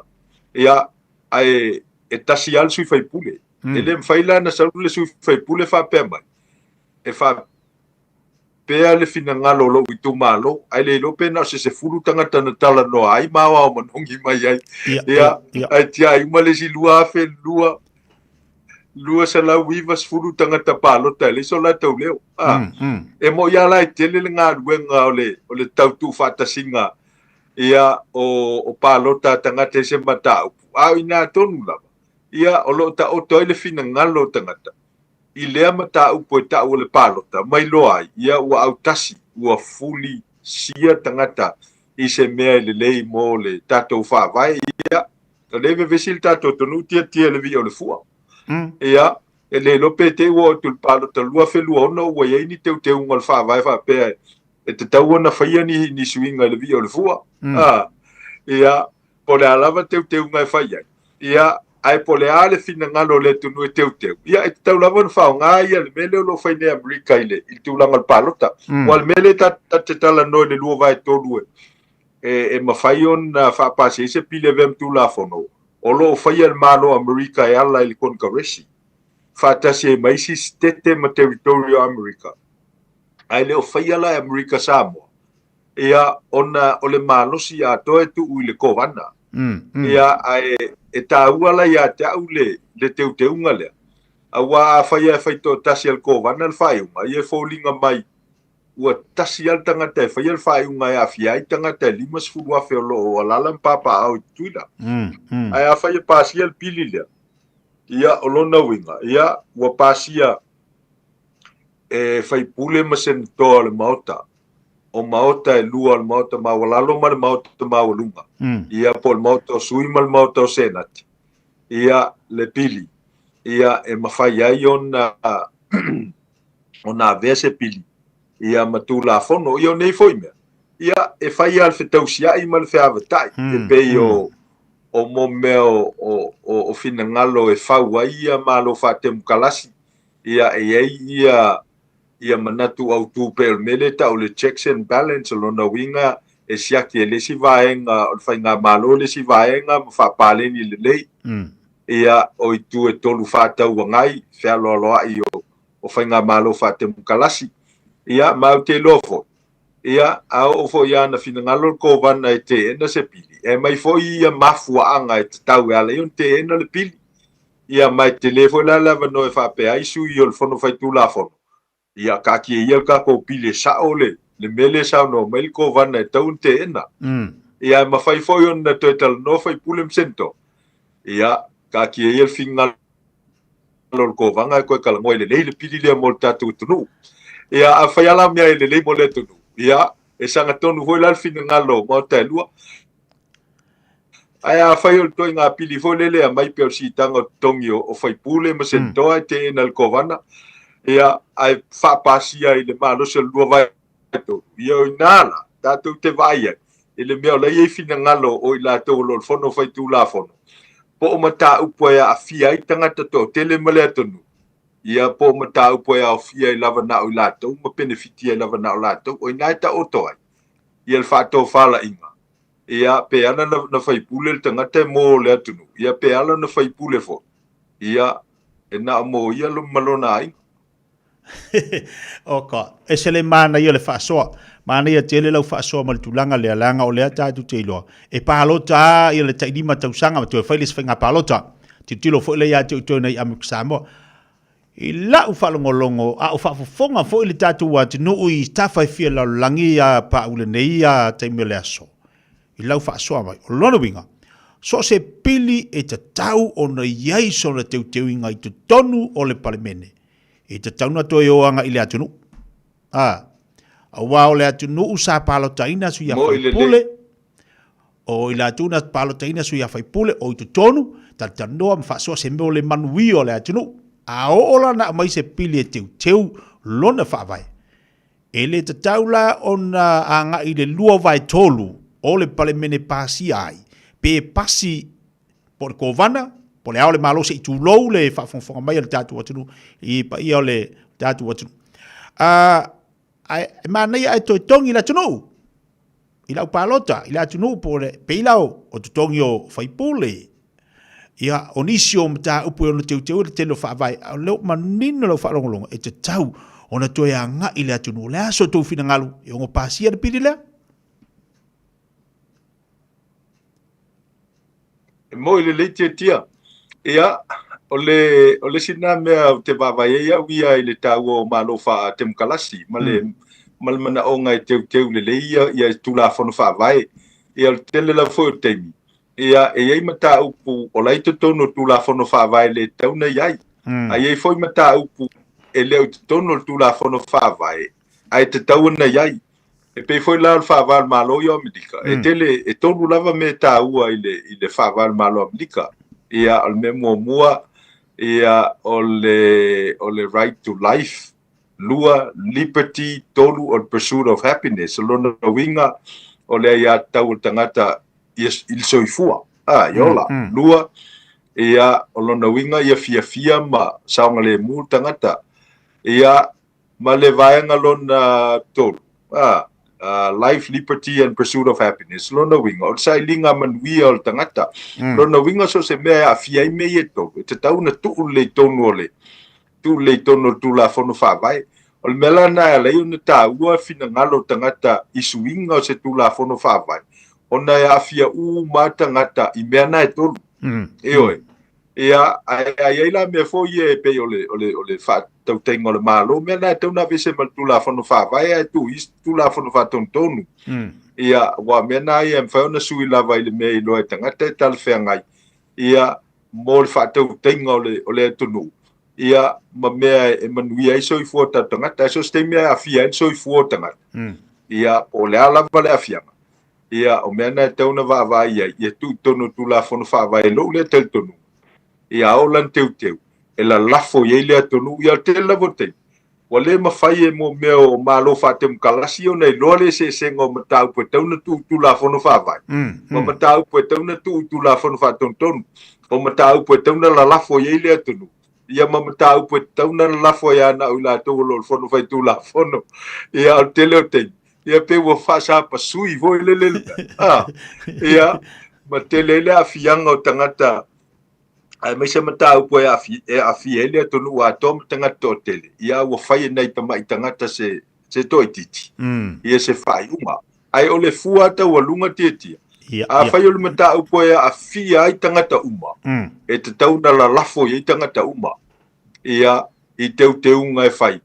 Ia awale fai al mena. Ia tato vai lole usol te e tangata. Ia mai ele tu langa fo le wa ngai le fie o tangata le fainga amalo ia ona tele no le fa fita uli mamta tu nga e tu lai mai e ta wala fainga palota tuila le lo fa ia te mil nei wa e sa ilia un te ta ile ngata ol kovana maluten kovana molisi fata usanga ia ai sa ilia foi pule ol sui Washington e to tasim foi pule ol mauto sui ia molisi ta ilua te usanga ia ono so tanga le Samoa ia mau te lofo ia o tulmatai foi ia tatu te tai o malo Samoa mes fo tatu tangatan awa lava tu lai mai tof kovana maluten kovana ia e ia le so ta inga mo tatu tangata i Samoa ia mai o te talo lava au te tia o lava tangata e finangalo le tonu e fatu lai mai i America Samoa ia o le mea tau ia lofa fasafua e awhia ai mo tātou tangata i Samoa. E le na o Amerika Samoa. Ia whau le leiso o tanga ma Samoa. Ina ia mautinoa. Ia e whaau au pēl kel tonu mo Samoa tasi le whai ngā mātua tasi le tupuanga. Ia o Samoa le uso. Ma o mea umala e tauna whatinu. Ia tangi ai. Ia e malu pui ia Samoa na lua i te tai o Amerika Samoa. Ia whapea foi te tai o malo tuto tasi o Samoa. Malo whaaftei whangafonga manino i o nei vang. Le ngata wata whaasoa fo i le whainga palo ta o tau a mesi i Amerika. Wa lele i mai au watelo a hafta a mai an. A wai whaasoa mai fo i pili malona whaatinoina. Malona whaangayuinga. Pe a whaapea i eise pili. Ia e watu talono ina lona toi teu ngo se whaavai. Ia au ngā telefo. E manino e foi la. Tātou tangata pālota mau tātou tangata anu. I le mea te tau na whai. Pāu ana le tātou teimi. Ai, te iloa la a mawale si tāwa noa lo le vasa fōu. La to e tau tala. La to e tau tata. Tala i dola le tamata. Upuma le tā whaasoria. Ia, mau ilo male unga le whainga pālota. Te iloa la a manino e foi lo le māta le vai. Ni sui. O lea ua tau awe ina no fōa ina i Amerika Samoa. Ia, e basi fole malo tele o Amerika, ai, malo whaaftei mo le tā whaasoa. Na whaatu lau sunga, o ani vaenga whaamai e mali tā pakalamalita ia mo le anga whaalalo. Ia, whaaftei tele tia. Ia, fia whaamaina ia se whaasoa fōli nei tai au. Ia, e te talo atu i sui tau wā o tau wā le pālota Amerika Samoa. Whaapea fōi mai lai tō langolango. Ia whai malu le whaiva. Eo e tu le tua ia le whātou whala inga le tunu e ala i le pālota. Ia o i lava e tasi e finingalo le tunu whātasi malteita inga le li. Ia o i lātou na. Ia e tau awea le whai ngā mālo Amerika Samoa mo le isi whātou sanga. Ia whai mālu whai vai le so. Ia ma ia mautinoa. Ia o le file e mua le tunu. Ia o le mele na sili o na tāua i o tātou tangata. Ia, anga leile li ile ne yaso malawasinga. Ia, mes foi wha moe ngau le tai au ma le vai aso ato. Ia, tūl matai foi se siawa no. Ia, tātou te wheloa iai. Ia, i lunga le nei ala leo ma le nei ala ata. Ia, whaaftei atu i lau. Sunga tia e whaamtua tungu elplo kalama. Ia, mole awa no tā ua le nei tai au. Whaaftei so i fua mai manuia. Whaaftei tere lava le sunga le whama i pa umole tā whaasol nei tai au. Maa tango fie. Si fia le tātou atunu ai maiso paanga uma lava o lo whapenan whaafonga mai so se twaenga nei ki lope. Ia, i lau tala fo tulanga o lo iai i al tau malo i nai Amerika Samoa. Whainga whilwhilinga, ma nei a fo tu alalo whai malu whaiva. Ma le whainga whilwhilinga i a to a pele tai, ua le so ona whavevesia le mawhauwhau, a umar whainga palota, ia, a maua se avanua te ta whawhau Samoa, au ki waweanu ko ainga, pe o lau are koe kau relax, like titi lau mawhauwhau. Mapua nei lola ia le tatu whatal malona, pena tu inatu ia te oela mtanga le tapo klame, mana tuane le tatu whatal malona, tatu motel, o le Transist motel i nai mutwhanua. O whangofore le ai roi ngā, mawhasoro sole o mawhauwhaunga, ia nganga umai ngā umalo vai aso kusa pekere ko ko wainga alo e ko foi kukuila ia alo e mapu atu tatu faltan malo fa tele e le fa memoe la tatu e mafuta le vai aso fo ile alo fa maleanga leo le tua e manuia fai valo filima e me se foi fainga filinga tatu atu ia mixa moa la usunga fo mai ia me se foi le ainga manuia fai valo le vai aso aftai ia le late va tu bel tatu atu le vai nga o le tayao le naua mania tele le fasoa mai le sunga le fama ia doctor Pau Royal Sange i lungo le tatu po kalame ia la to mo le si fa po le vas fo le lo fama langa le tatu matai sine langi to mo fo ile si fasoa ia mo tatu umalava vai le mangi o fama ngingo nga me ngai vai mo le to e tu wino pili tu wino si tu la fono e te tau ona to e hamana ia le leo o tangata palota.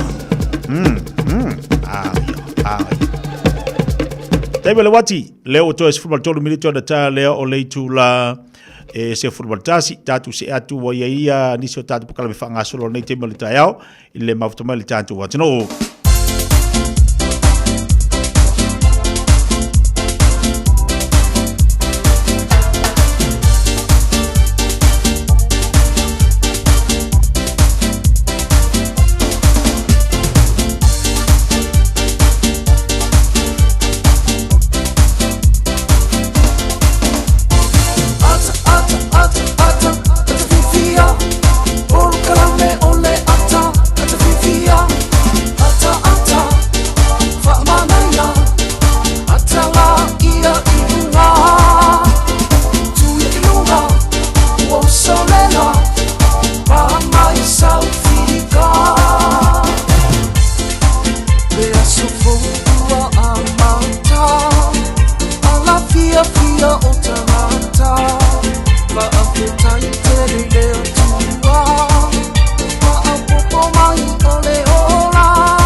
Football lua mina talo le tula football tasi le lei o le au ngama tautua fo le tatu company po le tatu tanga luenga le Pacifica Family Health Group ya la ulu ngama sani fo le fionga ngal manda pe ona yela na tautua mo malo tatu watunu matatu malava le vata sibe mo tatu le nei tayao o lo on failava on of soswani taitu loina tatu ya o ngama sani tau le soi fo malo loina ya awalava le nofsi field tatu watunu tonga fitinga po afu ni me so sani mo tatu le vai time o le tau mafana fatalo fatu balanga fa lolo ngal malmada malo se fu monuia atu fatalo fatu poi tia ile nei poi taia fo ya malo fo le tau ata ya mal taia manuia nai tu tatu ngadwenga ya fa pena fo yo no fatalo fatu le pa ia male malo Samoa lo mawa mai fruta to proclame lo so po malo lo ina nita ya fo ya pa malo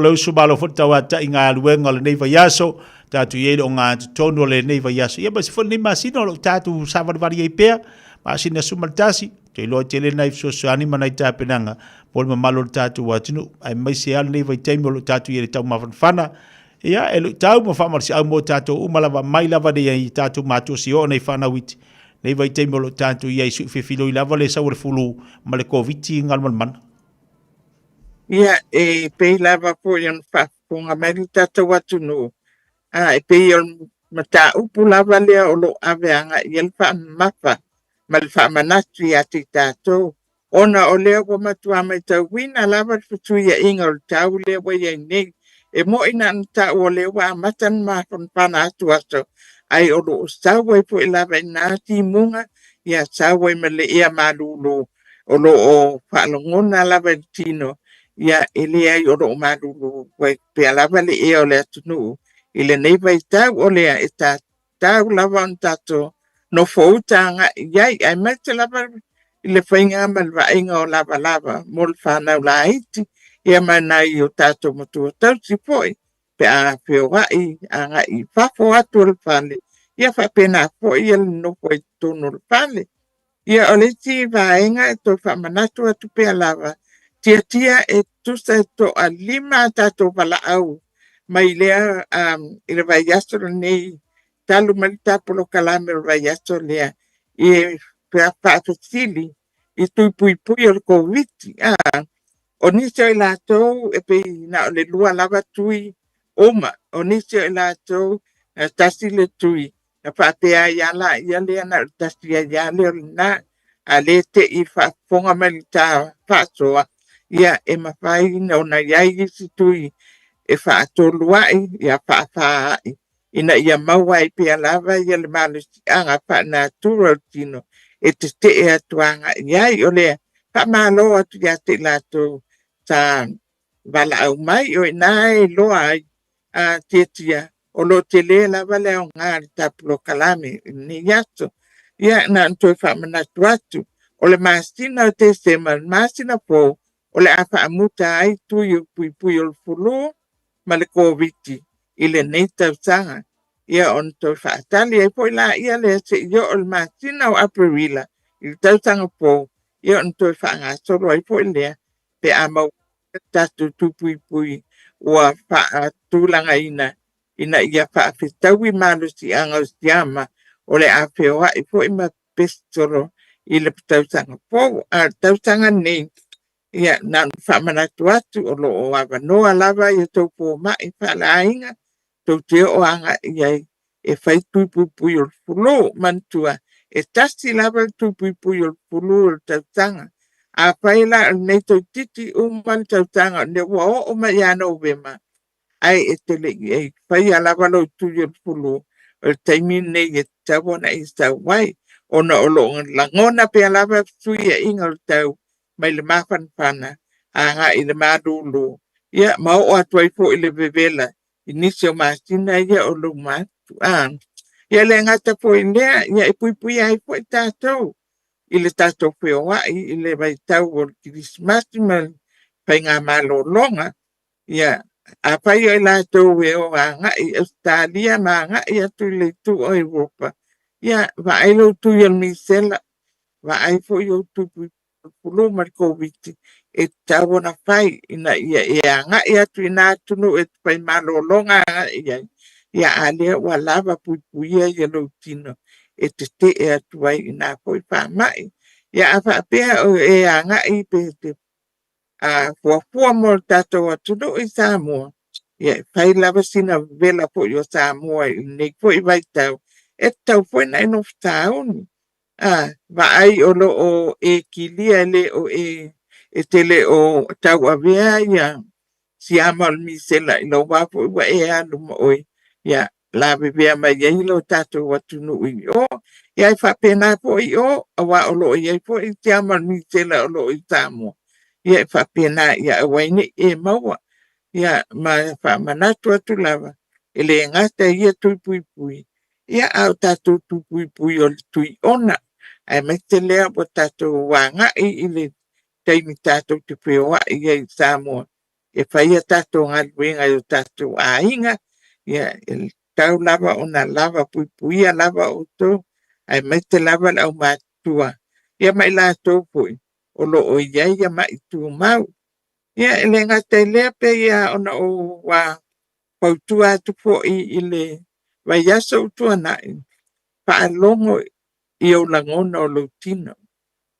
Awa whai mai asitino wa o vai wa o le lava wa pieta oto pai malolong pai malolong a wole fosi lo tino a whai au whai mai tino tinga lo ulu ia adwe vai fo mai po le ale me nai tinga I le ulu awa tinga le ulu pe ale lava malolo tinga le ulu pe walunga toto mo walunga ia whapena ko tinga le ulu ia pe apa maulano ko il toto e tau lava ona e alu e va ai po a me ai a fai ko wa amata ona tinga mai so ono pona ivi ai me tam mai lima ia po tuli lima ia tapu vai mana ai le masani ai vai pe le pula pula ia pe vai fo pe na tele tau tami mea ai o lo tele ai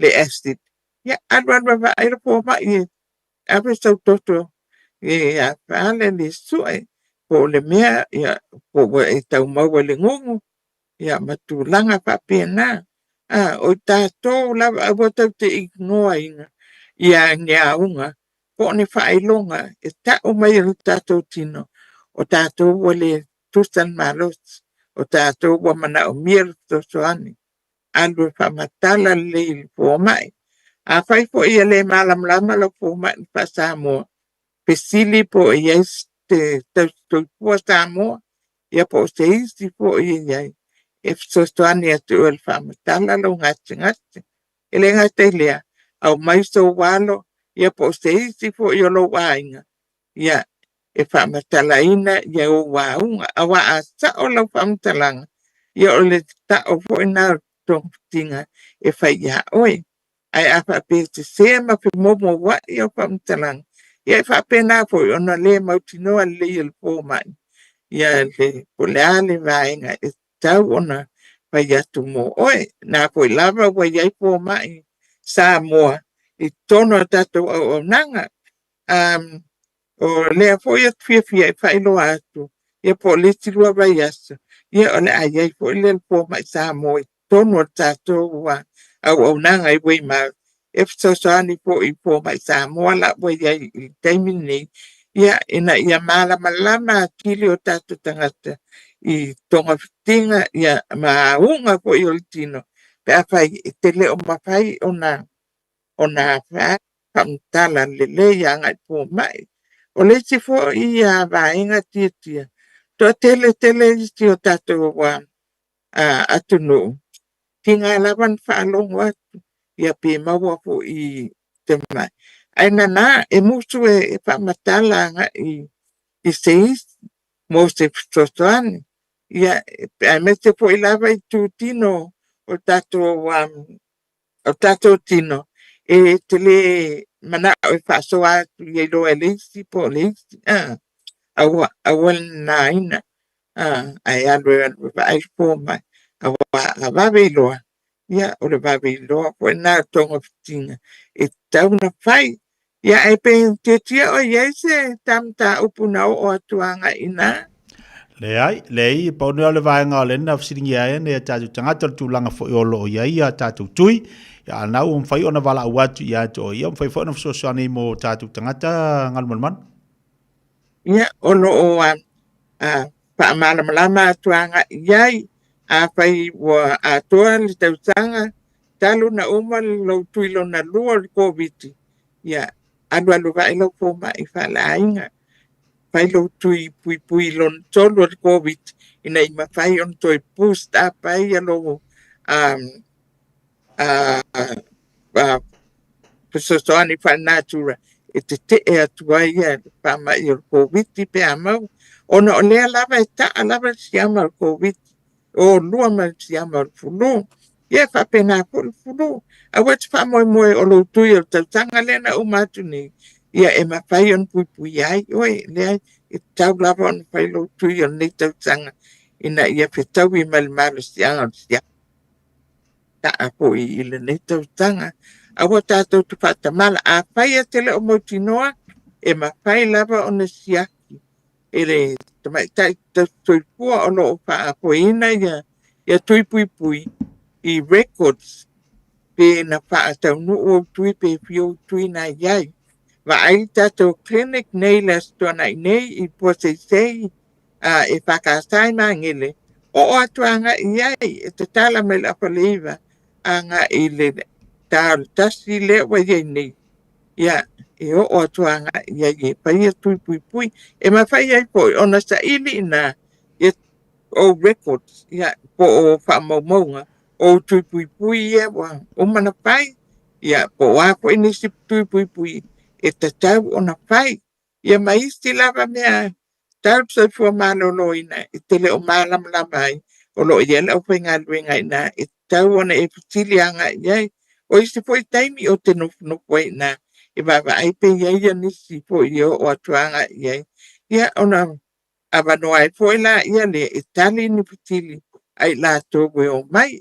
Ia whapena po ia le ti vaenga. Ia o lea ia i ti event. Ia po le event leo te whalonga atuanga i le Autuvalu i West Auckland, Copenhagen.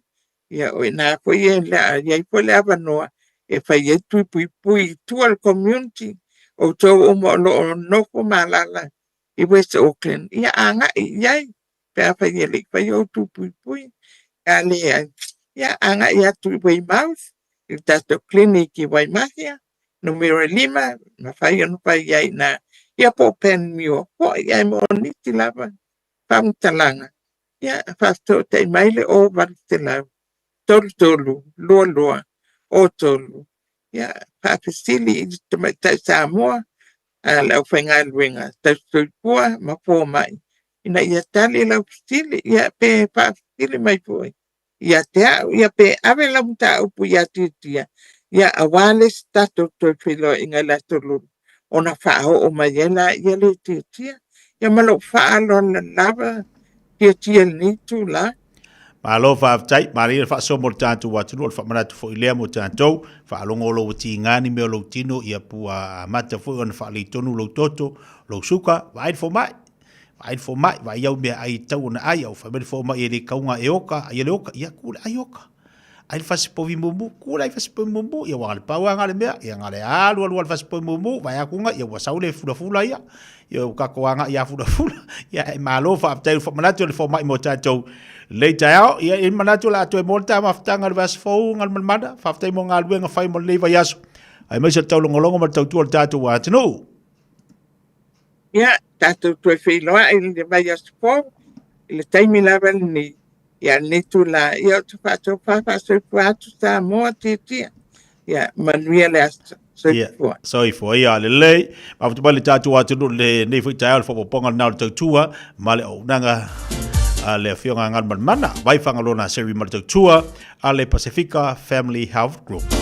Te mala watu 2 minuta te ele tula subaltasi tatu se mai tatu telefone ngal Britania.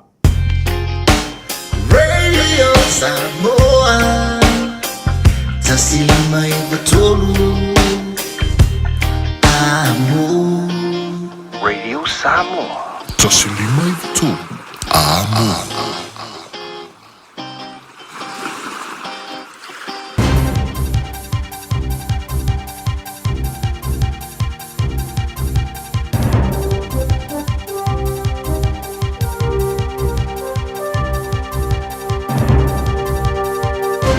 In this update and in breaking news, unemployment has risen again. Latest figures from Stats NZ show the unemployment rate has reached 4.8% in the September quarter. That's up from 4.6% in the June quarter and well up from 3.2% in the December 2021 quarter.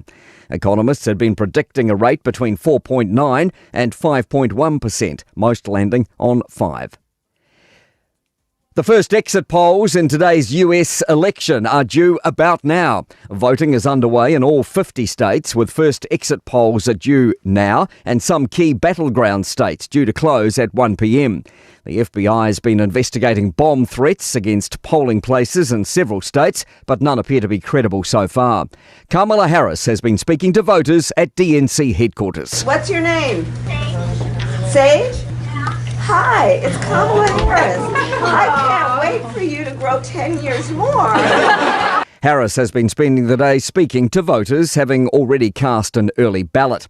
Trump's been voting in Palm Beach, Florida, after what he says has been a strong campaign focused on strong borders. You have drug dealers, you have terrorists, you have a tremendous amount of people that should not be in our country, and we need strong borders in this country. And following the deadly Capitol Hill riots in 2021, there are fears of another violent transfer of power.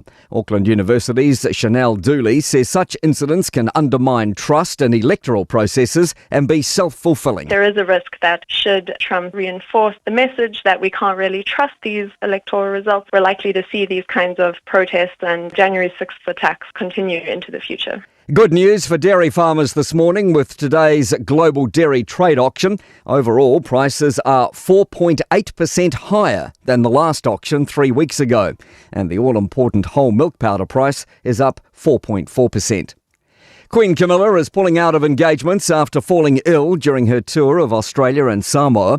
Buckingham Palace says the Queen has a chest infection and doctors have ordered a short period of rest, but she should hopefully recover for remembrance events this weekend. That's news. In sport, cyclist Bailey O'Donnell is revelling in a maiden orange jersey on the Tour of Southland. He's opened up an 18-second buffer after 3 of 8 stages. O'Donnell says he's yearned for home success. All the Kiwi boys get a little bit sad overseas, want to come home. We start watching Tour of Southland videos. It happens every year, and we start watching, get a little bit excited for the 4th Grand Tour. Today's 112-kilometre 4th stage from Mossburn to the Remarkables has started, the trek featuring an extended 10k Category 1 climb. Two-time runner-up Cameron Norrie will return to the ASB Tennis Classic in January. The 29-year-old Brit, who grew up in Auckland, is coming back from an arm injury that sidelined him for 3 months. His world ranking has slipped to 57 as a result. That's sport. I'm Malcolm Jordan. The journey to the FIFA World Cup 2026 is on. Join the All Whites as they face Vanuatu in Hamilton on November 15th and Samoa at Go Media Stadium on November 18th. Witness them battle for their place on football's biggest stage. Bring the whole whānau along and be part of the excitement. Adult tickets start at just $20 and kids tickets are only $5. Don't miss the action. Get your tickets now at Ticketek. A umaloa ona piki tamaiti onga i le asolua ma le asolulu o vai aso taitasi. Ona ki mai loa lea o lauleiti o Facebook po le YouTube a le Radio Samoa. I le afa o le tolu i le polo kalame o le tulituli matangau. E a o ai whanau i le ngangana Samoa. Awane imisia e le whanau le polo kalame o le tulituli matangau. Ma le whaletua i a Natasha o le saasia i asolua ma le asolulu o vai aso taitasi. O e mo mia sini fu aro po nini fu fa pi e ma fai ona so so ni atu le Chapel Park Dental ini tau talafia ngai tele awala e ma fai ai ona tongi le fainga o woloa se fulu ile fulu 5% le pa u fa pitoa o tai ni fu fa pi e ma ea ile aso tolu fulu November pala au mai lo le Chapel Park Dental ile o varu silau fa tolu fitu ono fa lima o varu silau fa tolu fitu ono fa lima pe a fiu mai ile tasi fast fulu Chapel Road i Flatbush pe tanga iane ile Chapel Park dental.co.nz Musa appointment wa valu tausanga o lama tautua mo tangata Samoa. 24 hours a day, 7 days a week. Radio Samoa streaming live on www.radiosamoa.co.nz.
telengeze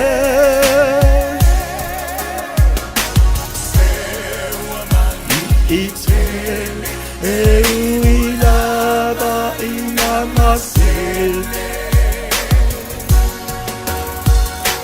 musuele masina inane ifano ele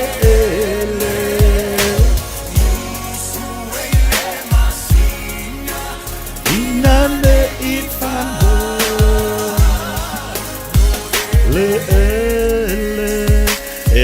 fa fianga mo tatou pe sengo Krismasi fa ilo atu ai foi nei masina tatu o atu le masina fo te sema ta pe penanga mo le Krismasi pe ona tatu yai e ama tu ina tu lo mal tatu po kala me ma Queen Poki Samoa leo fa fatisima ilunga le tatu tu mal tatu o nanga pe ona eva ima yai ile tangi tala o ia le nei foi tai au ile yo tatu po kala me la sonafi ma ua sa ta oto le mai ai fa time vi ia le li o le fa no tatu to va ai o to fa fo sia lo na malosi ia ai mai si ai o to fa win no tatu po kala me le tai au le ala ko e kangi kala ai mu sui o upo le pese mu sui e va ai atue ia si sa ku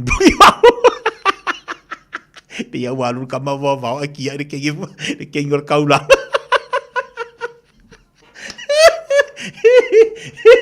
be voringa mai walu kama mo vao aki e king or kaulanga kalo va kun pauki malor se fo bangu le chayao mai ya saya man dia le pa ia man malu se tato wa tunu ia e mo mo la ver bi inga le di ona le ya sofo o le malu si po ma fai un tato ia mai ia ole okay mo mo atalo fa tu nei tamama tina ma tua na yo ma tua ia Palianganga ia mesi de loa sa mo se tapol nei la lang ya lo ka fa lo ku fa pia bo se ba ye ka ko de kama ke se de bola liang ba fa funga me dia tuno o kulanga sa le o ka po kalama ona onisi tu angia fo ya o ngai bala audia fo ia manisi fo fuanga le ma alo fiang fo so fa ko se ia na dia la usa we do fiwe ka la ku idunga bo pasi marka mir ka kalame kalo fai o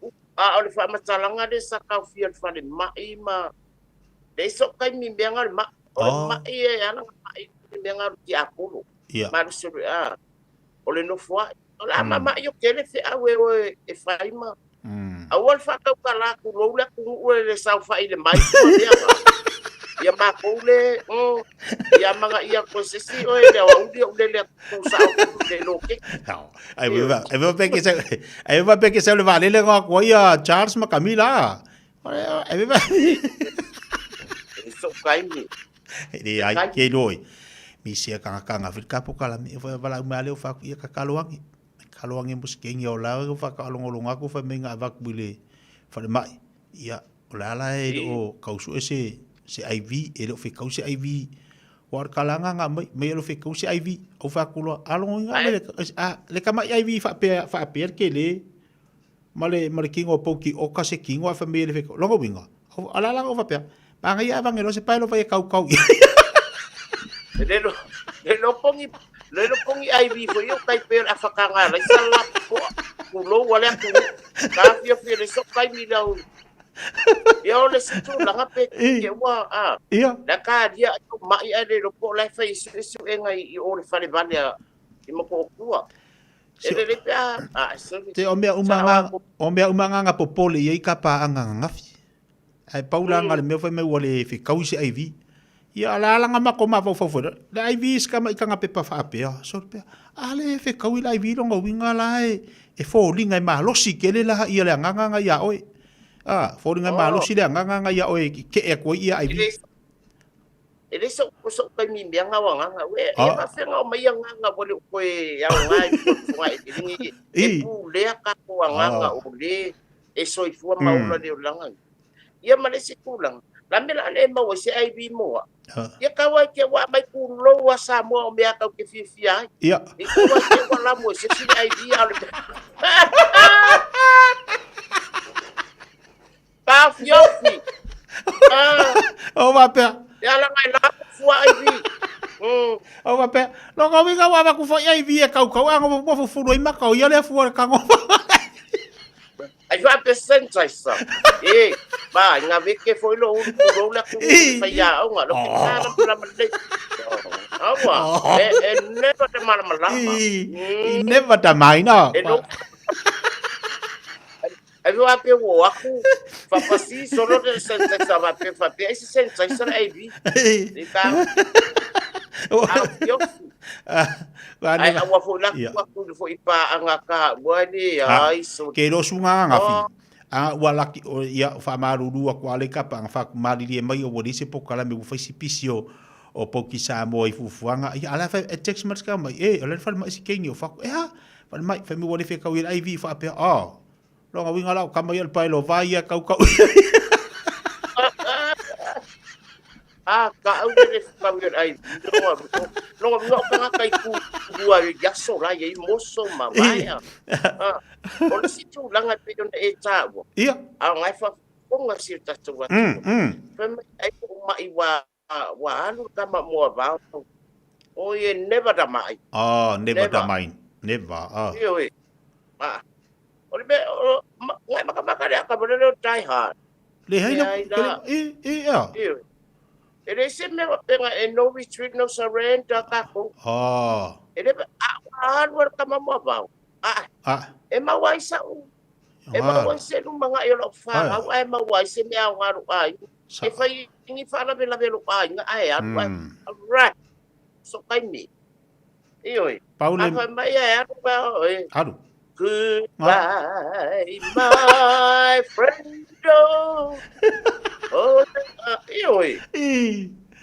Ola uno foto tas. Lo langan ni. Go to rumah. Wah, okey mea. Iya. Lo langan ni awal labang ifa biasa si. Awal ngabe wa ngo fum fai mai nga mai. Ai wa halu kama mo ba.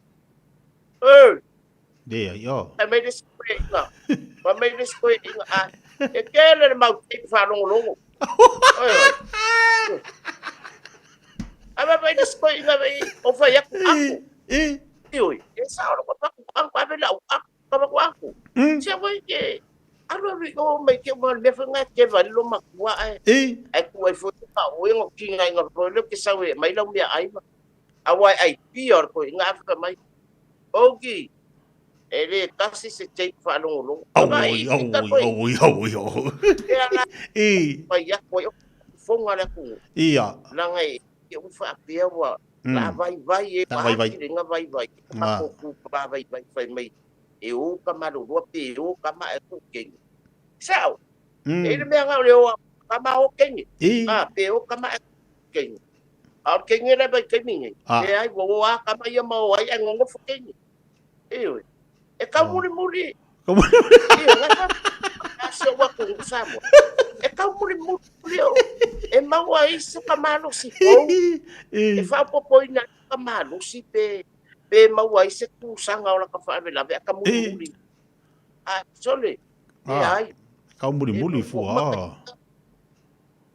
wanga ka abul ko ba le ka ko ku pa ko nga me fa pia awalwa just let him go awalwa e ko fia fo imaya e fo ime ala ngofa o ye va faire le pêche vale baby come back. Ya ila mo le ba ko fa wa sena.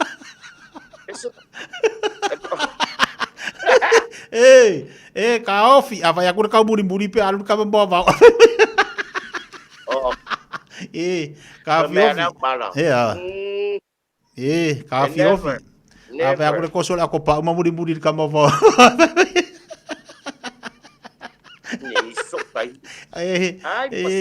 Ka fio fida ia a fai aku ke ka mai ke ai muri ka mo va mala ko pa.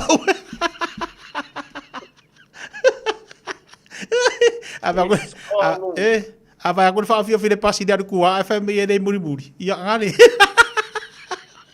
Era ngai abaku fua. Dela ko pek me fi wa fa ma san ke bai de ya di. Awala fai ma fai me ele ka muri. Awa. O ia, a fai aku fai mera me pasi wa kumu ala fai ar kur fai ko ia mar kua.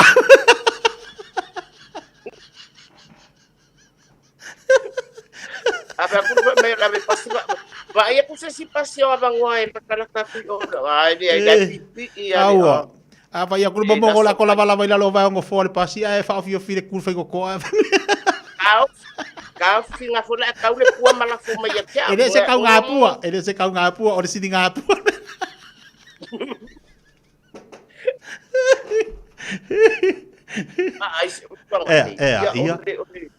Ore kulanga le wa nge ia ka ko samo ko ma ko fa tu ia fare mai ia ko ia le fulu le ko ia do fulu ore si tu ranga de ia pa ke ka ko ia ka ko fa nga blai Maria inganga ba ku walalo male sosoan ane ngai uanga kupu fa avilabe de au mana ilo kamai ole temi fone patumulia ko fa mai ni samo o ngai yalo mfana ulai ole alo makiba lo li mavai vai malo de tangodi ai ye kai me mai ele di alu au mai ia ele de ka ainga i su ile le tanga alunga ia alo makiba maleanga me ke no foi se tudo ai e ka ilua so pe ko lua so da so masui sui wa ole mea ka o ko fana makako ngai manga baina de ko ngai isu di foi la manga banga bakako o le sima fu angana ai le fa pela fa ta wa ale maleanga me ka ko ke no foi tudo masikai li mai ya pika ko ngi makula fuwa isolo o kala ko nga posa makubol frima ia si po yo posa tafia i se tas po yo ai marfa no na yalum fana fai or fekalei o ka yesi ia ka maiki fekalei makamiki waula o tele alo fa ka makupua au ke alo fai o lumana ile ole tulanga la baole mafana uya ora ko uya mo lumana yo ka kwa le fai ka kwa au ka ko uya si ia ka mai mama kwa o wale mama ka ore furule voi ke mi ole makua iwe ole vai ngale fa sile toi kun poki wale ma ni te le vai ngale o nei ku sa awa ku lo tanga tai o i fa mai pe o me sana te mai ti tanga ta ma tu ore kai mi ke ko va fo mai ai fa longo ma le tanga le fo mai po e mai dolo le mask po le pun fonga fo ile ina i mo fai ona ta fi fe kale mar pipisi ya tu se tu fa fonga la tu ala se tu langa tu inga unanga na ya ta tu sa mo pe wa o le wa ma ni te le va ngalo fa so ma ai ile feta leo na ta mai ti a me si tanga ta ma tu o ye ni mask fo ile fa ona tu fa fo to lo ta fa le mai if so sa ni mo tato ya o le me fu se ilonga ka ke fisili le mask sta ko mask na ya ai se banga baba ai le vai nga wa makoi pepesi ma unga le ona ile tu tangana wa ku marka ka fe ko ama fa mai yo kele o maski wa ke mingi tono samu fa ka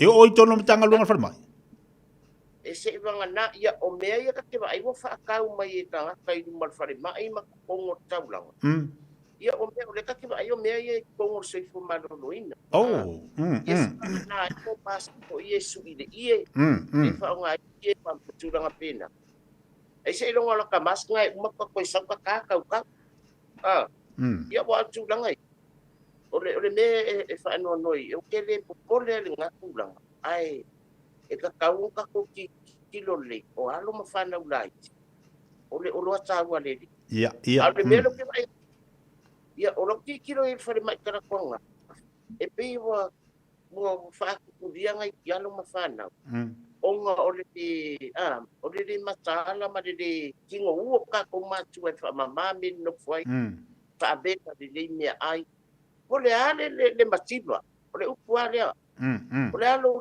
vai le anga me kingo foi ele ai mama manga osi le ma fa abela le fa apuna le ai ai fana ole me si le nga Oi, por alo ka makiba makanga maliangan me kingo foi. ai ya ke au ke vi ia le kai ele kai ngofo mai la ka fanga ku lo wa malu langa mo ia lo kana le fe la lo makiba o ki kilo ke ora fa ku seisi ke tangwa o ke me mo la fa na iwe a fai foi de me ai ma koi fa punga o pase ke me ve lai fa punga pe iwe ai mai se ya mai te mi uma ya o le me nga le ki kilo ye ona ngona le fa ngongo o nga fa kai foi de malu o nga waso ko e lua le nga so ya o kau fa masa i le fe wa i o le fa nga me fo ai tau langa ya o le fa kwa ma kule le fono le fa ba malu e le mai do ta ko fa fe tai fo i le di nga o nga le aso mu le fono ai pe o fa ka mo sabi sau marki o foringa ba ai le lo foredi ka fi ese koi o posisi la mai de di se kele o se fa ma ile au mai sam de pinga o so mai ngai kama nga pise fa ai de awo ka makingo le on fa tai de di ngai mia o ka kafi ma o koi ia fa mai o lo kau sisi la mai de di ale o ngai mea ia le fa ia ko ba ai de fa na ile ka pole ia i ka fu ia ka ko malos se ibanga na nei tamama tina matu ka ke ba ai ku lai ele a fa inga na au lai se tau sima o ia ale wa tama inga no mai mena e ba ai mo le lo nga wa usale pinga la ku kala la pension e marwa ko o frema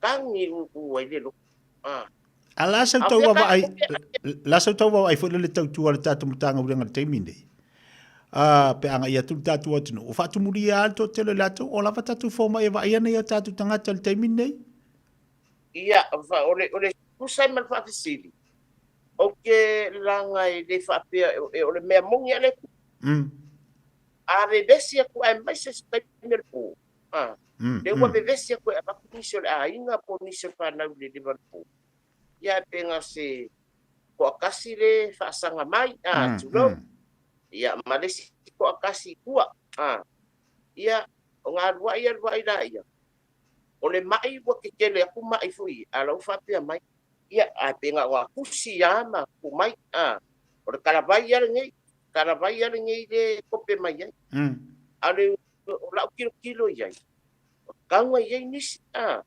kangwa ye nis swani vai pe yo o matanga duenga ni ele mafainga malu ia ele malu o matanga duenga malu pe yo le leu mas fal ma o nga duenga ni ele mafainga malu e mana o mia fu le to atele la to tau tua ma fatia au nang ai de fa pela fa ku kele wasonga o ai la ia makele foi le maka fa de tonu le mamala maka kui o so nga oi kui mamea ia ele yo akma ko ya o mengi kui mamea nga fa mon mole o le vinga la talanga e mana ambia tote o la to sa o oina o lo ye to mai ulanga fa pia pa fu mai e matulanga fa wisonga o la le fa pia fa ko ambia tote len ke ale o pa mai po kita o la suengi si Ola me va ko ya wele so ma angai kui ma meanga. O tulanga pe tu sa ma pafisi. Masalo na mo ni maula tunu ina tunu pe amalanga mai. Ia. Ya ai se donga ki ko mai Ya ai mai se ke me po. Ya ai me se fo si ke me ka kem so par kaya ya fa ko afa pe o le ongo le nga wa ko o farma.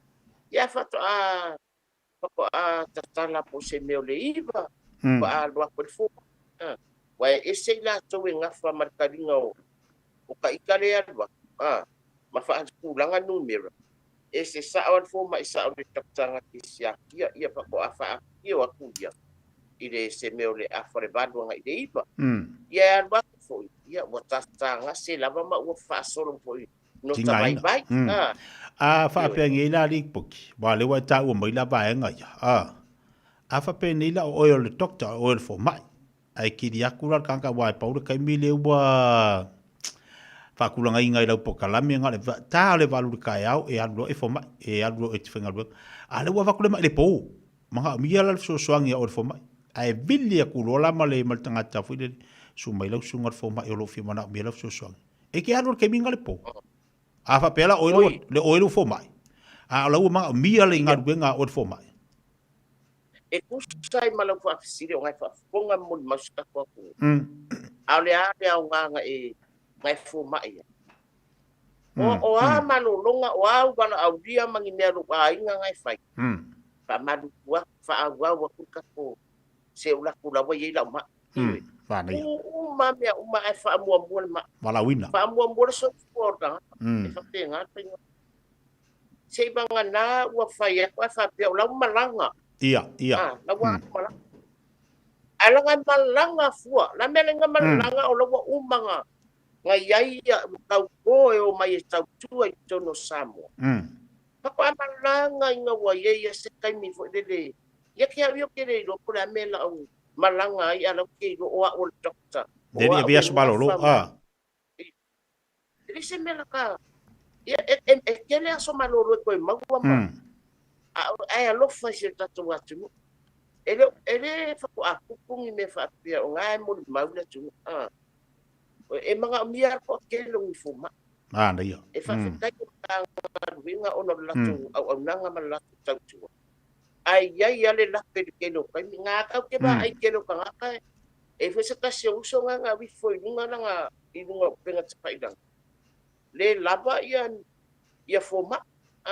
Au makwa ma ya pe le ngawa ku le po ya la wa au le amala e tulang apena pa ko man malamba lava ta to usa iya e fa ngo fi fo la to ngarbe e se le mara yo le o tata no mata fa so o tata no mata fa so fo ilia ilinia la nga e pio fa inga i fo mai fo ilia wa e pio o le po le fa to vala wa ini so le fa mai o no le o lo manaba e ini so fo mai fu ile wo fa ta o to ala tu po kala me la tu ai pe o tata no ai pe o mana ye fu ile lo fa so mai e tono ta tu wat no e avel fa mo bo e tona avel fa mo ile so i fua ia o te lo fo to tele ta tu fo mai o le lo fa fo mai lungo ta tu po kala ia o lo fa tino la tu fo o nanga ba la tu tu pe ma se ni mo ta tu sa mo wa pe na sa o te lo ngai o le ile taia fa to va ide o nei fo mai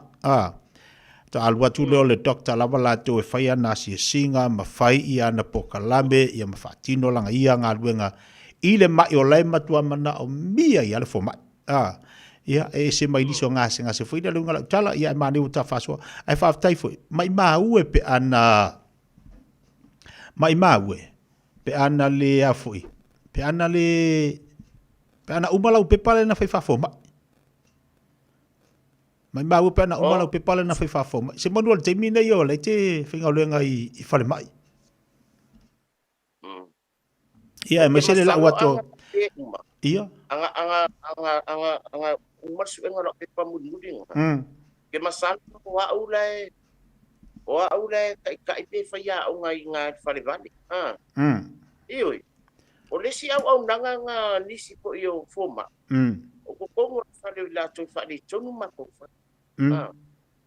ya oke masalo le loko nga ko ai vale fa single fo ma ya pokinga ai o le tulanga le karango ye pa tai le matanga nga le la tu tu ai e ye le e le sas nanga ya o le si au nanga nga nisi po yo fo ma o ko fa le la tu fa le tonu ma ko fa o le ya oke masalo le loko nga ko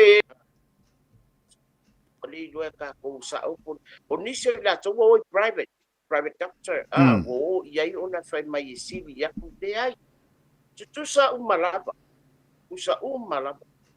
ia ai ona o fa mai dia o fa mai la tele mo la tunu wato ia o le ase me ia ona ni si fo mai fa ko anwa ko le fa ai ko vidia ko de ka u fa a tu langan na pe ona ia o le ase me o ka kuang ia o ani me ale ainga o fa ia fa mua mai lava le vidia o le mai rea a le kisila fia. O e a konginga le mai rea ba. Ia. E fa se o le nei ainga o ngai e dokta la uli ka ua kualo sofa o le patino le mato mai. Aua fase ai ko kele fa me ufiu e vili tu lo lava vai kemi o le tipi e tamai se tu lo fa fo e tamai o fa ya ala men ko le ko ke o nga mako ko ke su e pe yo e ka fa no pa o le malanga ka ma e ko fase ya ala le be le nga te ku lo wa e ki ngai le ma fa o na upu ale le ia se ba se nga fiku au matalanga iwe le kalangoa mai ai e fa koile i umale ia e ko le 7 na kalangoa le wa kele akulang kalangoa i longa kingo to fa punga mai molonga i dola e pela kulanga nga e au ka ko ke fa se afo ponga e ia i o isi o fa lave fa fosi ia po fa lave le ma alofia e o so fa fosi me lenga malanga fa fosi fo Anda ia. Tawa ia vaenga. Tawa vaenga le wa e mai. Io e fa penala ngono tatu atu no vai te mini. E alo wa ia, alo ngo fa se ala tu, alo ngo fa tionga. Alo fa se ai e lungo tangata e me se ala pe na tau. Ai tilo la ia. Ya o ia konga ko ila o ko ile papanga ngala fa umala wa ila bepa. Fa fo ma. Wa nga fa pe o marketing e o umala bepa. Lo ingal fa penge ya ke me o me kas ele ya se swing pa pe o marke mi o fa u le o fa foma ale si me ke le mai ya ke le mai la va kwa ya oi feoki va kwa ya oi le ele ta u le fa mai wala ngona me na longono wa tala e na ngu usa fo mai lo po ke fa mai wa fa solo na fa tsali la tso na longo no mai la tso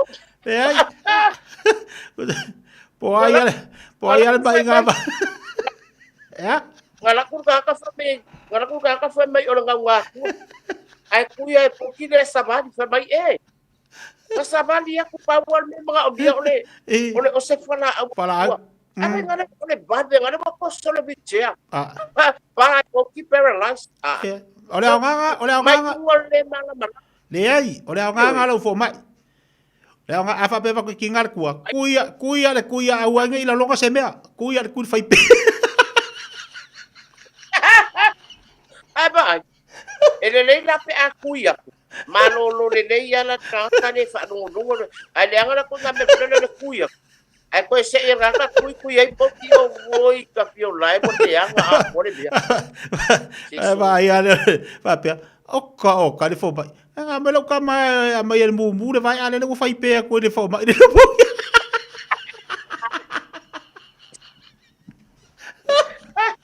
fa mai nga me lo ka mai si aki na tali fa mai o tali nga o ia well ka dinga nga o yes te vai ngare mo kupa din o lang abe nga mu ngai ano nga fa te pasau el fo mai ka abale tu dinga ka ka ko kuia le me fai pe ai ka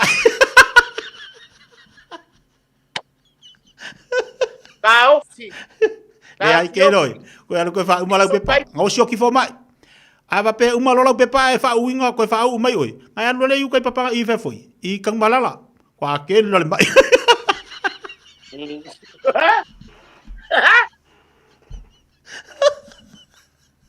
sa awai ke de so sa awai ke de pa no le fo mai misi le se ala ni le se pe ne ai wa de ai unga ke ro ke mawanga lo le afoi ke mawanga lo le vangonga yo i mainga fai pe usa vat o mai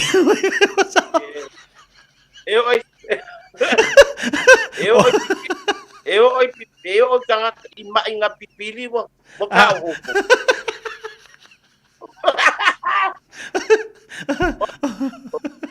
mama inga ngu malongo goa la mama kwa de la longa fa solo ako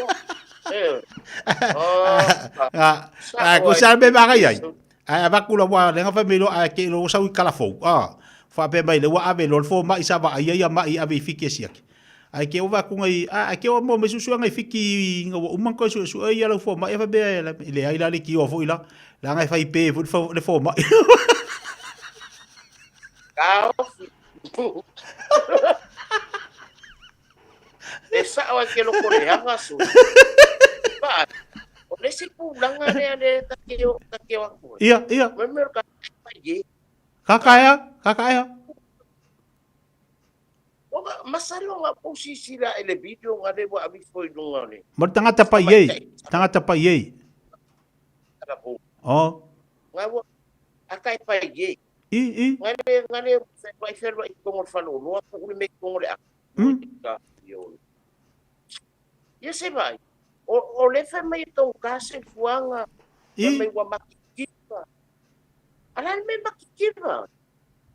Ale ngau ene ngango fuanga mai ede. Popo ate ai o ka. Fa nga kwa fa.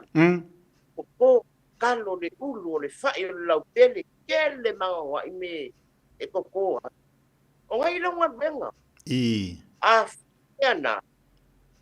Ke ba ia fa ka mawala. Ale mero pai. O me ati Apollo. O moi. Ki Apollo. Iya. Ele so kami de kuranga le fa pe ke moi fa moi ke ala mai. Ai man. Leila lo feta wila ya kako. Ang fa pe le ola peng fiki ka ko. Umala. Se manguka kwa mo moi au ko. Ai sanya ko peng fiki.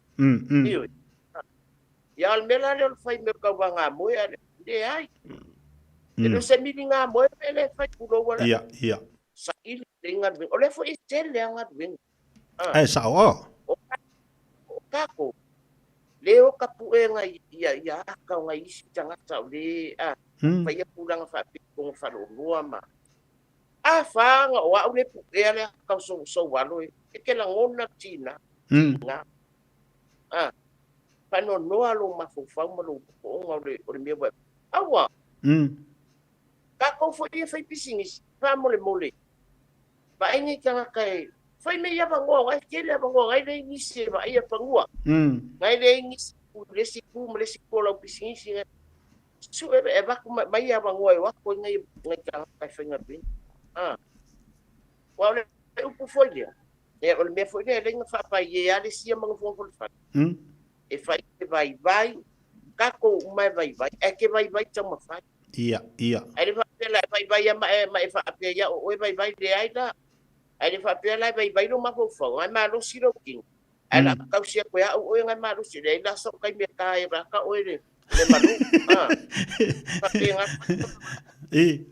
O le ngale ka ke ai lo ke sira pia ke bai. Ala ma lo siro king. Alo ngalui. Ngayoi. A fai ke bai kuranga le pe ngo fai aku. Ile fai nga kusia para lai mambianga. Ale ngalo ka kala sa o la ba we ya au lai kilo sa o mai ki. E mau mai ta sa. Au lo walu lai fa mo fai de sila kusia para lai. Ngala ku le oi ku. La ngai mau me uma. Ngala ku le oi fa sanga i mal puli. Sau fesil. De lo polar. Ole babala la mal kusia para lai nga ba kulang ai ese mama la morta ka fai. Kulang nga. Aulo jeli, brother, aulo jeli ngar benga nefa funga misato. Jeli ngar benga kongo sa monik. Ia ole fa pa ye ama le ngar nue, ia ma le fa tutu ngata, ia ma le mealo le fa mo ta fau. Ai mana i tele le tu alalo mo tato. E nga fo mo tato i fa fo. Ma nga so stangata la vo fe la bana tau mo wai. Ile ka wo mo le ola fa lango.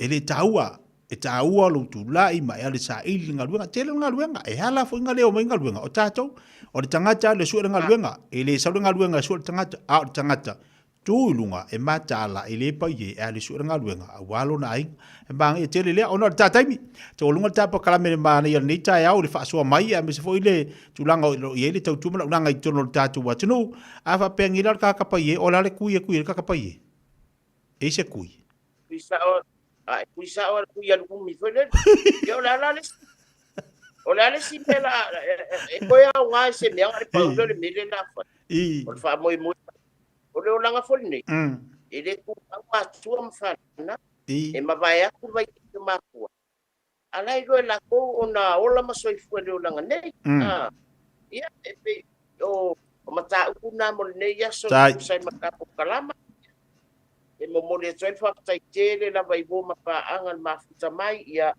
pa madu lu ku fo i pe a pe o ye la va se nganga pa o papa se pe na mafia o nai tu walalo ali kadia ko ka ai me ma ua ia o le situ langa ia o le langa le ka ko ke ni ka ko mau lo tu pa mangal ia o le alava se me ka di tasi so le ka ko fa mangal al nei tu la ia alo fatele tu lava mo o to malava wo mapa anga mal fifia mai ia fa pe fo se tu anga no tu le fo le nei tu la le aso Penan fatasi le di ma oe mau pelo malosi awanta maftanga i ngo pea ngul ia ai mai le loa loa ta wo mapa anga mafuta mai dia va yaso ia au te manatu ia la saltu mule lo makua o ngolo ia fo inisi tu ngiol ne yaso ia karusia ia le lo fo le ia ka ko ia dia le va yaso le lo fo mananga le yo lana pio ia ane tu la tato fa soifoia e ka ngol va solo bo sa mo lo fo ma le so kai mi a pasi Tau te wale tātou wā tinu ulunga po kalame kuni poki ma lole vai mai malo hot fata si mai se lewa tali mali te wati to es fumale tasi minute talo le tula se fumale lua.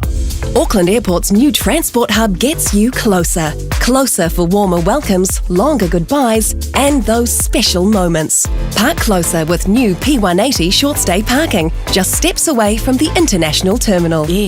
Mga umia se maafa mga kosyo kingalay sa mo. Sisi le Lifestone Headstone Life file lako fa piko mo maa e lalo may le lima afirikaw. Mafai fo nga lafo sa mo. Vili leong se lau kasi valo limaiva po le website o le lifestone.co.nz. Fa iloy le Lifestone Headstone o le Radio Samoa na e mawai le nei fa asalalaw nga o na lafo lea o le maafa amanatu i Samoa e au noa masestongi. Lifestone Headstone le au nanga ale Pasifika. O le A1A Tree Care Limited, lato te whaia au onanga nei. Teu, whamama, whangata, te ave sea li la au mapongati mai lo whanua. E ma whai fo na lato te wina lau tonga la au matoi to tau. Wasilia mar se funu tau sanga o lana tau tua. Wala au lua le A1A Tree Care Limited, le olua tasi o lua o tolu ono o. Olua tasi o lua o tolu ono o. Radio Samoa. Taslima iwatolu. Amo. Ua mawhai o na aura tula polo kalame le leimo o ia so taitasi o na o le langolango malo si le fale maliu a se alo le atunuu o ese tatupu Funeral Directors i Manukau City. Polo kalame e le leimo o e ta alo falava. Na alu atu se tasi o tau le a ta watu ilona ainga. O ia ua filifilia e ulfale atu il kolisi fa atu spa ia bea mawhai fe au. Sa fa atu mulia loto ma atu o le nea te lii. Il fia tele. Wa tala solo le to ina tala fia. No visili atu leo o tama iona matua. Ai sa ulua fia tele ai. Tali ta mama po polo na tali. Tele o iloa ea. O le ale to fia ailo wolanga. O le ai e nofo ai solo mai le manuia ia te oi. Ona pula to atu leo le tali ilona ta mama fai atu. Ta ma ua wala wina o le tua. A umala wa onga. O te ngalua le atunu e sili o na matitiva le laulangi e ta ua o Somalia. Safa pe fo ise tasi oli, na aluatu ilona ainga ta watu oia, o le aru fale i le kolisi fa atuspa ia, e avea mwhaife au. Na fa talinga tuli o na matua ilana fa alinga. Safa silingia le atali, o lona winga, o le ati ia ilau ngaluenga le lei mo lo tūlanga le lei le ngaluenga. O e iloa ea, o le ai fa afiti mati ia i me uma, ona o le na fa tua keusiano. O na tali leo le atali. O te leo whaafiti I mea uma, ai ua o fōai I mea uma. A wā o le ola Krisiano, o le ola fōai. A wā ua ia fōai mailo na ola, ua fōai mailo na tali. O le wala au pa ia le atua, e le papole I oa ua ti ai. To e le papole ini oa e maua mai ai, a wā na wala a wina oe, ai te le whanau mai. Whai mai se tasi o tō ina ia tia. O le wha lave I taulanga ola I aso nei, ua whai ma wheto lofi ese mai whata whai taulanga. Tali e Jesu a vea mau whaola. Manatua, e le lei mo oe. O le ese tatupu funeral directors o se fale maliu Samoa o le tali foilea o taimi whengata ona o le malanga al maliu maleoti e mawhaifoi o na latu awina atu ma awina mai tino maliu o e pele mai so o se atu nuo lalolangi mala auno le ese tatupu funeral directors i le lua ono lua tolu fitu o pea fiuane ele se fulu malebalu Norman Spencer Drive in Manuka City. Finau mo so manuia I le Unitec. O le alango malosi le Unitec mo oe a wasaunga luenga le leile lumanai. Fatupla ia lo to mai le architecture, engineering ma le social work. A ta wina oe se matata fou, pe o le pisinisi ma ona vaenga ese. Esi dia ma le se lau mata upu e pula lava oe. Tusa lava pe tele I mautonu po le asau mata upu e ave. Sila mamao mo so lumanai manuia. Le sitara nei loa I le Unitec. Tanga iane I le unitec.ac.nz. O le Parkinson and Bowel Skill wasilia mal se lau tau sanga lana tau tua I le ngao sia o maafa manatu anangata. O tau sa ili se maafa manatu mo se pele ia oe. Le Parkinson and Bowel Skill na amata ngao sia na maafa manatu. Mai le afe valu se lau valu ono. Pala au lole o valu se lau, fitu tolu, fa tolu. Pe emaili le info@parkinsonbowelskill.co.nz mo nisi fa amtalanga. E tolu sula fe tala le tino I tupe wata pena le Digicel mo lana fa apitoa. E fe soso ni ai le tonga tau so I fuanga wai nei. E tolu fa ilonga tupe ta I lima se lau tala cash. O le ase ina ia so fa wele ta itasi mo New Zealand ma au se talia. Fa tau so top up luas fu tala pe silia tu mai fale olo masani. Pe lafo foi online I le Digicel Pacific. O le mawale olo Wanoa I le sei. E te anga wa fo I pe a lafo so se leni le MyCash a le Digicel I Samoa e whaunga ai le ClickX Pacific. Morisi whaamtalanga wala au le ovol se lau tolu fa lua tolu. Seki a Digicel.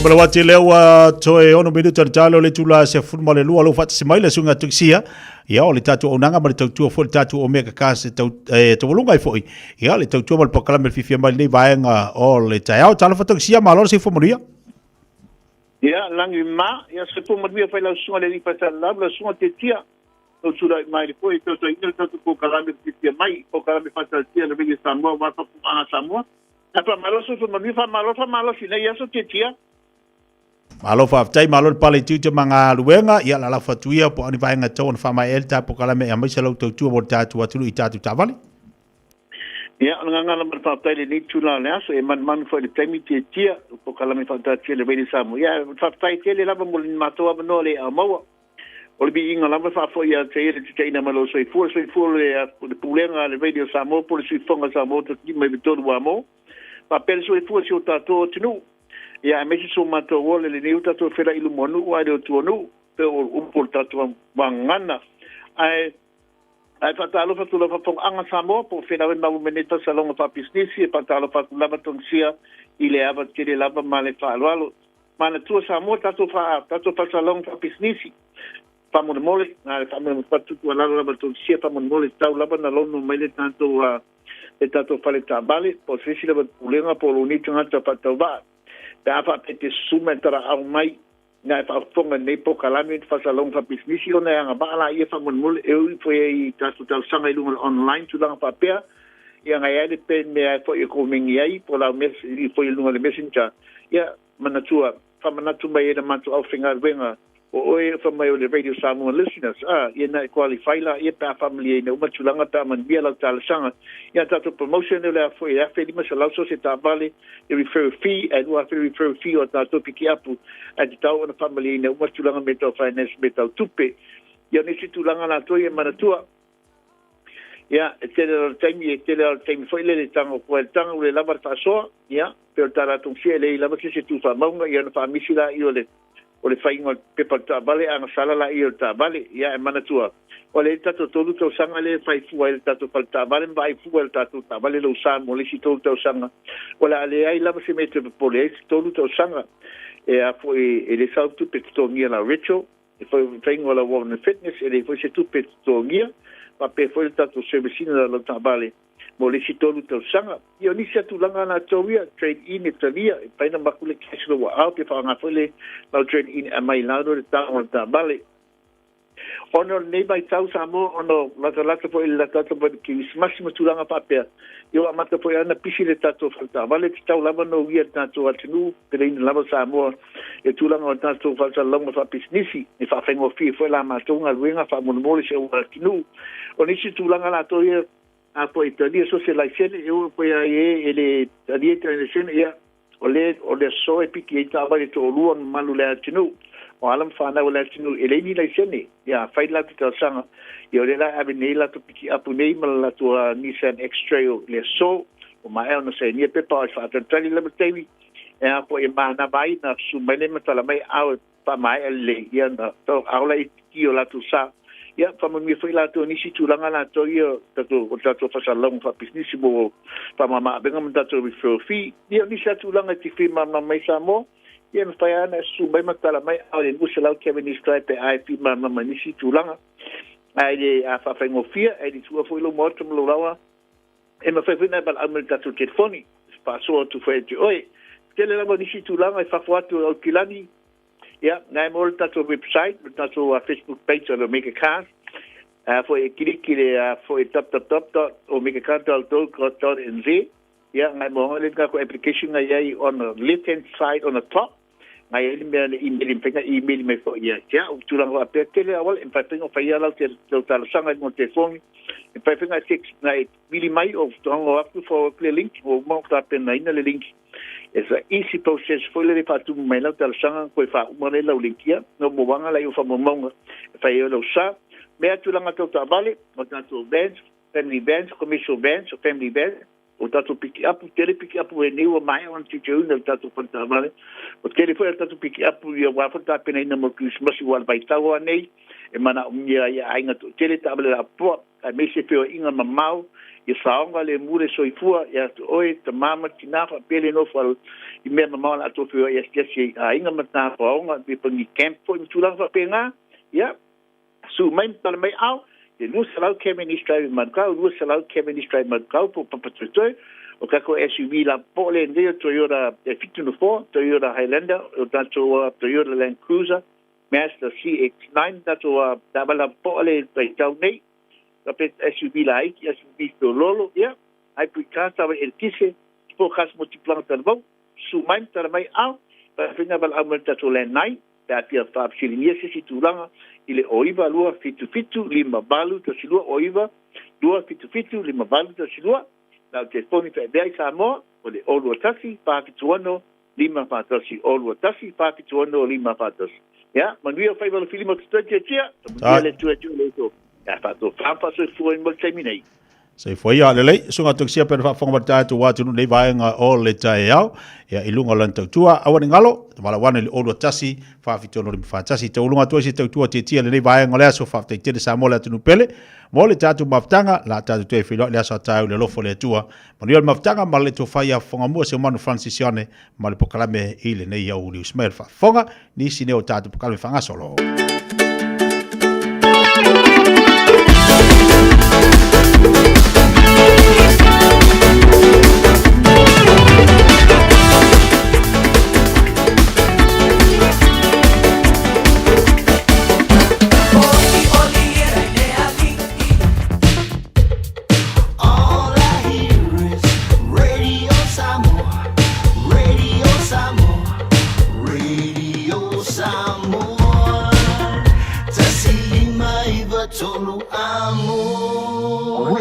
Samoa, kasilima i wakuru amo.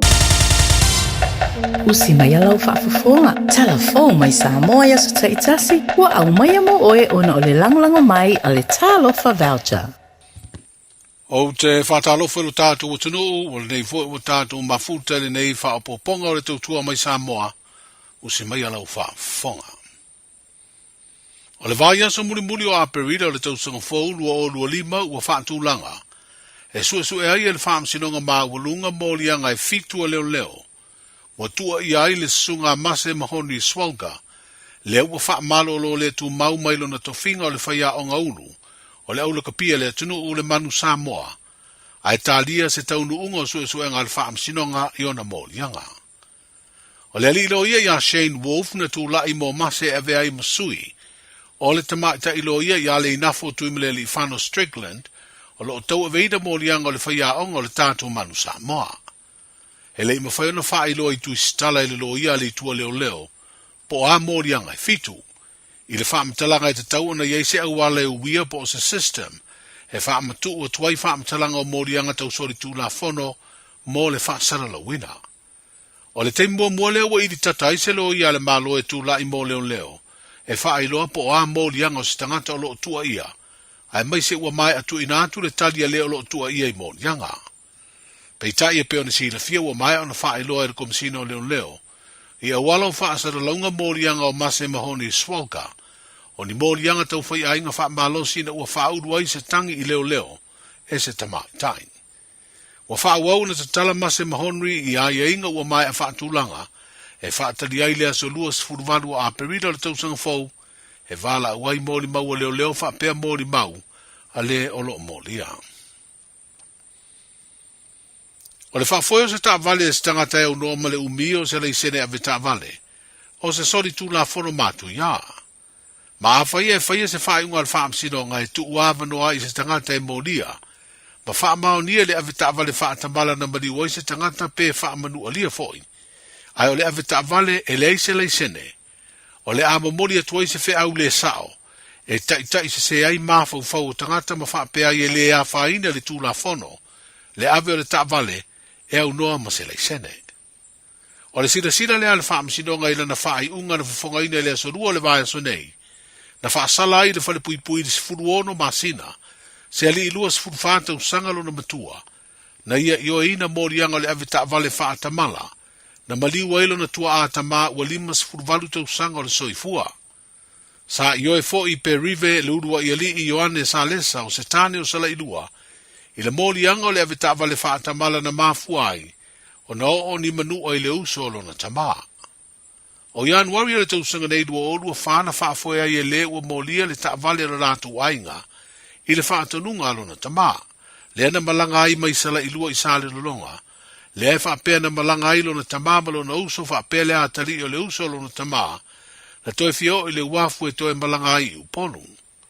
O se vaengo le tele i ngā tei vaina la vea ai le ta vale, ina ua oso i tua aluatu soa se la au.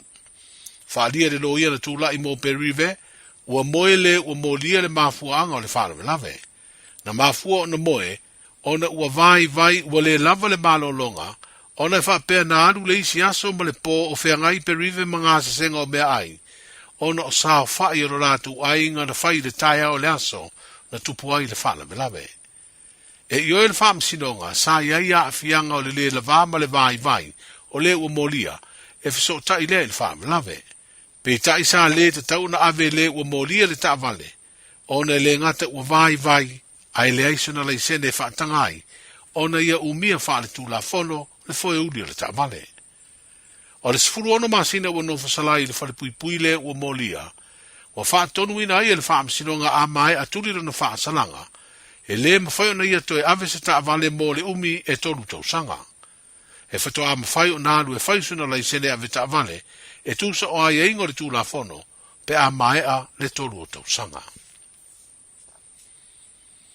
O le kompani o le Sunshine Pacific i Samoa lo whaafoi ai atina e tau whaato anga malafu manu. E pei o moa e whasi ma wha o ngai mea tau mawha. Ai whaapea fo i fua moa. O le isi leo tau ma whai ngā le whaipisi nisi lau i loi le atunu o Frankies. O lo wha ngā io i vaenga i se ese o le tātu o tunu ana whale o loa te tele supermarketi. O le kompani le whaipisi nisi le tātu o tunu o le Sunshine Pacific. Wa au fia neise fiso soani o lo o una i ai. Le whao ngā ina o malo si whaafowina po renewable energy, i le atina ina leo whaatoanga malafu manu. O le kompania lo lātou wha ngā io ia, se atina e tau whaatoanga e tā ua o le hydroponic farm, mani le fu moa e mauai fua moa ma ano moa mo mea tau mafa. O le alato moa se fisoa soni tupe o se Grant, e wha ngai o iaia nā tina e tau whaato anga ma la fu manu, ma o ni se leni o le a wha sa fua foi, i a tina e wha pea isi e tunu e lima o le Pasifika. Wha lia e le vā o le limas fultoru wafe, ma le iwa se la wafe pauni tupe peretania o le a mau e pisinisi ua lautongia i e tunu, e pe o Samoa, Fiji, Papua New Guinea, Solomona, Tonga, ma Vanuatu. Na whaalawi loa lea por kalame fisoa swani, e se sui o le malo peretania o le ministaria o le vā i whafo o lea atunu, i le teimi o le ousui ai le whono malo o le tau pulenga i Samoa, i le masina na te nei. E fitu o tunu o le Pasifika ua au fia ima Samoa, o le ahanga i eise por kalame tau soifua malo loina e au tū, i le tonga fitia ma le tafi e se o le kanesa o le ala whanau po le cervical cancer, le a fia tele ai le itu pāti nā me tamaitai. O le whono malo o le tau pulenga ua mai a, na whaalawi lo ai le teitai o le tātu malo o le fionga le tamaitai pāle mia lea por kalame fisoa swani, a le vaenga e tā ua o le Gerby Institute, o le alangolango ai i tau mawhainga uma mo le tafi e sea, o le itu ainga o kanesa. E luas furulima te si maliva miliona tā la, le tau ato o le fisoa swani tau soifua malo loina, o le awha soa atu i atunu e pe o Fiji, Kiripati, o le atu maa le sala, Solomona, Tonga, Vanuatu, ma Samoa. Wa whailoi se pepo whaamtalanga, o le kanesa o le ala whanau e maua lunga tele le numero le itu paunti nā mata mai tai, i atunu ua whailo atu wa whanu ai o lātu uola ma soifua. Ma lo whailo le atu langa i wha maumaunga, a le whaalabda batonga le soifua malolo ina le langi. O le whaalawi loina o le neipol kalame fisoa swani, na whailo ai le te mai te ipale mia le fionga fia me Dr. Naomi Mataafa, se havanoa leo Samoa, e whaipa anga ai ma le Kirby Institute, ina ia si da sila i awala e sa oloto ai mai le kanesa o le ala whanau. O se isi wha upunga, ia sa idi ai awala e mawhai, o na fisoa swani ai e tonga Fiji ma tafi e sea, le ai tu ainga o kanesa e a fia tele ai tamai tai.